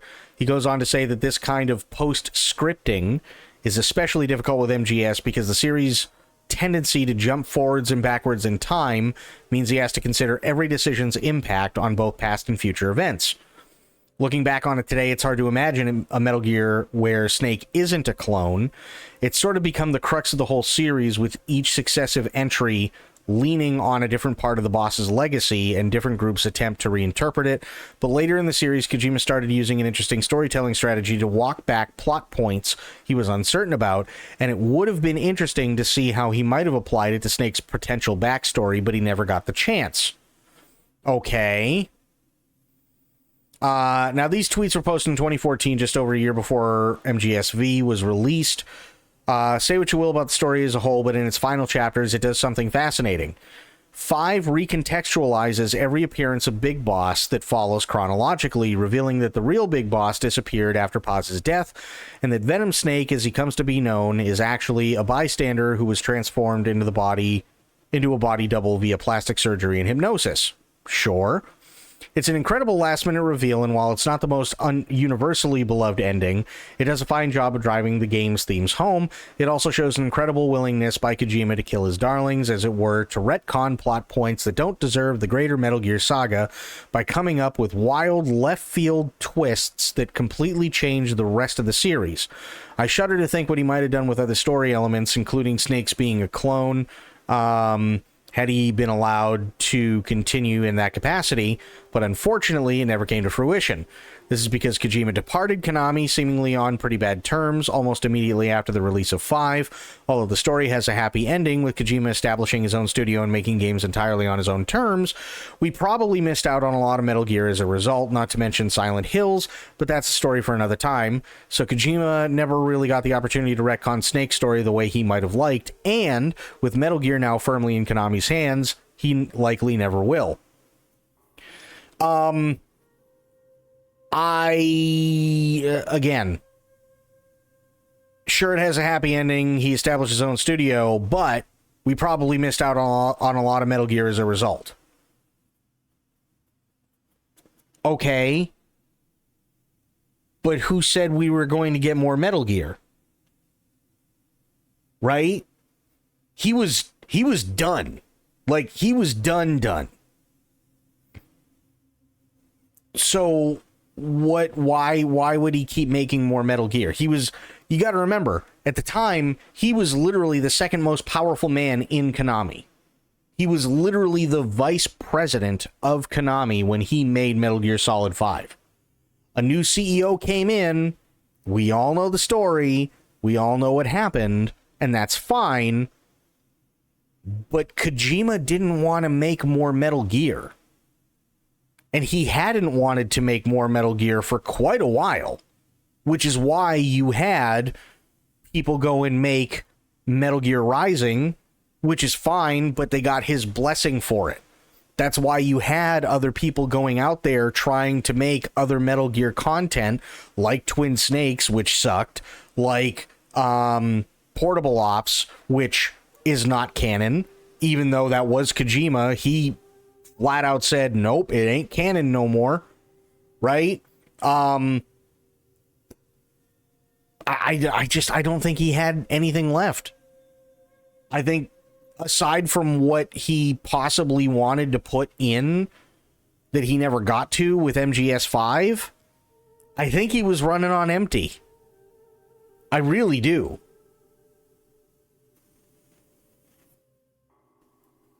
I mean, you got to remember, it's what? 80s, 90s, 2000s, 2010s. He'd literally been working on Metal Gear for 40 years almost. That's a long time to be working on one series. I think he got bored. I really do. I really feel like he got bored, and I really feel like he just didn't have anything left to say. I really think that's it. What makes Twin Snakes so hated? The problem with Twin Snakes is that it takes a lot of things and it tries to turn them into a massive action movie. Now, Kojima has already come out and said that when it came to Metal Gear Solid 1, obviously he was still having a blast, you know, being a fan of like the tough guy movies from the 80s, like Arnold stuff and Stallone's and Van Damme's and everybody else's, and that's fine. There's nothing wrong with that. Snake himself is an amalgamation of Snake Plissken from Escape from New York, a young Christopher Walken from the Dead Zone, and there's a third one, and I can't remember off the top of my... Oh, Kyle Reese from the original Terminator, right? So he's an amalgamation of all those three, but then, to make matters worse, he's got to still come up with a story that's going to be enjoyable. So he does, and he turns it into... I guess the best way to put it would be a thinking man's, like, Macho Man movie. Right? That's just how it is. When it comes to Twin Snakes, though, Twin Snakes forgets that it still needs to make sense. So, for instance, perfect example, in Metal Gear Solid 1, you end up fighting Rex, right? And there's nothing wrong with fighting Rex. It's a giant pain in the ass, but fighting Rex is actually a fun fight because there are two phases for it. In Twin Snakes, all of a sudden, for no reason, there's a cutscene where Rex fires a missile, and for whatever reason, Snake decides to surf that missile and then do a backflip off of it to slice a part of Rex off from the sword that was dropped by Gray Fox after he got squished. And it's needless and dumb shit like that just take it so far over the top that it doesn't make any sense. And it's like, well, why? Why did you do that? And the director actually turned around and apologized in person to Kojima because of all the what do you want to call it? The creative licenses that he took with something that wasn't his and he didn't understand. Anime logic. Yeah, kinda. NGSV is complete. There's nothing he could fit in there. The game would just be wacko. Remember, the writer said they couldn't retroactively make the franchise more rounded because they didn't know the series would even go beyond MG1 and 2, let alone past MGS1. Yeah. There's a fan theory. I mean, I'm sure there's tons of fan theories, but we already know why it went the way it went. There's been literally like long form essay videos on exactly that. Hang on one sec. Let me see if I can look it up.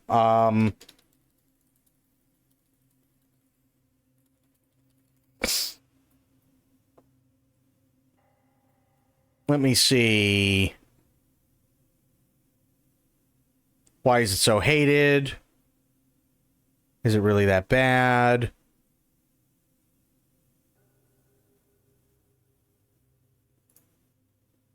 Weirdest Metal Gear game has sadly been lost to time. Good. What if I told you there was a significantly weirder official version of Metal Gear Solid? Actually, what if I told you that version of Metal Gear Solid may be the strangest and most bizarre chapter in a historically strange series of games?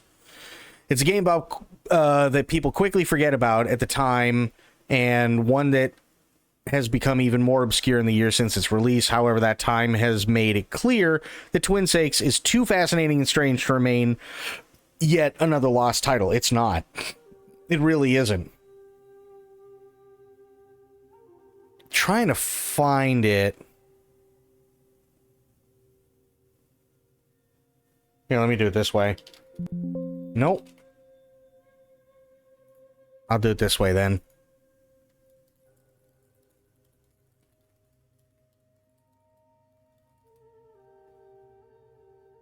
Here we go.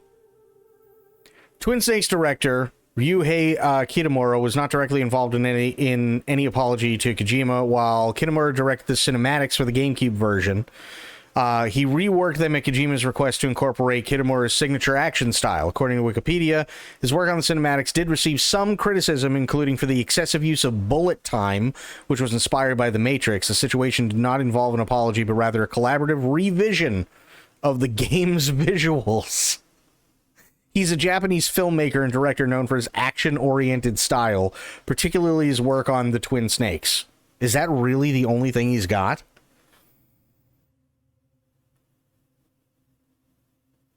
Is that... Wait. Hang on. Ryuhei Kitamura. He had to have done other stuff. What has he done? Midnight Meat Train versus Downrange, No One Lives, Azumi, The Doorman, Lupin the Third, The Price We Pay, Three Sisters of Tenmaso, Godzilla Final Wars. Oh dear. Okay. Guys, the guy who made Twin Snakes is the guy that made Godzilla Final Wars. Longinus, Sky High, Origami, I have no idea. Alive. What is this? Love Death. Nightmare Cinema, whatever that is. Jesus.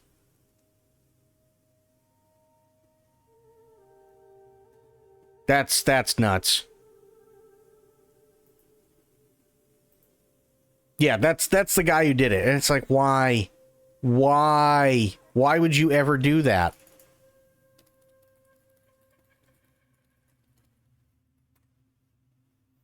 Twin Snakes. God, I hate how... Put it on dark and keep it that way, goddammit. New cutscenes written and directed by Kitamura and gameplay functions originally introduced in the sequel. Game includes a revised translation with re-recorded voice acting using almost all the original English voice cast.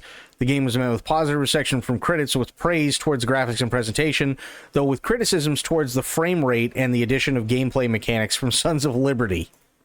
So it's a mashup of MGS 1 and 2, and it doesn't go very well with all the funky shit. Where did you post the fan theory? Let me see. Oh, okay, I see it now. Fan theory is that Twin Snakes is Raiden's VR playthrough of the Snake mission, which explains Snake's over-the-top action scenes and mismatch in brands and Easter eggs. Plus, it's more fun to think of it that way rather than the development team getting choked out by budget and time constraints. I mean, here's the deal, right? The problem is that we already know what is and is not canon. Twin Snakes is not canon. Right? So literally all it is it's literally just that. It's a fan theory. It has no basis in fact. Kojima has come out and said it is not canon. In the Metal Gear Solid Special Edition walkthrough that I have, or I shouldn't even say walkthrough, strategy guide that I have, as well as the Metal Gear Solid 5 strategy guide that I have, which is also the Special Edition version, they both do not list Twin Snakes as being canon, and they even go so far as to write a detailed history of the events of Metal Gear Solid 1, none of which coincides with Solid Snake surfing on a fucking rocket to help destroy Metal Gear Rex with a katana. And all the other stupid shit that they threw in there. None of it. So all it ends up being is just somebody's headcanon. That's kind of the big thing. Every day is a struggle. Sometimes it can be apple pie, that's for sure. But yeah, it's that's what it is. Twin Snakes just isn't canon. And it's the same thing, unfortunately, with Portable Ops. It's the same exact thing with Portable Ops. Portable Ops was very beloved, and then Kojima said, nope, we're done. It's not canon anymore. That's it. So, Twin Snakes is not canon, and it sucks dick. Portable Ops is okay, but he had to retcon shit too much from Portable Ops, so that was ruined because of MGS5. So Twin Snakes is not canon. Portable Ops is not canon. And yeah, the only stuff that is MG1, MG2, MGS1, MGS2, MGS3, MGS4, Peace Walker, Ground Zeroes, Phantom Pain, and Rising Revengeance. That's it. Everything else is not canon. What makes Twin Snakes not canon? All the extra goofy shit. Literally all the extra goofy shit.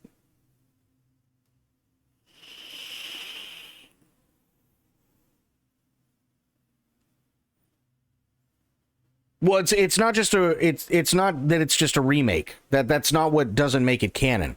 Because if you did a complete remake and you did it shot for shot, it would be canon.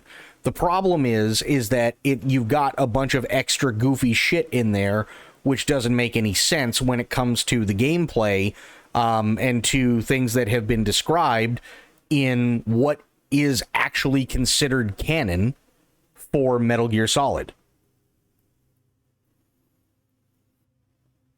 Right? Like, let me put it this way. If they decided in Metal Gear Solid Delta that what they were going to do was they were going to make Snake ride around on a Scud missile and fly around Shagohod during the last fucking battle while strapping himself to a Scud missile and firing an RPG while he's literally orbiting, flying around on a missile, that would not be canon. It would 100% not be canon, and nobody would accept that.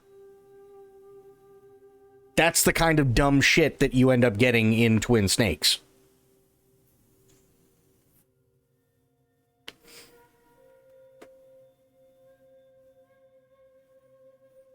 You know what I mean? Like, take any remake, right? That tries to do anything faithfully. Silent Hill 2 remake, perfect example, right? Silent Hill 2 remake was fantastic. Is it different? Yes, but people generally seem to really like it, and there's nothing wrong with that. I really like it. But imagine if at the very beginning of the game, he gets out of the car and he goes, everything that's about to happen to me happens because I was really depressed. And now you have to play the rest of the game not being able to figure it out, that it's because of his depression and what Silent Hill is to him. Just looking into it, and there's no real source, it seems, that says Twin Snakes isn't canon. I can bring it up. I wish I could show you on screen, but it's actually, hang on. I might be able to. Give me a second. Give me 1 second. I might be able to.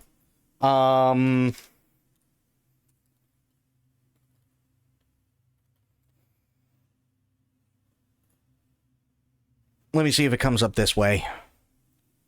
It might. I don't know.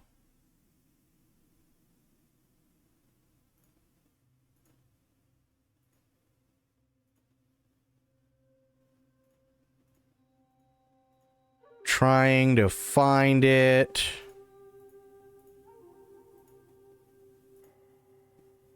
Interpretation. Days of Redemption. No. Synopsis.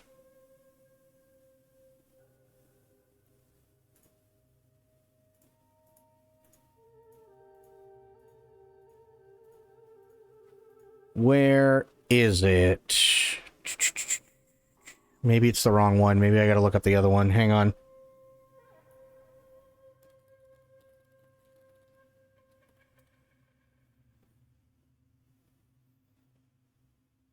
Oh, yeah. Oh, yeah. It absolutely is. Because there are a lot of idiots. Okay. Now I go to the back of this book, maybe. Ooh, they're doing it this way, huh? Primer, game, no. All right. Give me 1 second.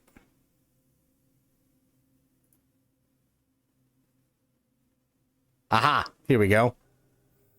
Now I just have to find the right page.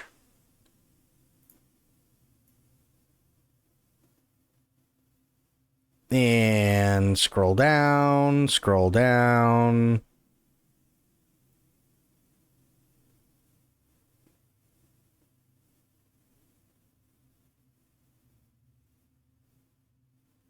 Okay, here we go.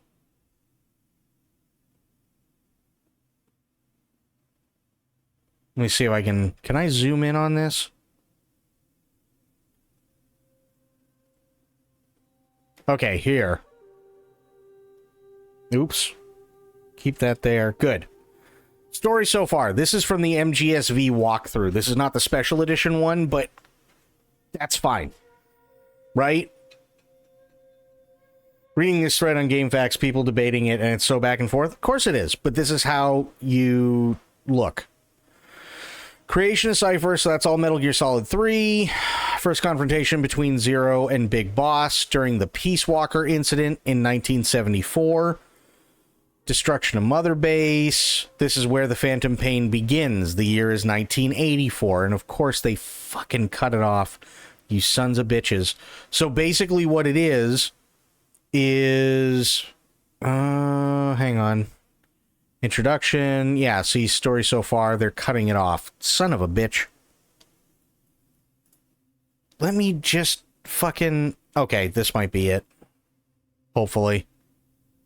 Yeah, it is. Okay. I just have to scroll down a fuck ton. Give me a second.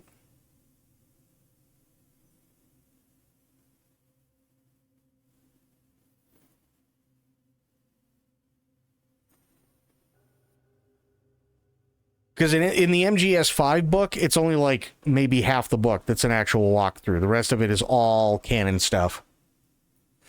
There's never been in any other MG title a scene where Snake has ever shown abilities on the level shown in Twin Snakes. Snake can't dodge bullets, run up walls, ride missiles, or do anything even close to the Neo he pulls in Twin Snakes. The player can't do these things in gameplay either. One of the points of MGS is that Snake, who possesses no extraordinary abilities, overcomes his supernatural foes despite that fact. The ordinary man against overwhelming odds. That is how and why Twin Snakes is not. That's true. And I would agree with that.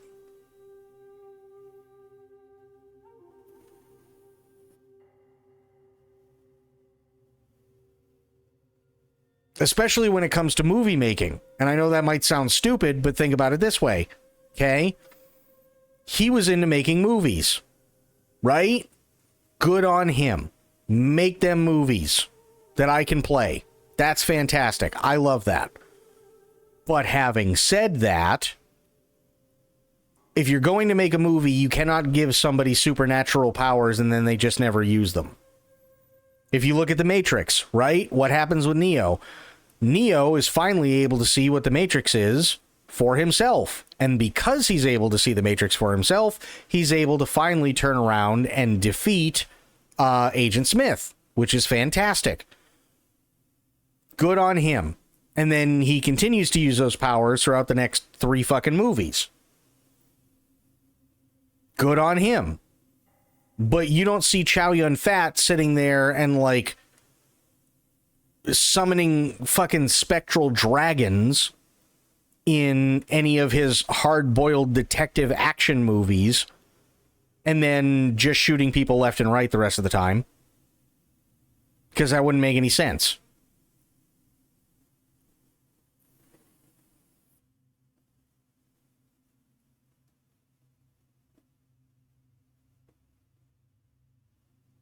I have no idea where you're going with that, apple pie. I have no clue. Where is the fucking introduction? Here, let me do it this way.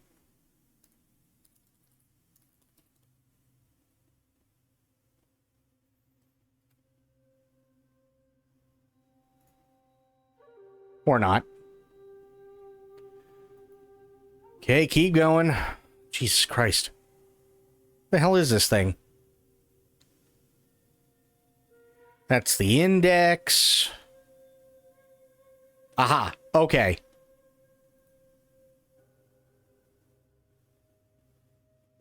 What? Oh. Gotta give it a second.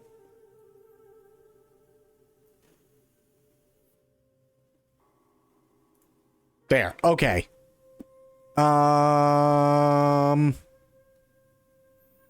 There's pause, code talker, Metal Gear, side ops extra. Got the walkthrough. I don't want that stuff. Don't want that stuff. I hate using this site, by the way. I really, really do. Here, I'll show you. I really hate using this site.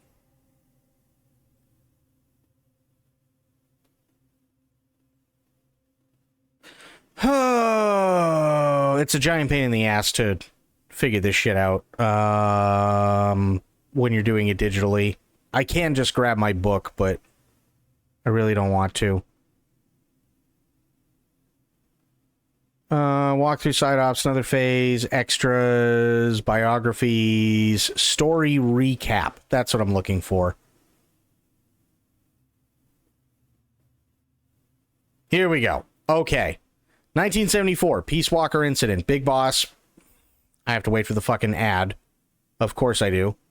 Now that I found it.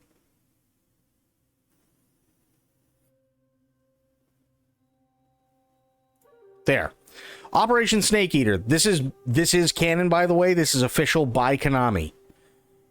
The Shagohod is destroyed and both Colonel Vogan and the boss are killed. By Big Boss, Ocelot retrieves half of the Philosopher's Legacy for America and brings it back to zero. In 1970, Ocelot retrieves the second half of the Philosopher's Legacy, creation of Cypher by Zero, along with Big Boss, Ocelot, and the 3 others, an organization that plans to use appropriated funds to spread the ideals that they believe the boss held dear. Fair. 1971, Zero initiates the Les Enfants Terribles project, which is fine. Peace Walker incident. So those are the events of Peace Walker, 1974. Big Boss becomes entangled in a crisis that involves the CIA and KGB, with Cypher manipulating all parties in the background. It's but a ploy designed by Zero to force Big Boss to attack the Cypher fold. At the conclusion of the incident, Big Boss commands a large force stationed at Mother Base and a Metal Gear with nuclear capabilities called Zeke. Snake and Liquid are born as part of the Les Enfants Terribles project, followed by Solidus. Big Boss permanently leaves Cypher and goes off on his own to build his army of mercenaries, recruiting Kazuhiro Miller in the process. 1995, these are the events of Metal Gear 1. Outer Heaven Uprising, Big Boss attempts to fulfill his dream of establishing a nation of mercenaries free from all government controls. He's stopped by the intervention of Solid Snake. 97, Huey Emmerich commits suicide after discovering that his son Hal and his second wife are conducting an affair, which is basically just to say, stepmom, how'd you get stuck in the dryer? 1999, Zanzibar land disturbance. Big Boss makes a second attempt to establish his free nation of mercenaries, but is stopped again by Solid Snake. The Big Boss's body is retrieved by the Patriots and maintained in a state of perpetual coma for 15 years. Fair. 2007, the tanker incident. Fucking ads. I swear to God. I hate the ads.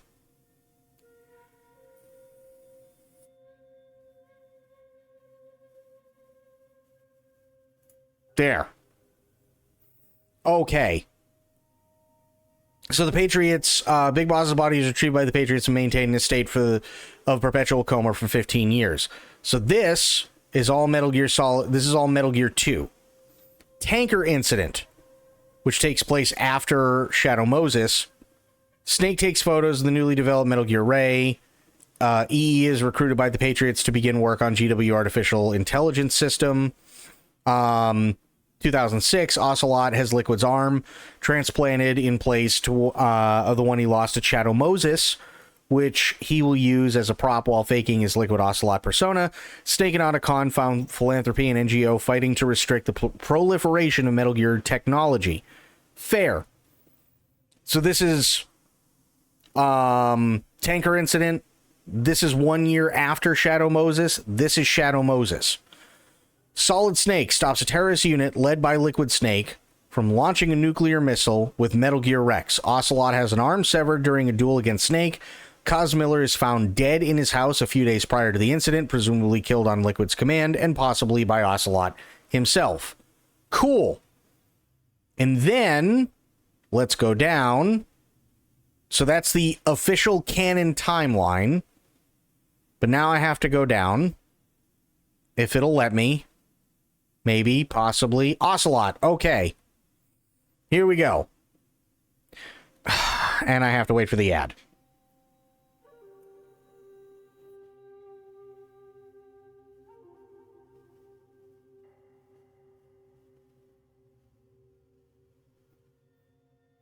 Come on, please. Oh, Jesus Christ.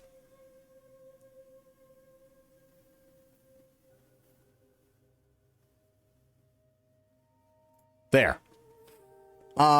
During Shadow Moses in 2005, Ocelot used Liquid to retrieve test data from Metal Gear Rex in order to deliver Solidus, the third Big Boss clone and then United States President, while still technically serving the interest of the Patriots, but in fact manipulating all parties involved.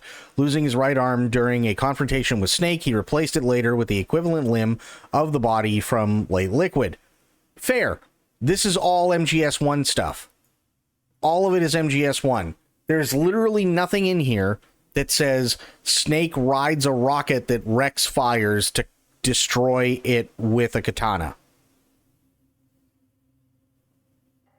Right? There's nothing in here. So if they're not referencing it, that means that they don't care. Like, to the point where there are even some in the Metal Gear Solid 4 walkthrough and the Metal Gear Solid 5 walkthrough where they specifically relate very specific things from Portable Ops, believe it or not, to say, no, this part still is canon, but the rest of it isn't.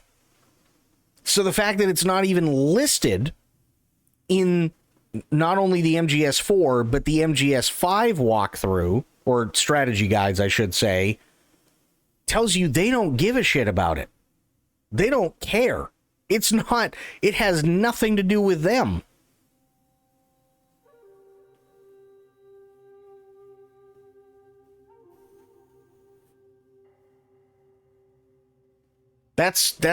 Yeah, there you go. I think it really boils down to they both are canon story-wise. It's just sort of purist mindset taking place. And since Kojima worked on one and not the other, it's that which is determining what one is more canon than the other, really? Well, yeah, but we already knew that. We absolutely already knew that, considering he's already come out. Right? He's already come out and said, no, these are the list of games that are canon. If one had to be selected, then Twin Snakes is the only one to have character-related material carried over to the other installments prior to it. That's something someone brought up. Right. However, the difference is that no one knows why that was done. No one.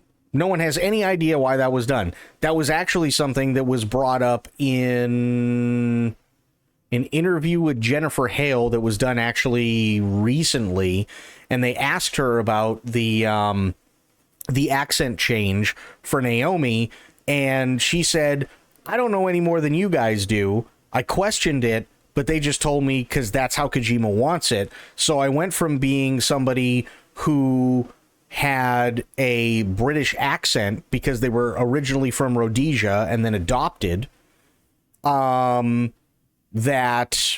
whole thing was just gone. It was retconned. It was out the window. We didn't know anything other than that. So then they wanted me in Metal Gear Solid 4 to come back and just drop the accent entirely, and nobody knows why.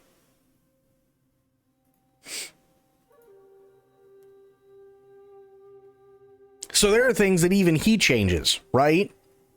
The whole thing with Naomi, Mei Ling's accent is gone completely. There's stuff like that he just changes. But because he's literally the guy, because you got to remember, all of these games that are canon specifically say a Hideo Kojima game, right? All of them have his stamp of approval, with the exception of Portable Ops, which had to be retconned severely because of Metal Gear Solid 5.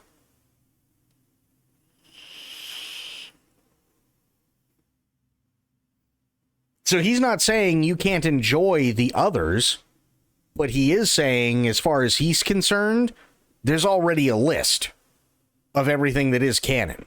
So if you want to use the canon route, that's fine, but there may be some shit in there that isn't, or there may not be shit in there that you like. And that's okay too. That's totally okay, but it doesn't make it canon. She grew out of it. Oh God. How you doing, Crit? How are the things?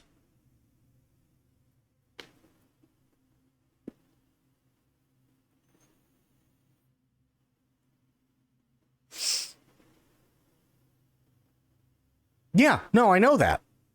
I know that. That's already been discussed. Right? No one knows why he wanted them changed. He just did. No one has any idea. Glad you haven't been got yet by whatever you're fighting internally. Oh yeah, no, I'm actually a hell of a lot better than I was, for sure. I'm definitely a hell of a lot better. Yeah. Yeah, absolutely much better. But yeah, no one knows why he decided to change them. He just did. He was just like, nope, that's whatever, right? And to this day, people still are like, it doesn't make any sense why he would change Naomi and Mei Ling's accents.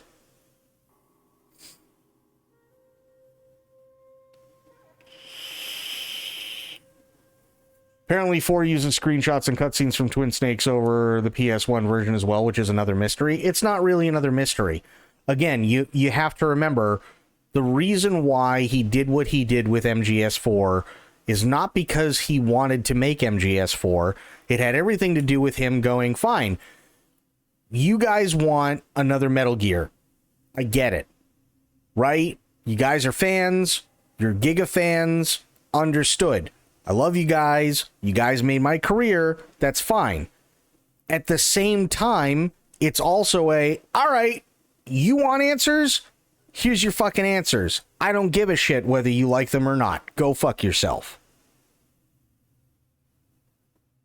And he had every reason to feel that way because of the people who were sending him death threats.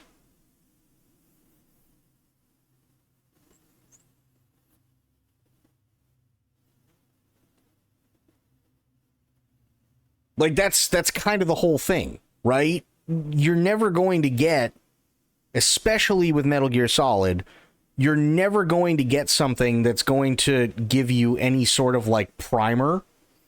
And the reason why is because from game to game, he can change shit. He can absolutely change stuff. Now, did he ever get the chance to, you know, say, oh, well, Snake isn't a clone? No, but it does make a lot of sense that he wouldn't be a clone, specifically because, unfortunately, people don't know how clones work. No bullshit. People don't know how clones work in Metal Gear Solid. They have no idea. Metal Gear Solid 1 is literally the perfect example, right? There's Liquid, and he's talking about, well, you got all the dominant genes, while I got the recessive genes. And here I am, the lesser of the two brothers, sitting here, doing this thing to show my father that I am the true Snake. It's like, okay, but that's not how cloning works. You can't just take the dominant genes from somebody's genome and give them all to one person and then take all the recessive genes and dump them into another fetus. That's not how that works, ever. It is a clone, which means that all the dominant and recessive genes are an exact carbon copy of the original. Right? So if that's the case, then it doesn't matter whether or not Snake was in fact a clone. Which I could totally see why he would want to change that, because it doesn't make any sense. I could totally see it if all of a sudden Liquid went on this like long-ass diatribe about, you know, well, it must be that you have all the dominant genes, not understanding how it works, right? While I ended up getting all the recessive genes, but this time I will show that the recessive genes are the stronger genes. Again, not knowing how cloning works. As long as they went at the end, Snake, there's absolutely no way he could be a clone. Or you, for that matter. You were just raised by Big Boss. Just like he was. But the difference is that he was out in Africa and he suffered a lot of things and he hated who he thought was his father. Okay, fair. Also, he doesn't have any fucking clue as to how cloning works. There's no possible physical way whatsoever that you can have two different embryos. One has dominant and one has recessive genes. That's not how cloning works. That's all they would have had to have said, and it would have tied everything up.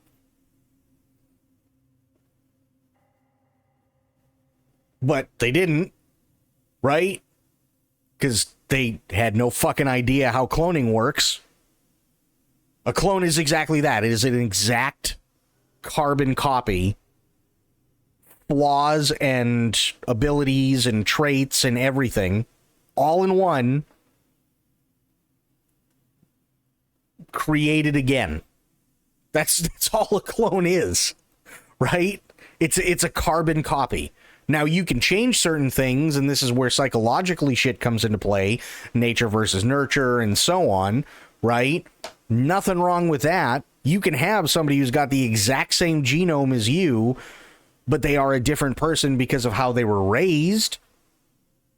That makes total sense and is shown, by the way, in Metal Gear Solid 5, because look at Eli, he's a piece of shit, right? Just like Liquid Snake was a piece of shit. So you can see the nature versus nurture thing there, and that works. That's fantastic. But yeah, I can see why he'd say he didn't want Snake to be a clone. 100%. And you also have to remember the time frame in which he was making it, right? He was learning about his father. He was learning about genes. He was learning about things that carry on in the family versus things that don't. So he got a little in his head, And that's fine. He came up with a general premise. Tomokazu Fukushima decided, okay, well, let's go down this weird path and try and make something out of it. And he did. And it was good. But everybody knows that's not how clones are made, and that's bullshit. In their universe, sure, clones can be that way. Fuck it, why not? But generally speaking, that's not how clones are made. That's complete bullshit.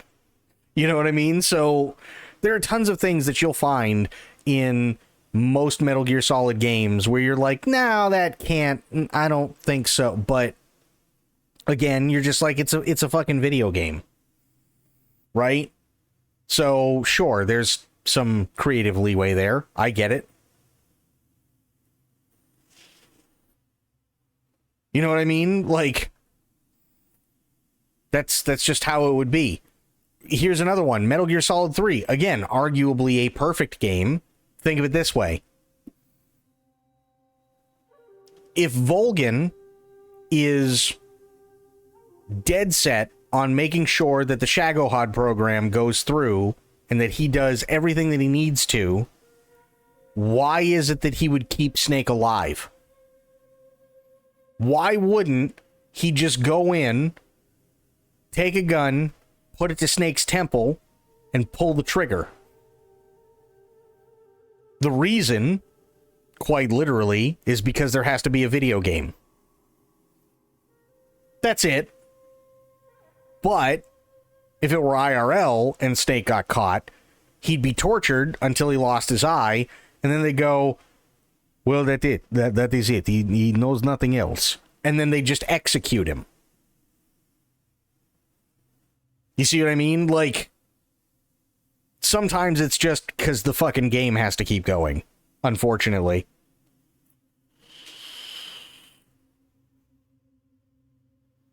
Or, here's another one. Try explaining, this one's always a really, really good one. Try explaining how the vocal cord parasites work to somebody who's not initiated in Metal Gear Solid.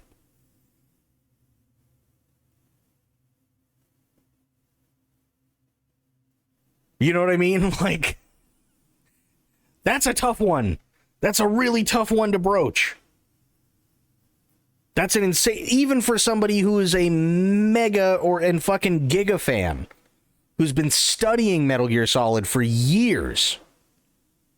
Try explaining how vocal cord parasites work to somebody who is not initiated into Metal Gear Solid. It's just not going to go well.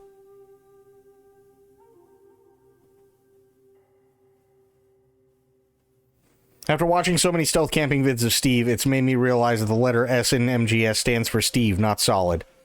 Well, that's in Metal Gear Solid Peace Walker and 5, sure. I can see that. I got Steve rank on back up, back down.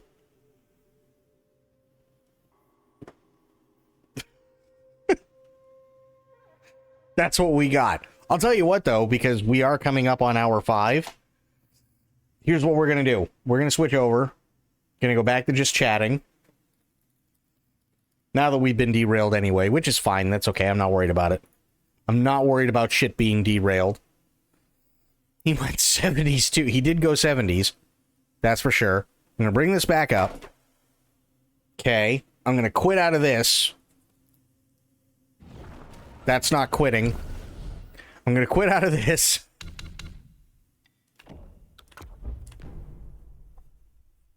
And it is Steve time. It is absolutely Steve time. We're going to watch Rest in Peace, Crazy Neighbor. That's like 85% of the time I show up. Derailment. Absolutely. This is Steve talking to us, sadly, about the passing of Crazy Neighbor. Hey guys, you read the title. I've been debating on how to let the world know. But Crazy Neighbor passed away last week. Glenn is his real name. He was surrounded by his family. had a brief illness for a couple of months. I've been out, back from the coast to visit him. I'm back out on the coast now. But, so, he was my real neighbor. He was right across the back alley from me. And the reason he's known as Crazy Neighbor, I was filming videos and I wanted him to be in a video, wanted the company on one of the trips. And I said, well, do you want me to call you Glenn? And he says, no. I said, what do you want to be called? And he says, Crazy Neighbor. And so that's where the name came from, and that's how we ended up in the videos. And, you know, he is a little more crazy on camera. As soon as the camera went on, he loved the camera. He'd get up in front of the camera, and he loved to entertain people. He was a big part of my channel. A lot of times, a video would not be nearly as good, like the river trips. Those were our favorite to do. Sadly, over the last couple of years, the timing didn't quite work to continue our river trip. We did plan to do the one a couple summers ago, and then we'd planned to do one last summer as well, but then my mom was sick. So, he was a great man, best friend I've ever had in my life. A solid guy, so knowledgeable about everything, always willing to help. Like he was just as good in real life as he came across on camera. So we all have heavy hearts right now,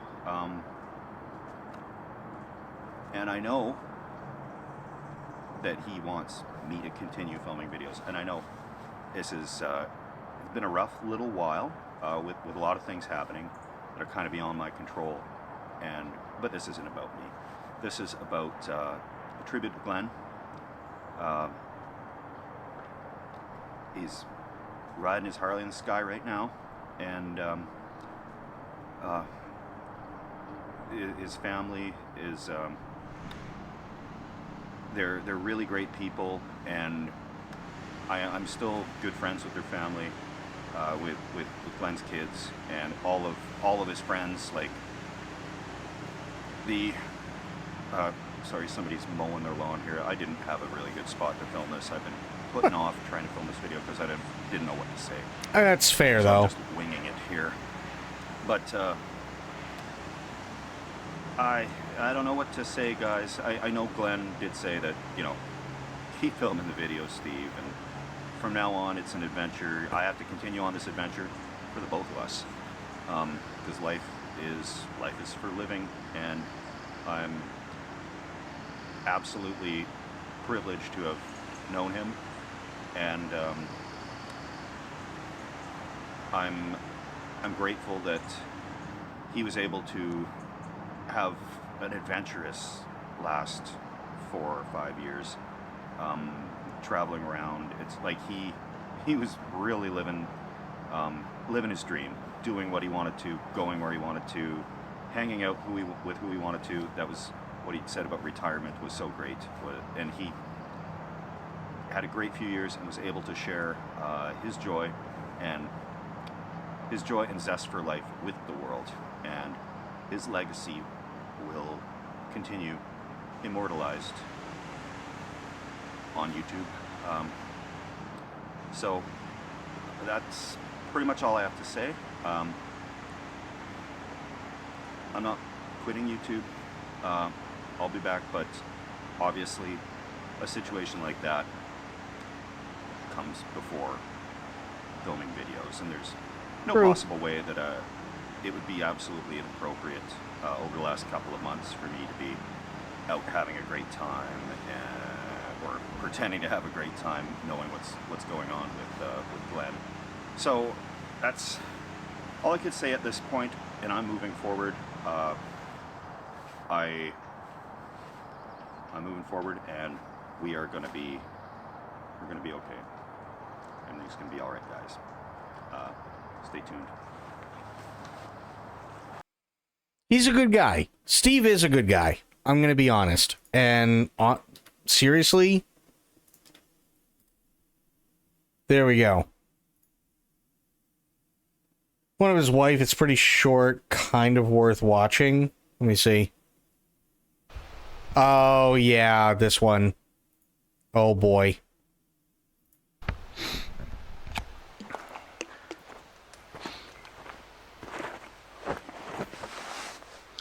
Hey everybody.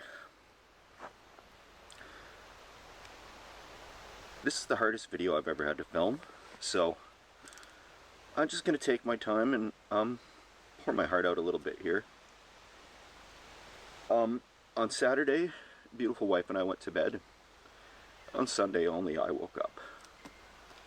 So the last I don't know how many days, it's been an absolute shock.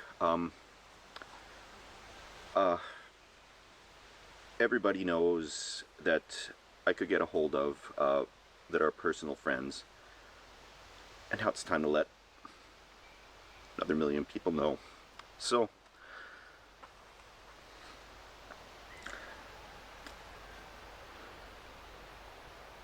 the only reason there's a Camping with Steve at all is because of Jess. If I'd never met her, I'd still be living in a motorhome trying to finish a documentary. And they say this about everyone who passes away, that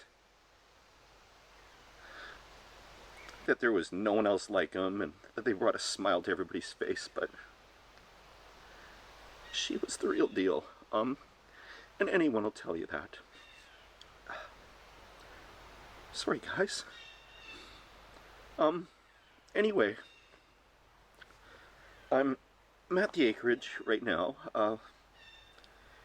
We were moving out of an apartment anyway, anyways, and we hadn't found another place to move yet. So I was worried the acreage would be too many memories, but it feels good out here.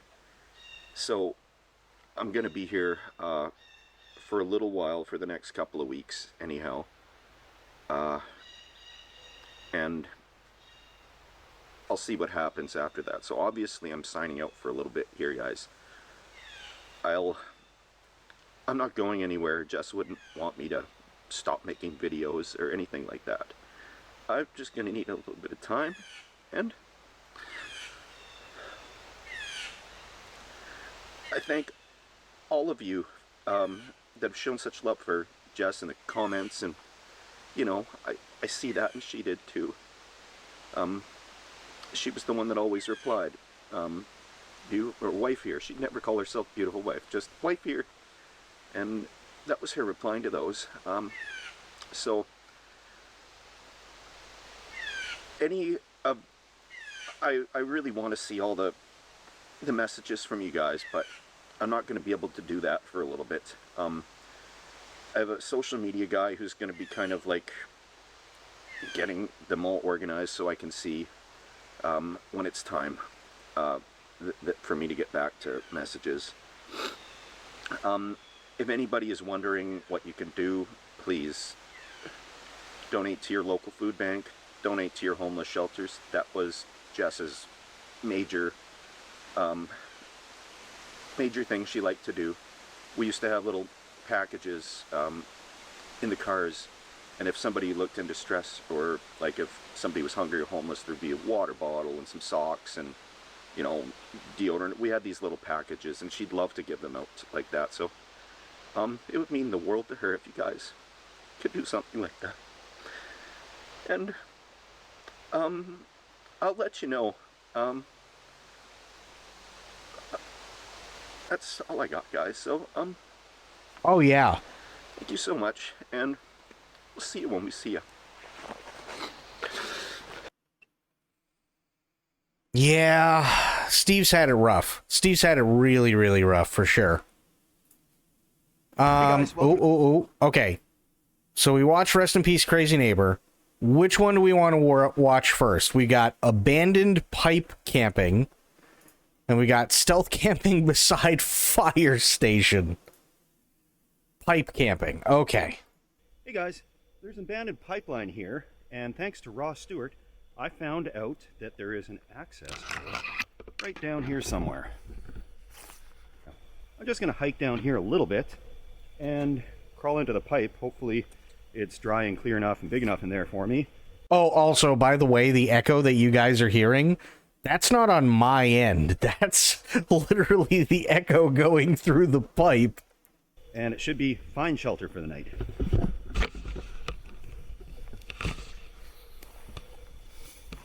Yeah, that's his microphone picking up the echo in the pipe.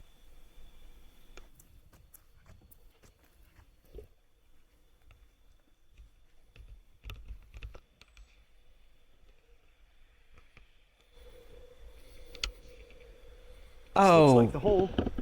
No, Steve. All right. No. Okay, this pipe actually goes way over the edge here and way down. So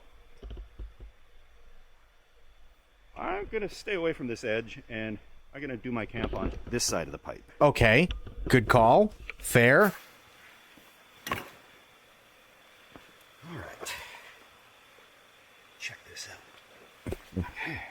Oh, God. It's, yeah. Hello? Thought that was somebody down there. It was just my echo. Okay, let's check it out. Steve, that's a... Hello. Oh, God. So, that way there is not much. This way. Hello. Oh, dear God. Okay. It's an interesting little spot for the night. I got a small shovel. I'm going to scoop out some of these dead leaves, and I got a cot that I'll put in there. Steve, no, there's poop in there. Beautiful, beautiful spot, if I do say so myself. And I'm just going to be sleeping in there. I don't want to hang out in there too much, but I've got some other tools that we can set up here to make it a little more comfortable for me tonight. I got a couple little tricks that I can use to make this a little more comfortable. There's some mosquitoes, so I've got some mosquito spray I'll put in there. And I guess I'll start with scooping out these leaves.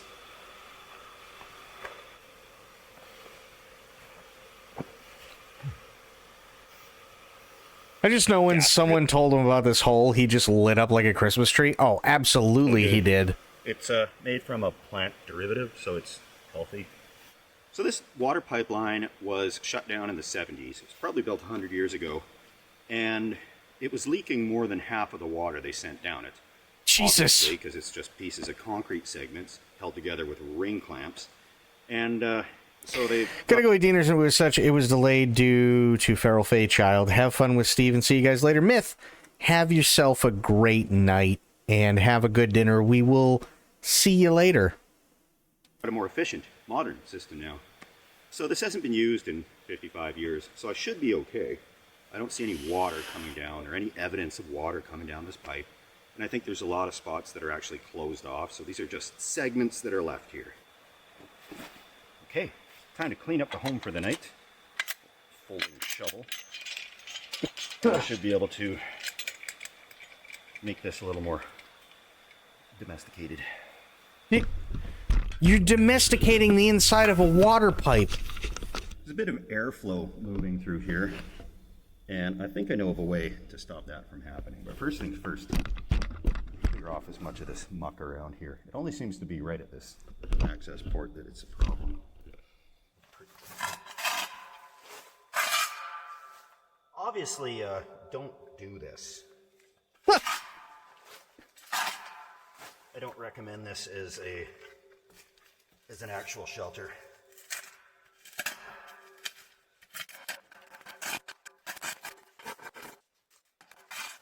I love obviously don't do this. For the cot. And I'm gonna put my finishing touch on this. I got an umbrella with me, and I don't like the concept that there could be bats in here. This isn't quite big enough, but it could slow them down and might stop the echo a little.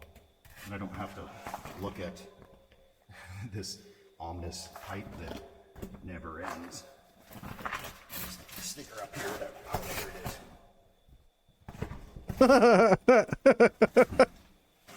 Doesn't really want to stay there. Steve, your umbrella fell down. I got an umbrella for each side of this pipe. But so maybe this one's bigger. Yeah, that umbrella's pretty good. That's just about perfect. Actually, yeah, it is. This little umbrella is not cooperating. It was on clearance when I bought it. And I can understand why. At least I'm not stuck out in the rain with it. So, got one of them in, blocking up that scary end. The other one that falls down way into the river over here. I don't see anything coming up that. Oh, is that a bat in there right now? Oh, God. That might be a bat. We're not sure. Critters out of the pipe here. Oh, no. Ow. Pretty sad little horn. Now, hopefully, nobody on the other end of the pipe thinks there's somebody stuck in the pipe trying to get out. But I'll put the cot together. I should be able to do that up here and slide her down. And someone miles away just heard that. Oh, yeah. Somebody just shit their pants like 30 miles away. They're just walking by this old pipe access, and they hear that.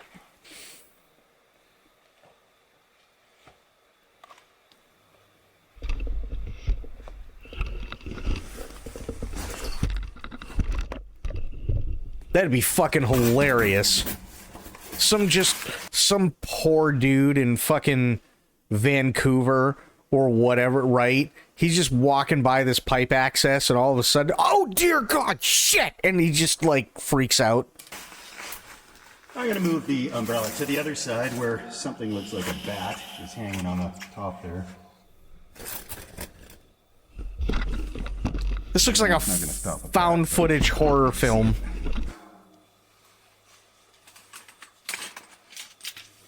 Put these legs on. As long as I can pull that off, I'll go to bed.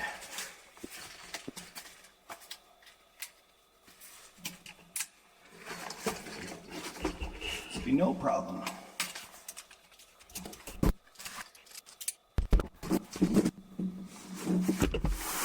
Okay. Well, that's all right. Not bad at all. Is it all right, Steve? Are we sure? Umbrella I can use up here for the top. Rain, it still kind of yeah. works. Well, honey, my body will either be here or somewhere down pipe. It's true. Cover the top of the hole. All done. Wait. I'm not going to hang out. Cover the top of the hole with the smaller umbrella. Works.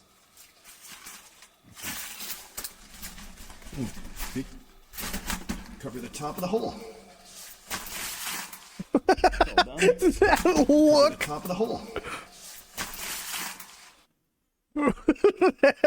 Oh, Steve. Oh, God. Steve has the best facial expressions. He's so disappointed. It's all done. And I'm not going to hang out in there all night. There's enough to see out here. And time to do that because shelter's ready for the night. All set up. This stop the rain if the rain happens to fall. Oh, okay, there you go. It's on quite perfectly. Yeah, you just gotta do that before you get in, and then get in. Bear spray. I'll actually put that on my belt right now so I don't forget. I'll do it in a bit. Some low light lager because, well, here I am having a beer by a pipe. So, cheers, everybody. What a time to be alive. It's a sophisticated flavor for something called low life lager. And yeah, over the edge here, this really... It's a sophisticated flavor for something called low life lager. Wonder how many hikers peed in that pipe. Oh, I know I would have. Absolutely. Drops down.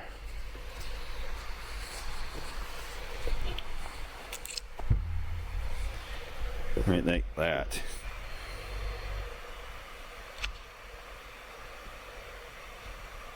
The pipe goes down pretty sharp and then goes across a trestle to the other side over there. And it crosses a little creek with waterfalls aplenty. And I'm not going to go down really any further this way because these are very slippery leaves. But there's a path over here, kind of, that I can get to. Take a look at the creek down there.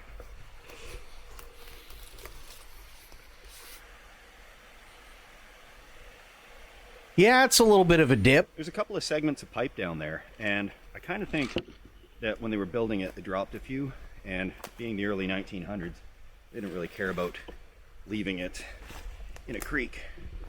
But they may have broken off from somewhere else and rolled down. But here we are. Home sweet pipe.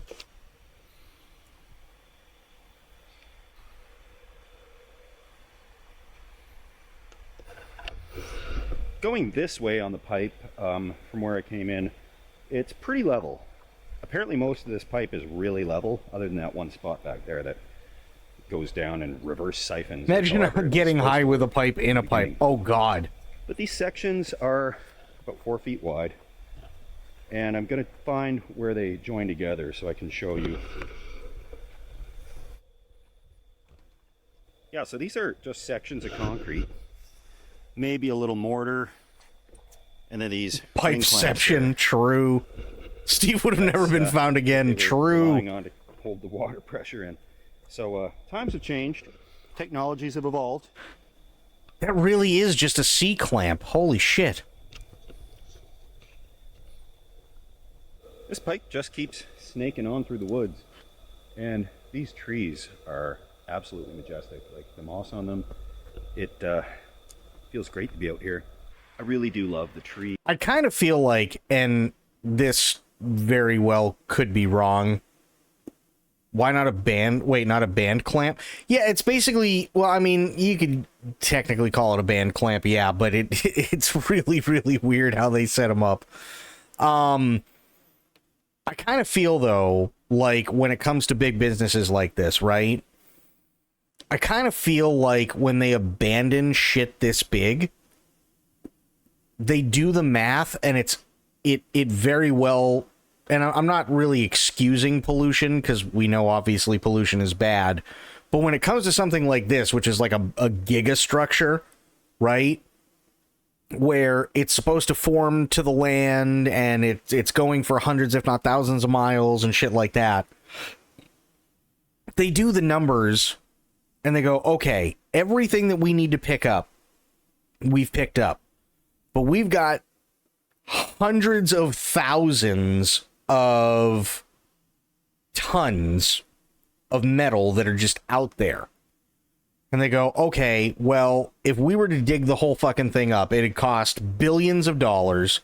And on top of all that, it would ruin the ecosystems of God knows how many different areas and stuff that we would have to, like, literally go into and everything, because everything is grown in over the top of it. So we'll just leave it there, and eventually nature will just claim it. I kind of feel like that's probably what they do. You know what I mean? Like, it doesn't make any sense to bring bulldozers and, you know, diggers and like everything else in here to fucking take up 4 feet of pipe. Even if it goes for 1,000 miles, 4 feet of empty pipe is empty pipe. Who gives a shit? You know what I mean? Trees in the mountains and the moss. But at a certain time of day, right now, it's dark and a little cool. And I can see the sun up there. If I was a little taller up there, I'd be sitting in the sun right now. But instead, I'm sitting on a mossy old pipe in the woods. Hey everybody, welcome to Cooking with Steve. I'm gonna do this while there's still some daylight. Oh, so no. I don't lose my ambition. Okay. If they're hungry or just eating the shredded cheese. Oh, okay, so fair. I'm making kind of a backpacking meal. There's orzo. It's like rice, but when you want gluten. Cheese, onion, some broccoli, a little butter. Okay. Top it off with a pouch of skipjack tuna, Mediterranean flavor. Oh, okay. And, this doesn't sound too bad. Yeah, we'll make this, and hopefully it is edible. It's like a little. He's gonna try and make like a little like tuna stir fry kind of deal. That's not horrible. Steve loves his tuna. I mean, to be fair, it's a lot of protein, and I mean, for a quick day trip or a quickie meal, it's solid. Yeah, it's got a lot of protein in it, right? It's got the omega-3 fatty acids in it. It's got like a lot of the really good stuff that you need, especially when you're burning calories, hiking through the woods and camping and stuff like that. This sounds like a pretty solid one to me. It's better than the meatloaf he tried to make on an open flame.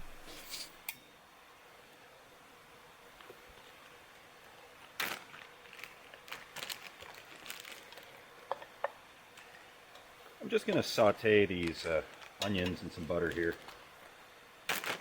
Then I'll throw the rest in and let it boil. Dude, I'm still, like, I get it. Steve is trying new things, and there's nothing wrong with trying new things. And the comedy of him trying to make meatloaf on an open flame is just amazing in and of itself. But I wonder what the hell went through his head when he thought, if I take a bag and I take raw Hamburg and put all that stuff in it and I mix it up and then I try and make a loaf shape in tin foil and then put it on an open flame, how that's going to go. I'm not entirely sure how he equated that with perfect meatloaf. The amount of liquid. Yeah. It's like, I said it before. I was like, dude, just get a bread pan. Like, all he would need is a bread pan, and then he just packs it down after he mixes it. There was nothing wrong with the way he mixed it, right? Pack it down in a bread pan, then put the foil over the top of it. I guarantee it would take a fraction of the time and would cook twice as good. Didn't realize until you said foil. Yeah, foil. Points for ingenuity? I mean, sure.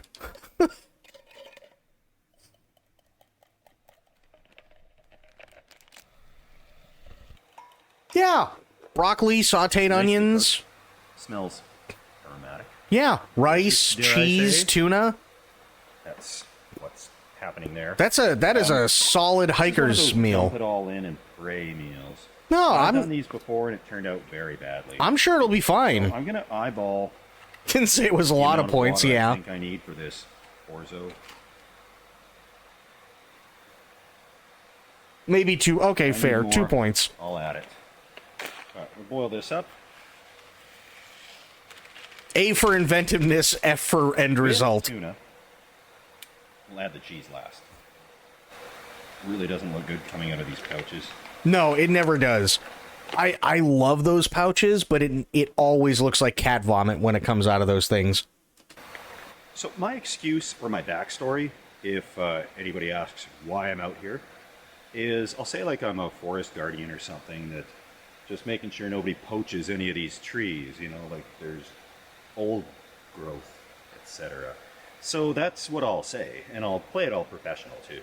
You know, like I'm, you know, forest guardian for like 5 years now, and we just do this all the time. You know, laid on thick. He always just adds everything in before the water even boils, or before everything. Yeah.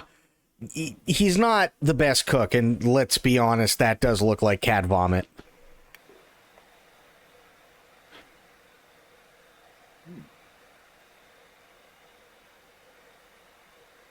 It's done. But it needs more cheese. Okay, fair. Make it cheesy. Absolutely. Yeah, this is actually pretty good. This is one of those like purely backpacking meals. A lot of the stuff is all shelf stable, other than the broccoli and the cheese. But it looks like a hot mess. It does. It's a dump meal where you dump a bunch of stuff in the pot and boil it. Sometimes it's good. And then sometimes it's the... Oh, okay, good. And sometimes they're not too good. But after a long day of hiking, which I did not do, this would be quite nice. I did a small day of hiking to get here. I mean, even for a small day of hiking, like, you still need the protein, you still need the starch, you still need the sodium, you still need all the vitamins and everything that you're going to get from the greens. You still need all the stuff that comes from onions. You still need all that stuff. I mean, it may not necessarily be like the most fucking strenuous hike you've ever taken, but a hike is a hike. I mean, we've all been hiking here. Hiking isn't exactly the easiest thing on the body. I don't have any issue with this meal. It does look like hell, but I guarantee it gets the job done. But any warm food on a cool evening just warms the soul.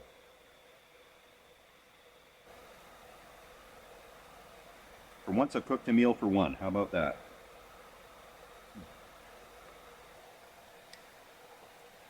So I'm out on Vancouver Island. Actually, feeling the healthiest I have in years as well. So things have been going good, and I'm excited about the next couple of months. How dare you assume I do any physical activity? I know. I'm not talking about now. I mean earlier in life. I mean, I'm not taking broccoli with me, but, you know, at least he's getting fiber. Well, I mean, that's true, right? Like, you could take fresh broccoli, right? Like, if you went to a grocery store, you could buy, like, a head of fresh broccoli. It'd be fine for a couple of days. Easy. I've been hiking in Enchanted Rock. Well, hey, nothing wrong with that. I posted on social media, on my Facebook and Instagram, etc. I picked up a motorhome, and it's the identical one I had. So we actually saw the next video to this, which was him in the 1970s RV. In my 20s, when I was aimlessly driving around, living out of the thing, working odd jobs. And so it's same year, same make, same model, except in way better condition. And I'm going to hit the road in that thing for the next month or so, but I have a couple other videos to film first, then we'll jump in that motorhome and try to recreate some of that magic and see if it's just a young man's game, or if in my 40s I still enjoy it as much as I did as in my 20s, but... Steve, spoilers, your SD card dies, the food wasn't good, and you had to navigate around 13 separate ashtrays.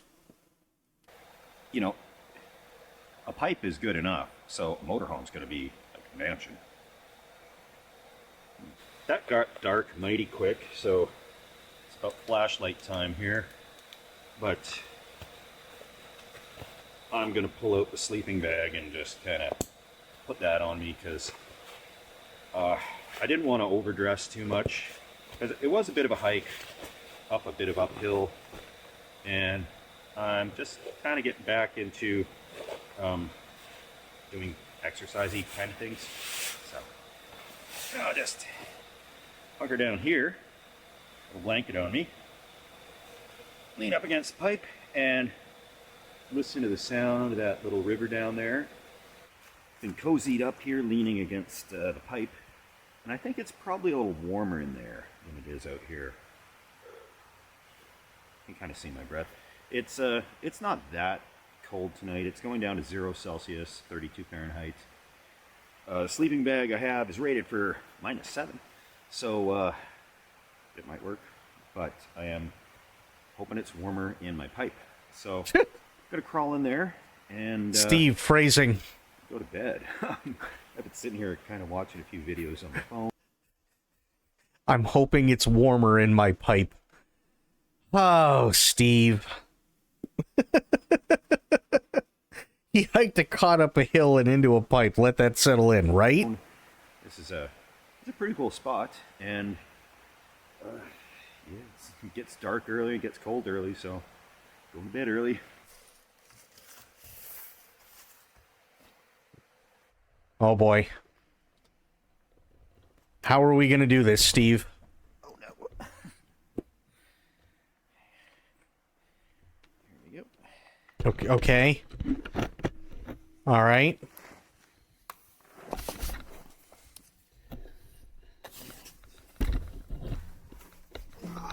It is a little warmer. It is a little warmer in here. There we go. Yeah, it's pretty good in the pipe. Good. The only breeze is blowing in from up there. It's good in the pipe. Umbrella on there. That will definitely help. But there is supposedly some legendary geocache in this area, and it is either in the pipe down this way behind our umbrella, where it goes way down over that hill. Steve, your umbrella fell down. Or it's on the other side. The other side of the river where it comes down. So I saw a lot of people commenting on what they did there in order to get that geocache. But so sleeping with my head nice and close to this access port, and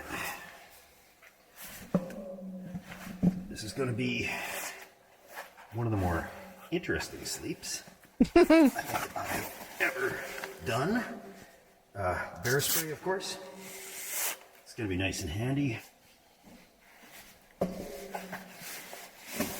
Even if somebody, like, tries to get in and do something to him, that bear mace is going to hurt at that range. Okay. But, a lot of good fresh air right there.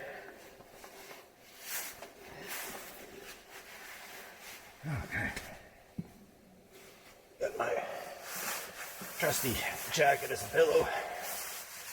And it's gonna get real dark in here. So, okay. But Steve, what about your umbrella? See you guys in the morning, my stealthy friends.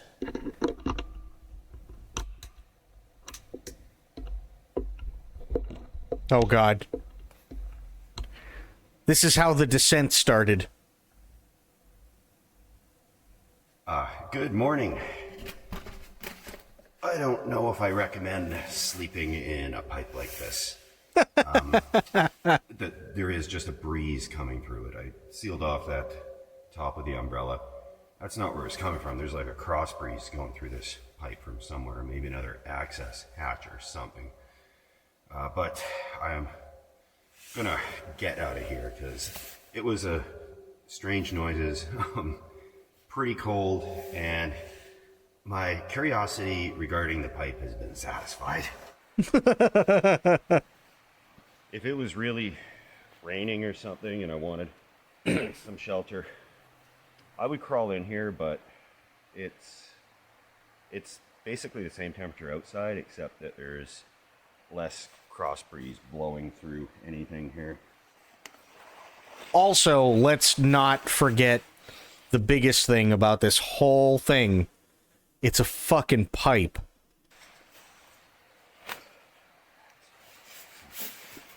This is the third time I've tried to film this video, or the fourth maybe. Every time I tried to go film this one, from camping here, there was a big problem.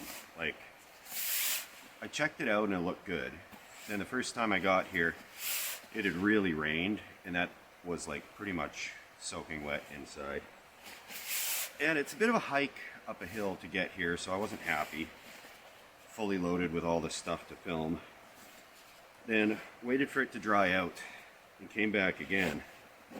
And it was full of mosquitoes. Like, that's how I knew how to bring, or how I knew to bring that mosquito spray. I'm not sure that I want to be in there during the rain. Yeah. Full of mosquitoes, so I couldn't film it. Then the next time, I was getting ready to come out, and there was a wildfire, like a forest fire here. Jesus. So the whole park was closed for weeks, and so I kind of gave up. So that's one of the things that I absolutely love about Steve, is that Steve has this ability, and I noticed this the other night.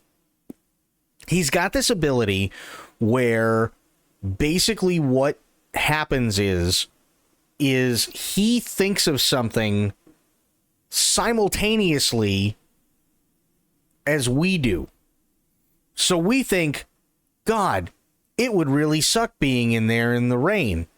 But then while he's making the video, Steve thinks of that too and says something about it.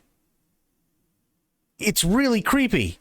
Up on this, I thought this was like a bad omen, that the universe is telling me, don't camp in the pipe, whatever you do, Steve. But it worked okay. So sometimes with these videos, I take a number of tries to actually get it done.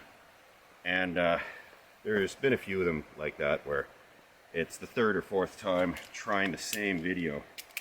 And I just gotta wonder sometimes. Steve is self-aware, absolutely. Is it a sign that I just shouldn't be doing that video, or that something, you know, it could be a bear or something.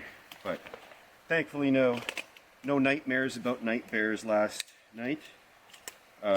Just waking up, sure I was hearing bats or something in there. So that's I don't recommend doing anything like this to anybody that's watching this. But people are obviously into geocaching, and somewhere down there, either this side or the other, probably in the pipe, maybe on that trestle somewhere, I don't know. But it's legendary among the community here. But can't wait to get out of the shadows and into the sun. One thing that I love, and I've noticed this over the years with with content creators, is there are so many times where a content creator, Steve included, he's definitely a content creator, where they go, don't do this. Don't try this at home.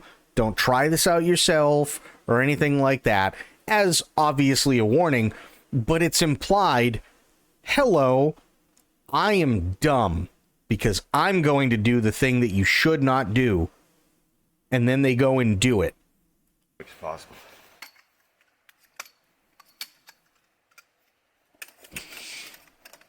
It's amazing what people can get away with for entertainment.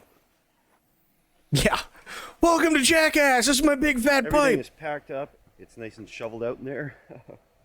But that's strictly like Steve-O comes around and just jumps on fucking Bam's balls while he's laying down in the pipe. Right? Or Preston comes over while fucking... Preston comes over while Steve-O's sleeping and just shits in a funnel on Steve's face. Do as I say, not as I do. Exactly. Pixel Pixie, how you doing? a one-time type of camping thing.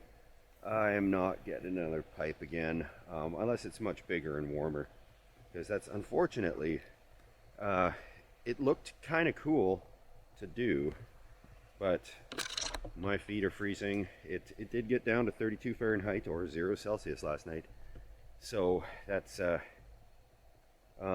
he wants a bigger and warmer pipe. True, for sure, in a pipe full of breeze. But beautiful day.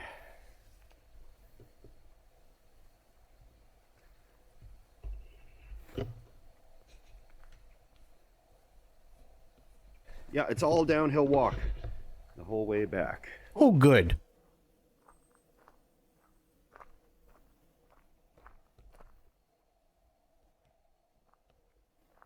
So another mission successfully accomplished, and yeah, thank you guys for watching. Please subscribe if you like these types of things. Plenty more to come.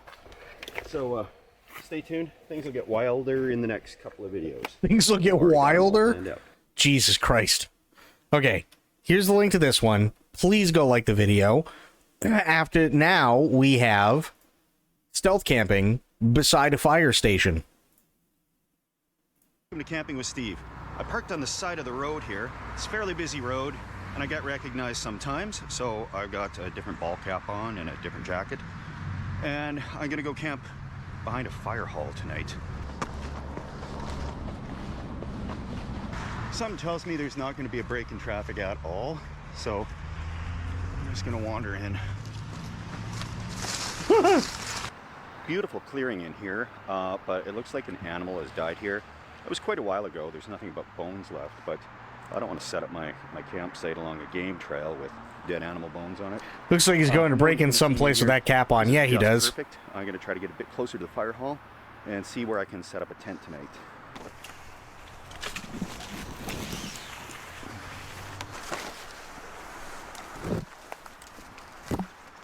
This spot here is really close to the roundabout. But you know roundabouts. People have enough trouble driving through them without looking in the bushes. So I'm not worried. This looks okay. Looks promising here. I don't know about that, Steve. Right in here looks like a good spot for the tent. There's a lot of traffic, but there's no sidewalk there.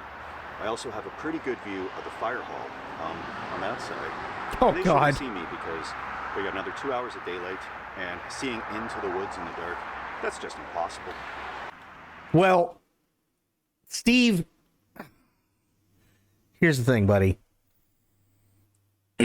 Your logic is sound, except if you plan on cooking tonight, you are literally right next door to a building that houses people whose job it is to see fire. Just letting that one sink in.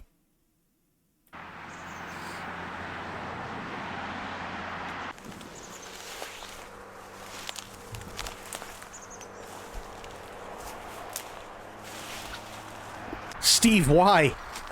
What are you doing? Oh, God. It's T-minus 2 hours until darkness. It is for convenience. For when the fire goes out of control, thinking ahead, sure. I'm going to set up my tent, but I'm going to make sure all the parts are here. And it'll be ready to set up quick, but also ready to take it down if there is a problem. Or if they smell fire, that's true.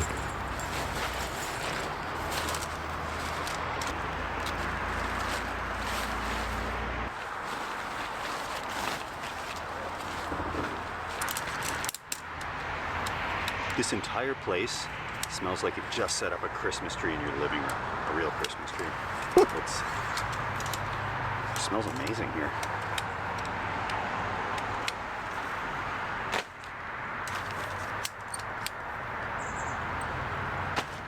Just about ready to set this up.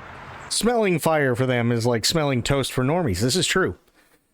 Part of me feels like even if they did see him, they'd just be like, oh, that's just Steve, and leave him alone. I mean, I wouldn't be surprised. I'm sure they don't go on high alert with all those pines and dead vegetation around. Yeah, it'll be fine. I'm going to get a little closer to the fire hall to see if I can see any activity. It is a volunteer fire hall, and the last thing we want to see is anybody getting dispatched, because they're always going to something that they'd much rather not. But who knows? They might have a training night. They do a big test burn in the parking lot or something. I don't know. It would be cool. And I'll enjoy a frosty, yet refreshing beverage. Okay, there's lights on, so got to be a receptionist in there or something. Oh, God, Steve. There is actually a video where it says he was almost caught. Definitely vehicles in the parking lot, so somebody's in there, likely doing paperwork, the funnest work of all. All right, I like to try and find the more local beers when I'm traveling around. This, I don't even know where it's from. Qualicum Beach, very close by. This is a Fern and Cedar Brewing oceanside lager that I'm gonna crack real stealthy. Yeah, just crack a beer next to the fire station. It's fine. That is a textbook stealth crack. Textbook stealth crack. You can't even taste the fern or the cedar. It's really good. I think that's just the name of the brewing company. I don't think they make their beers with ferns and cedars. Quiet evening at the fire hall. That's good. It's a very good thing. It means people are being responsible. They got batteries in their smoke detectors, carbon monoxide alarms, fire extinguisher in the kitchen, all of that stuff. I heard something out this way where my camp is going to be set up, and I don't want to have any problems out here, so I'm going to check. If any of you saw someone squatting in a roundabout like this, would you give a poop? Call the police? Oh yeah, I'd probably call the cops. Everything looks good. Not because I'm worried about somebody actually camping. More so because I'm worried somebody... It is the U.S. Steve's in Canada, so it's a little different. But I'd be more worried that somebody's going to be... that somebody's about to do something galactically stupid and bad. Twilight is here, and it is time for me to get this done while I can still see what I'm doing.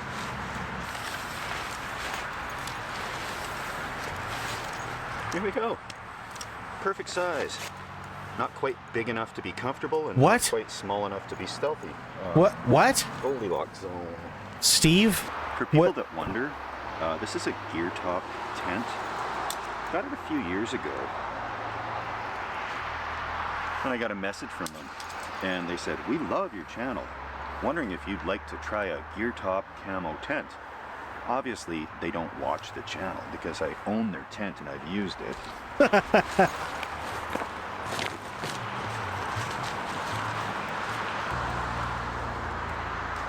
As with a lot of these really small tents, they don't stand up on their own unless they're pegged down. So it limits the options of kind of where you can set up, but it keeps them small enough to fit in the backpack with, I've got a pretty substantial sleeping bag tonight, some food, and it's stealthy. I can say that much. Steve, you have not put up a tent. You have erected a shoe. You are sleeping in a shoe tonight, Steve. All the yard lights and the lights in the fire hall just lit up like a Christmas tree. I'm still pretty shaded from any of the light coming in here. I should have investigated that first, but it's a happy surprise. It's an upscale homeless shelter, yeah. I'm hidden in the shadows. I got a scanner app. It's let me hear all the radios here for the fire and rescue service. And this will let me know if anything is going to happen I need to be on guard for. I can't even understand what they're saying though, but that noise did not sound good.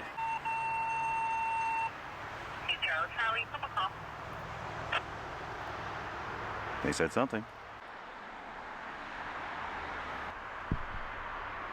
It's a little bit darker, so I'm going to walk around behind the fire hall here and kind of check this place out a bit more.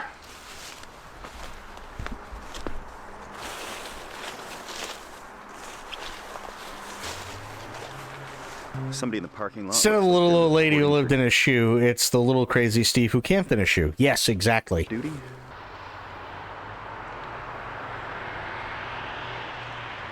Things are getting a bit more active around here.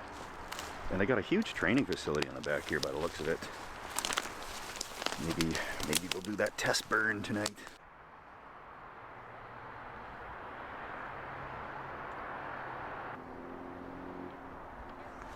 No problem getting a cell signal here today. That's about the biggest cell tower I've ever seen. It's shaping up to be a relatively quiet day.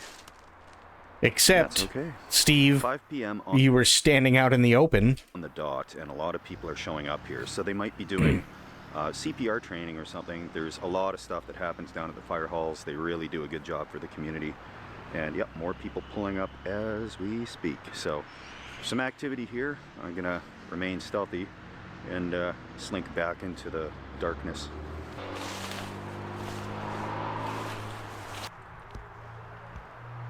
Well, that's cool. It looks like they were doing a tour for some families in the fire hall there. And the tour is over. They're on their way out.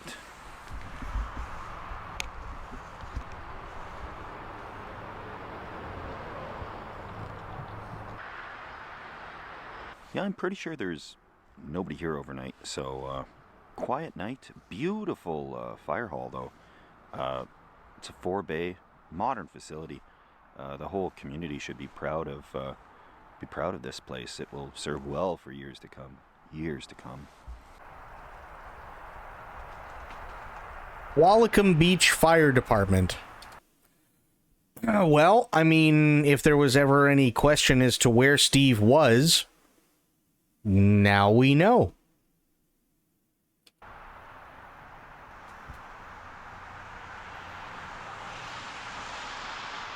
Okay, there are lights flashing on. How hilarious would it be if somebody years after who worked at that fire station was like, oh, wow, no, there's this cool guy on YouTube. His name is Steve. He does a lot of like this stealth camping shit. And then they find out he literally did it next to the fire station. They're like, God damn it. Shortly after this was found on YouTube, the city leveled the roundabout, probably. On and off inside that building. Just gonna tuck back myself a little bit here. I don't know what that means.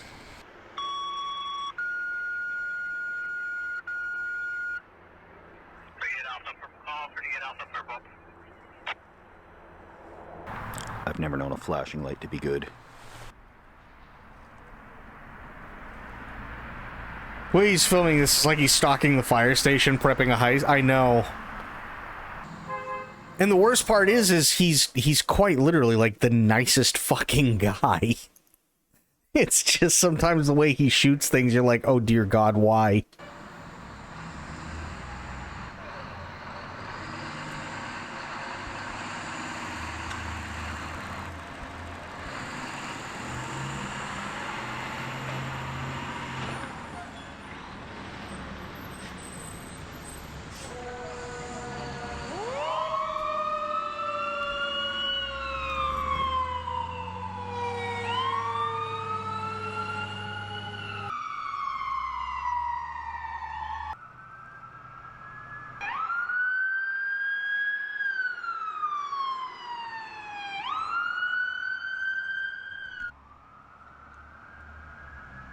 Really hoping everyone's okay and this is a false alarm, but huge testament to these volunteers here that have actually shown up incredibly quickly after the light inside started flashing. And, you know, prayers for everybody here.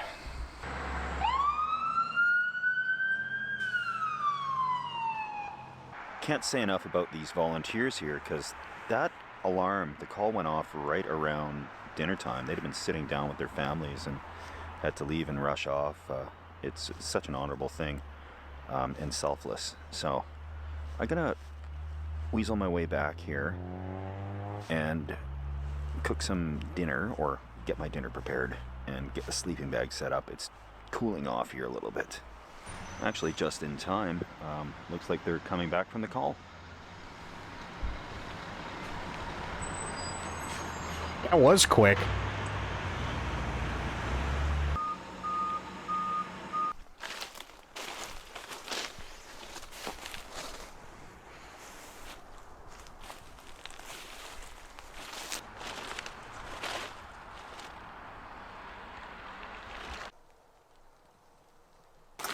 See how this meal works out. Oh, God. Vacuum flask thermoses. Steve, you don't need a spotlight on you right now. Because I'm outside of a fire hall, I'm not going to cook meal with an open flame. Good call. Every single time I do, the stove catches on fire, something explodes, and I go running for dear life.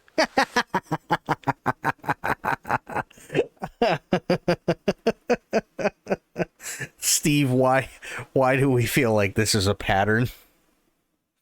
I just want to see Steve get sworn by police or something one day just to see how he handles it. Oh, God. And we can't have that happening right beside a fire hall. That's inappropriate and disrespectful. So I warmed up some shaved deli beef. In what? Some au jus. Oh, au jus, okay. I don't think this is a park people usually cook in. I don't think it's a park people usually cook in. It's a fucking playground. See if it's still warm. Things could be delicious. It's highly possible.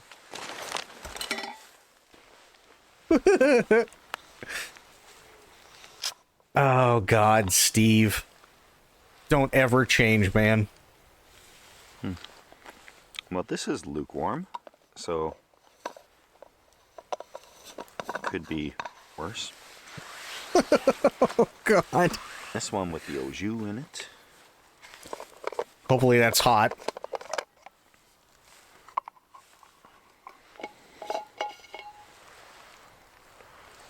Okay. Still steaming. Yep. Okay, good.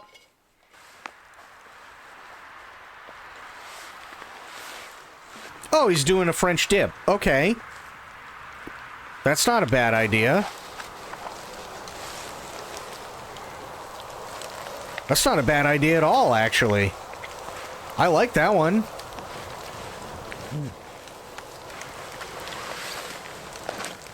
Yeah. Now this is a good sandwich. Yep, doing a French dip. Nice. Okay. Why have I never used thermoses before? This is a game changer. Okay.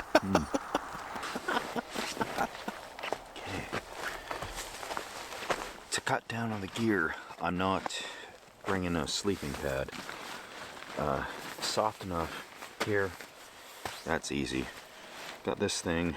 Should be good for 20 Fahrenheit or -7 Celsius.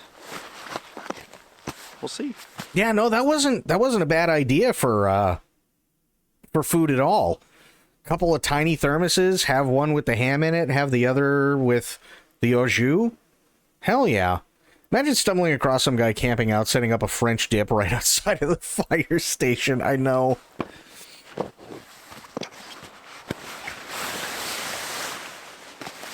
This is like a prime example of why you shouldn't leave these things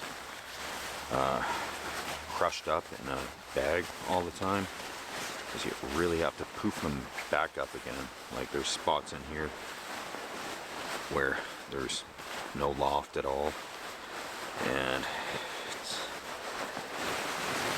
hopefully gonna work for me. Do you want to come over to the station and keep warm? Oh yeah. Enough to hopefully make it come back to life.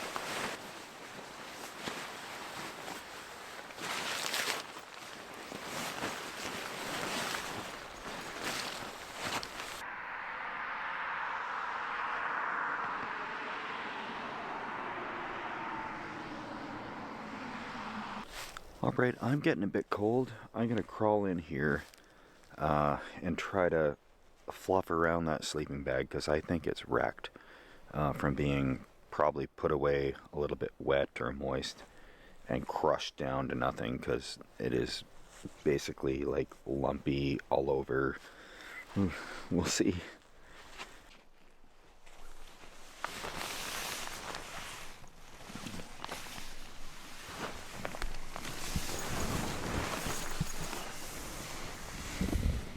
Thankfully, despite the fact the sleeping bag is a little iffy, I'm in a tent and it's much warmer in here. The ground is soft. I'm gonna keep a close ear out for any other issues that can arise through the night, but I'm all set up in here. See you guys in the morning.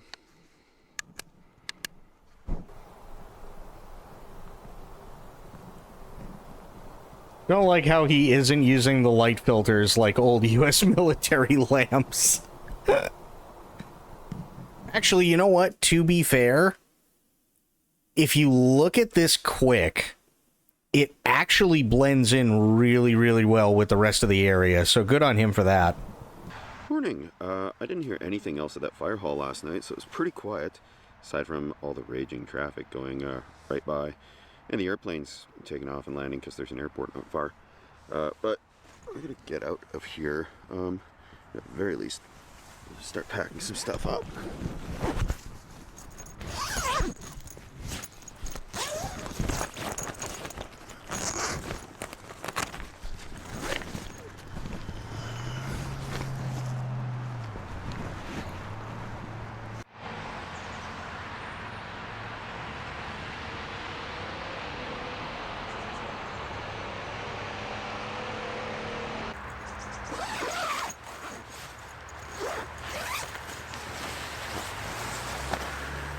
This crazy little sleeping bag. For the life of me, I don't know what happened here, but it's been pretty good in the past, and now it's all just these random bunches. Like, I guess if I work at it a little bit and just throw it in the dryer. It might be salvageable, but that was not the type of a surprise I wanted to find. It's no, that's easy. You just all you have to do is throw it in the dryer on fluff. And maybe a couple of tennis balls in there, and you should be fine. It should come back to life. All messed up.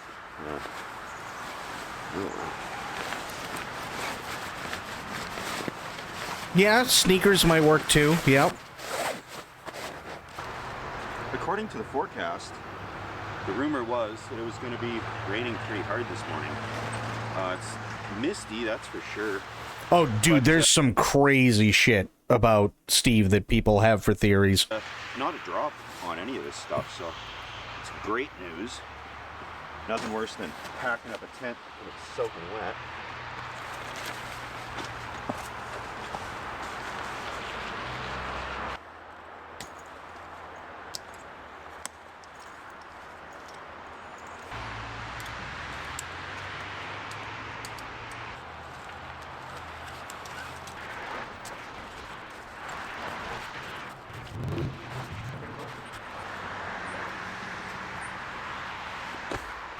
Found another one of these little dollar store chairs, and yeah, this thing must have cost $2, and it's fallen apart a little, but for the $2, I can't believe how well these work, as long as you don't sit down full force on them. Yeah, it does roll up really well. Yeah, last week all the fire departments around here did like a little food drive thing, and they put a firefighting boot on the table, and everybody puts money into it. And they give that to the food bank. They raised over $100,000 for that. So I saw that in the news today. But they gave me one of these handy little things when I made my donation to the boot, and it comes in handy for camping. It's not stealthy at all under any circumstances, but it's good information to have about fire, smoke alarms and stuff. Just as when I found it. Not a stitch of garbage anywhere. I combed over this place pretty thoroughly, and I'm impressed. Not a wrapper, not a gum wrapper, not an empty can, nothing. So this is a really refreshing thing to see in the woods beside a busy road. And speaking of that, yes, this road is still definitely quite busy.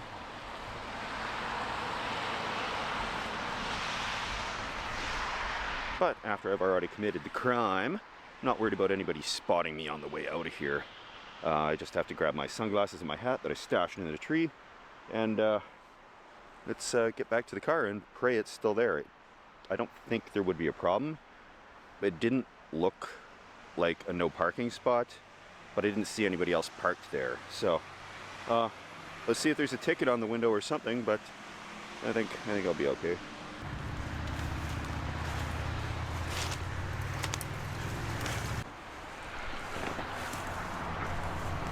Now I'm curious. I didn't even think about the car.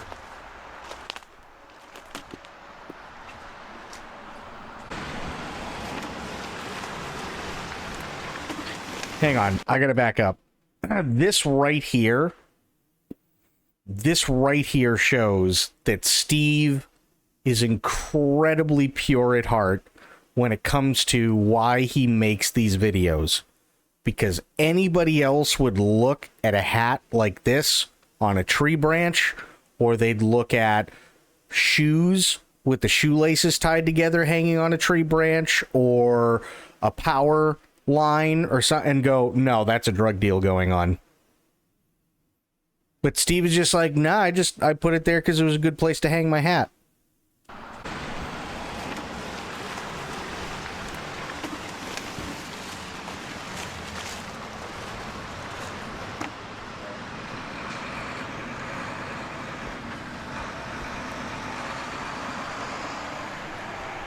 Just like that, I'm out of the woods.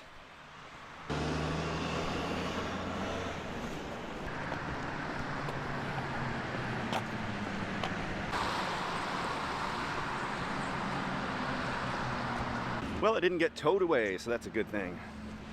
It's like, it looks like it was supposed to be a bike lane or something. Like, it doesn't look like a normal parking spot. The sidewalk turns right into this, and nobody else is parked here, but there's no signs that say I can't. Just felt weird being the only one parked on such a long stretch. Anyway, car looks okay. Time to get out of here. Not even a ticket on the windshield. How about that? Well, thanks everybody for following this week's adventure in the woods behind a fire hall. As always, if you can handle this type of stuff, please consider subscribing. It does help. And on the same note, if you are subscribed and this is no longer your jam, I take no offense if you unsubscribe. It goes both ways, of course. So I'm going to keep on looking for these spots and doing other types of projects.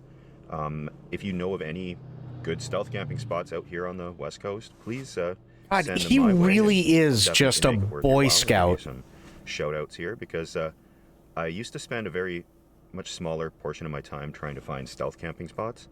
And those were back in the days before the roundabout and stuff where, you know, literally just beside a hiking trail was incredible content.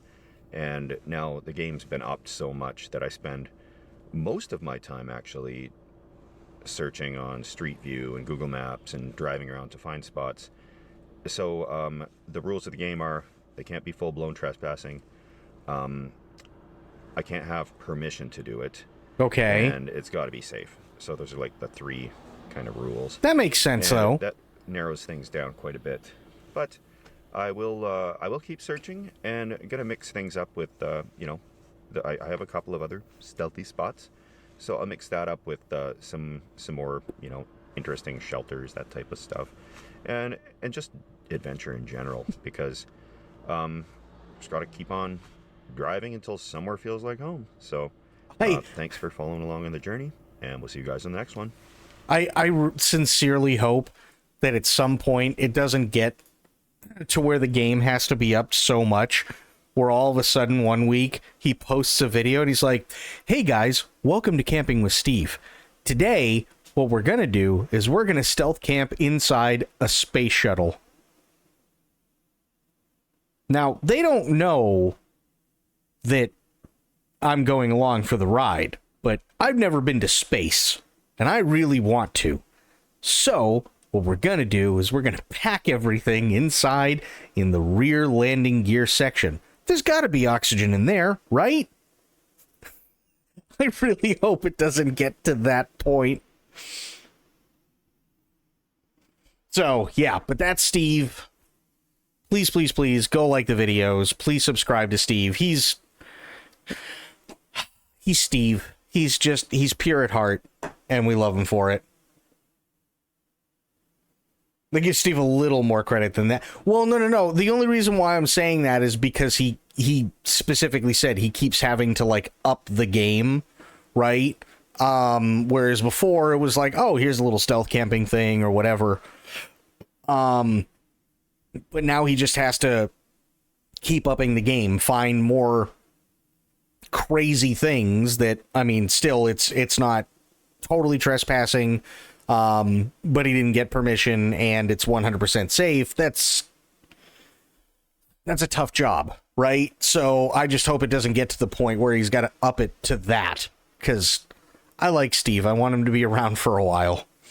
But that's going to be it for me for tonight. I see him more inclined to camp on top of a tractor trailer. You know, funny thing, he has stealth camped inside the bucket of a dump truck. That's a thing that he did. No lie. That is going to be it for me for tonight, though, but I do want to thank everybody for hanging out. Also, solid choice, fair. Also, we had Sophia coming in and gifting a sub to Matt Glad. Thank you so much, Sophia. Really appreciate that. And then we had Matt Glad coming in with them biddies. Thank you so much. We had tonight, we had Crit, we had True, we had Sophia, we had Aylin, Lance was here, Pixel Pixie was here as well.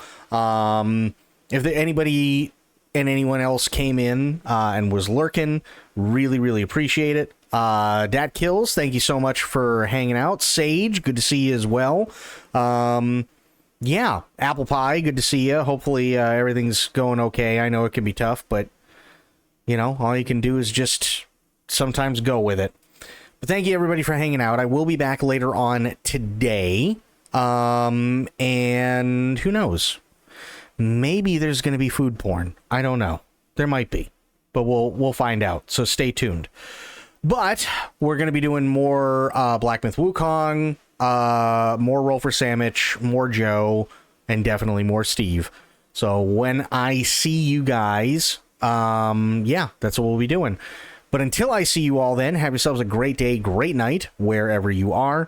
Be good to yourselves, be good to one another, stay safe, stay frosty, and of course, the number one golden rule around here, try to remember some of the basics of CQC. And I will be seeing you all later on. Thanks so much,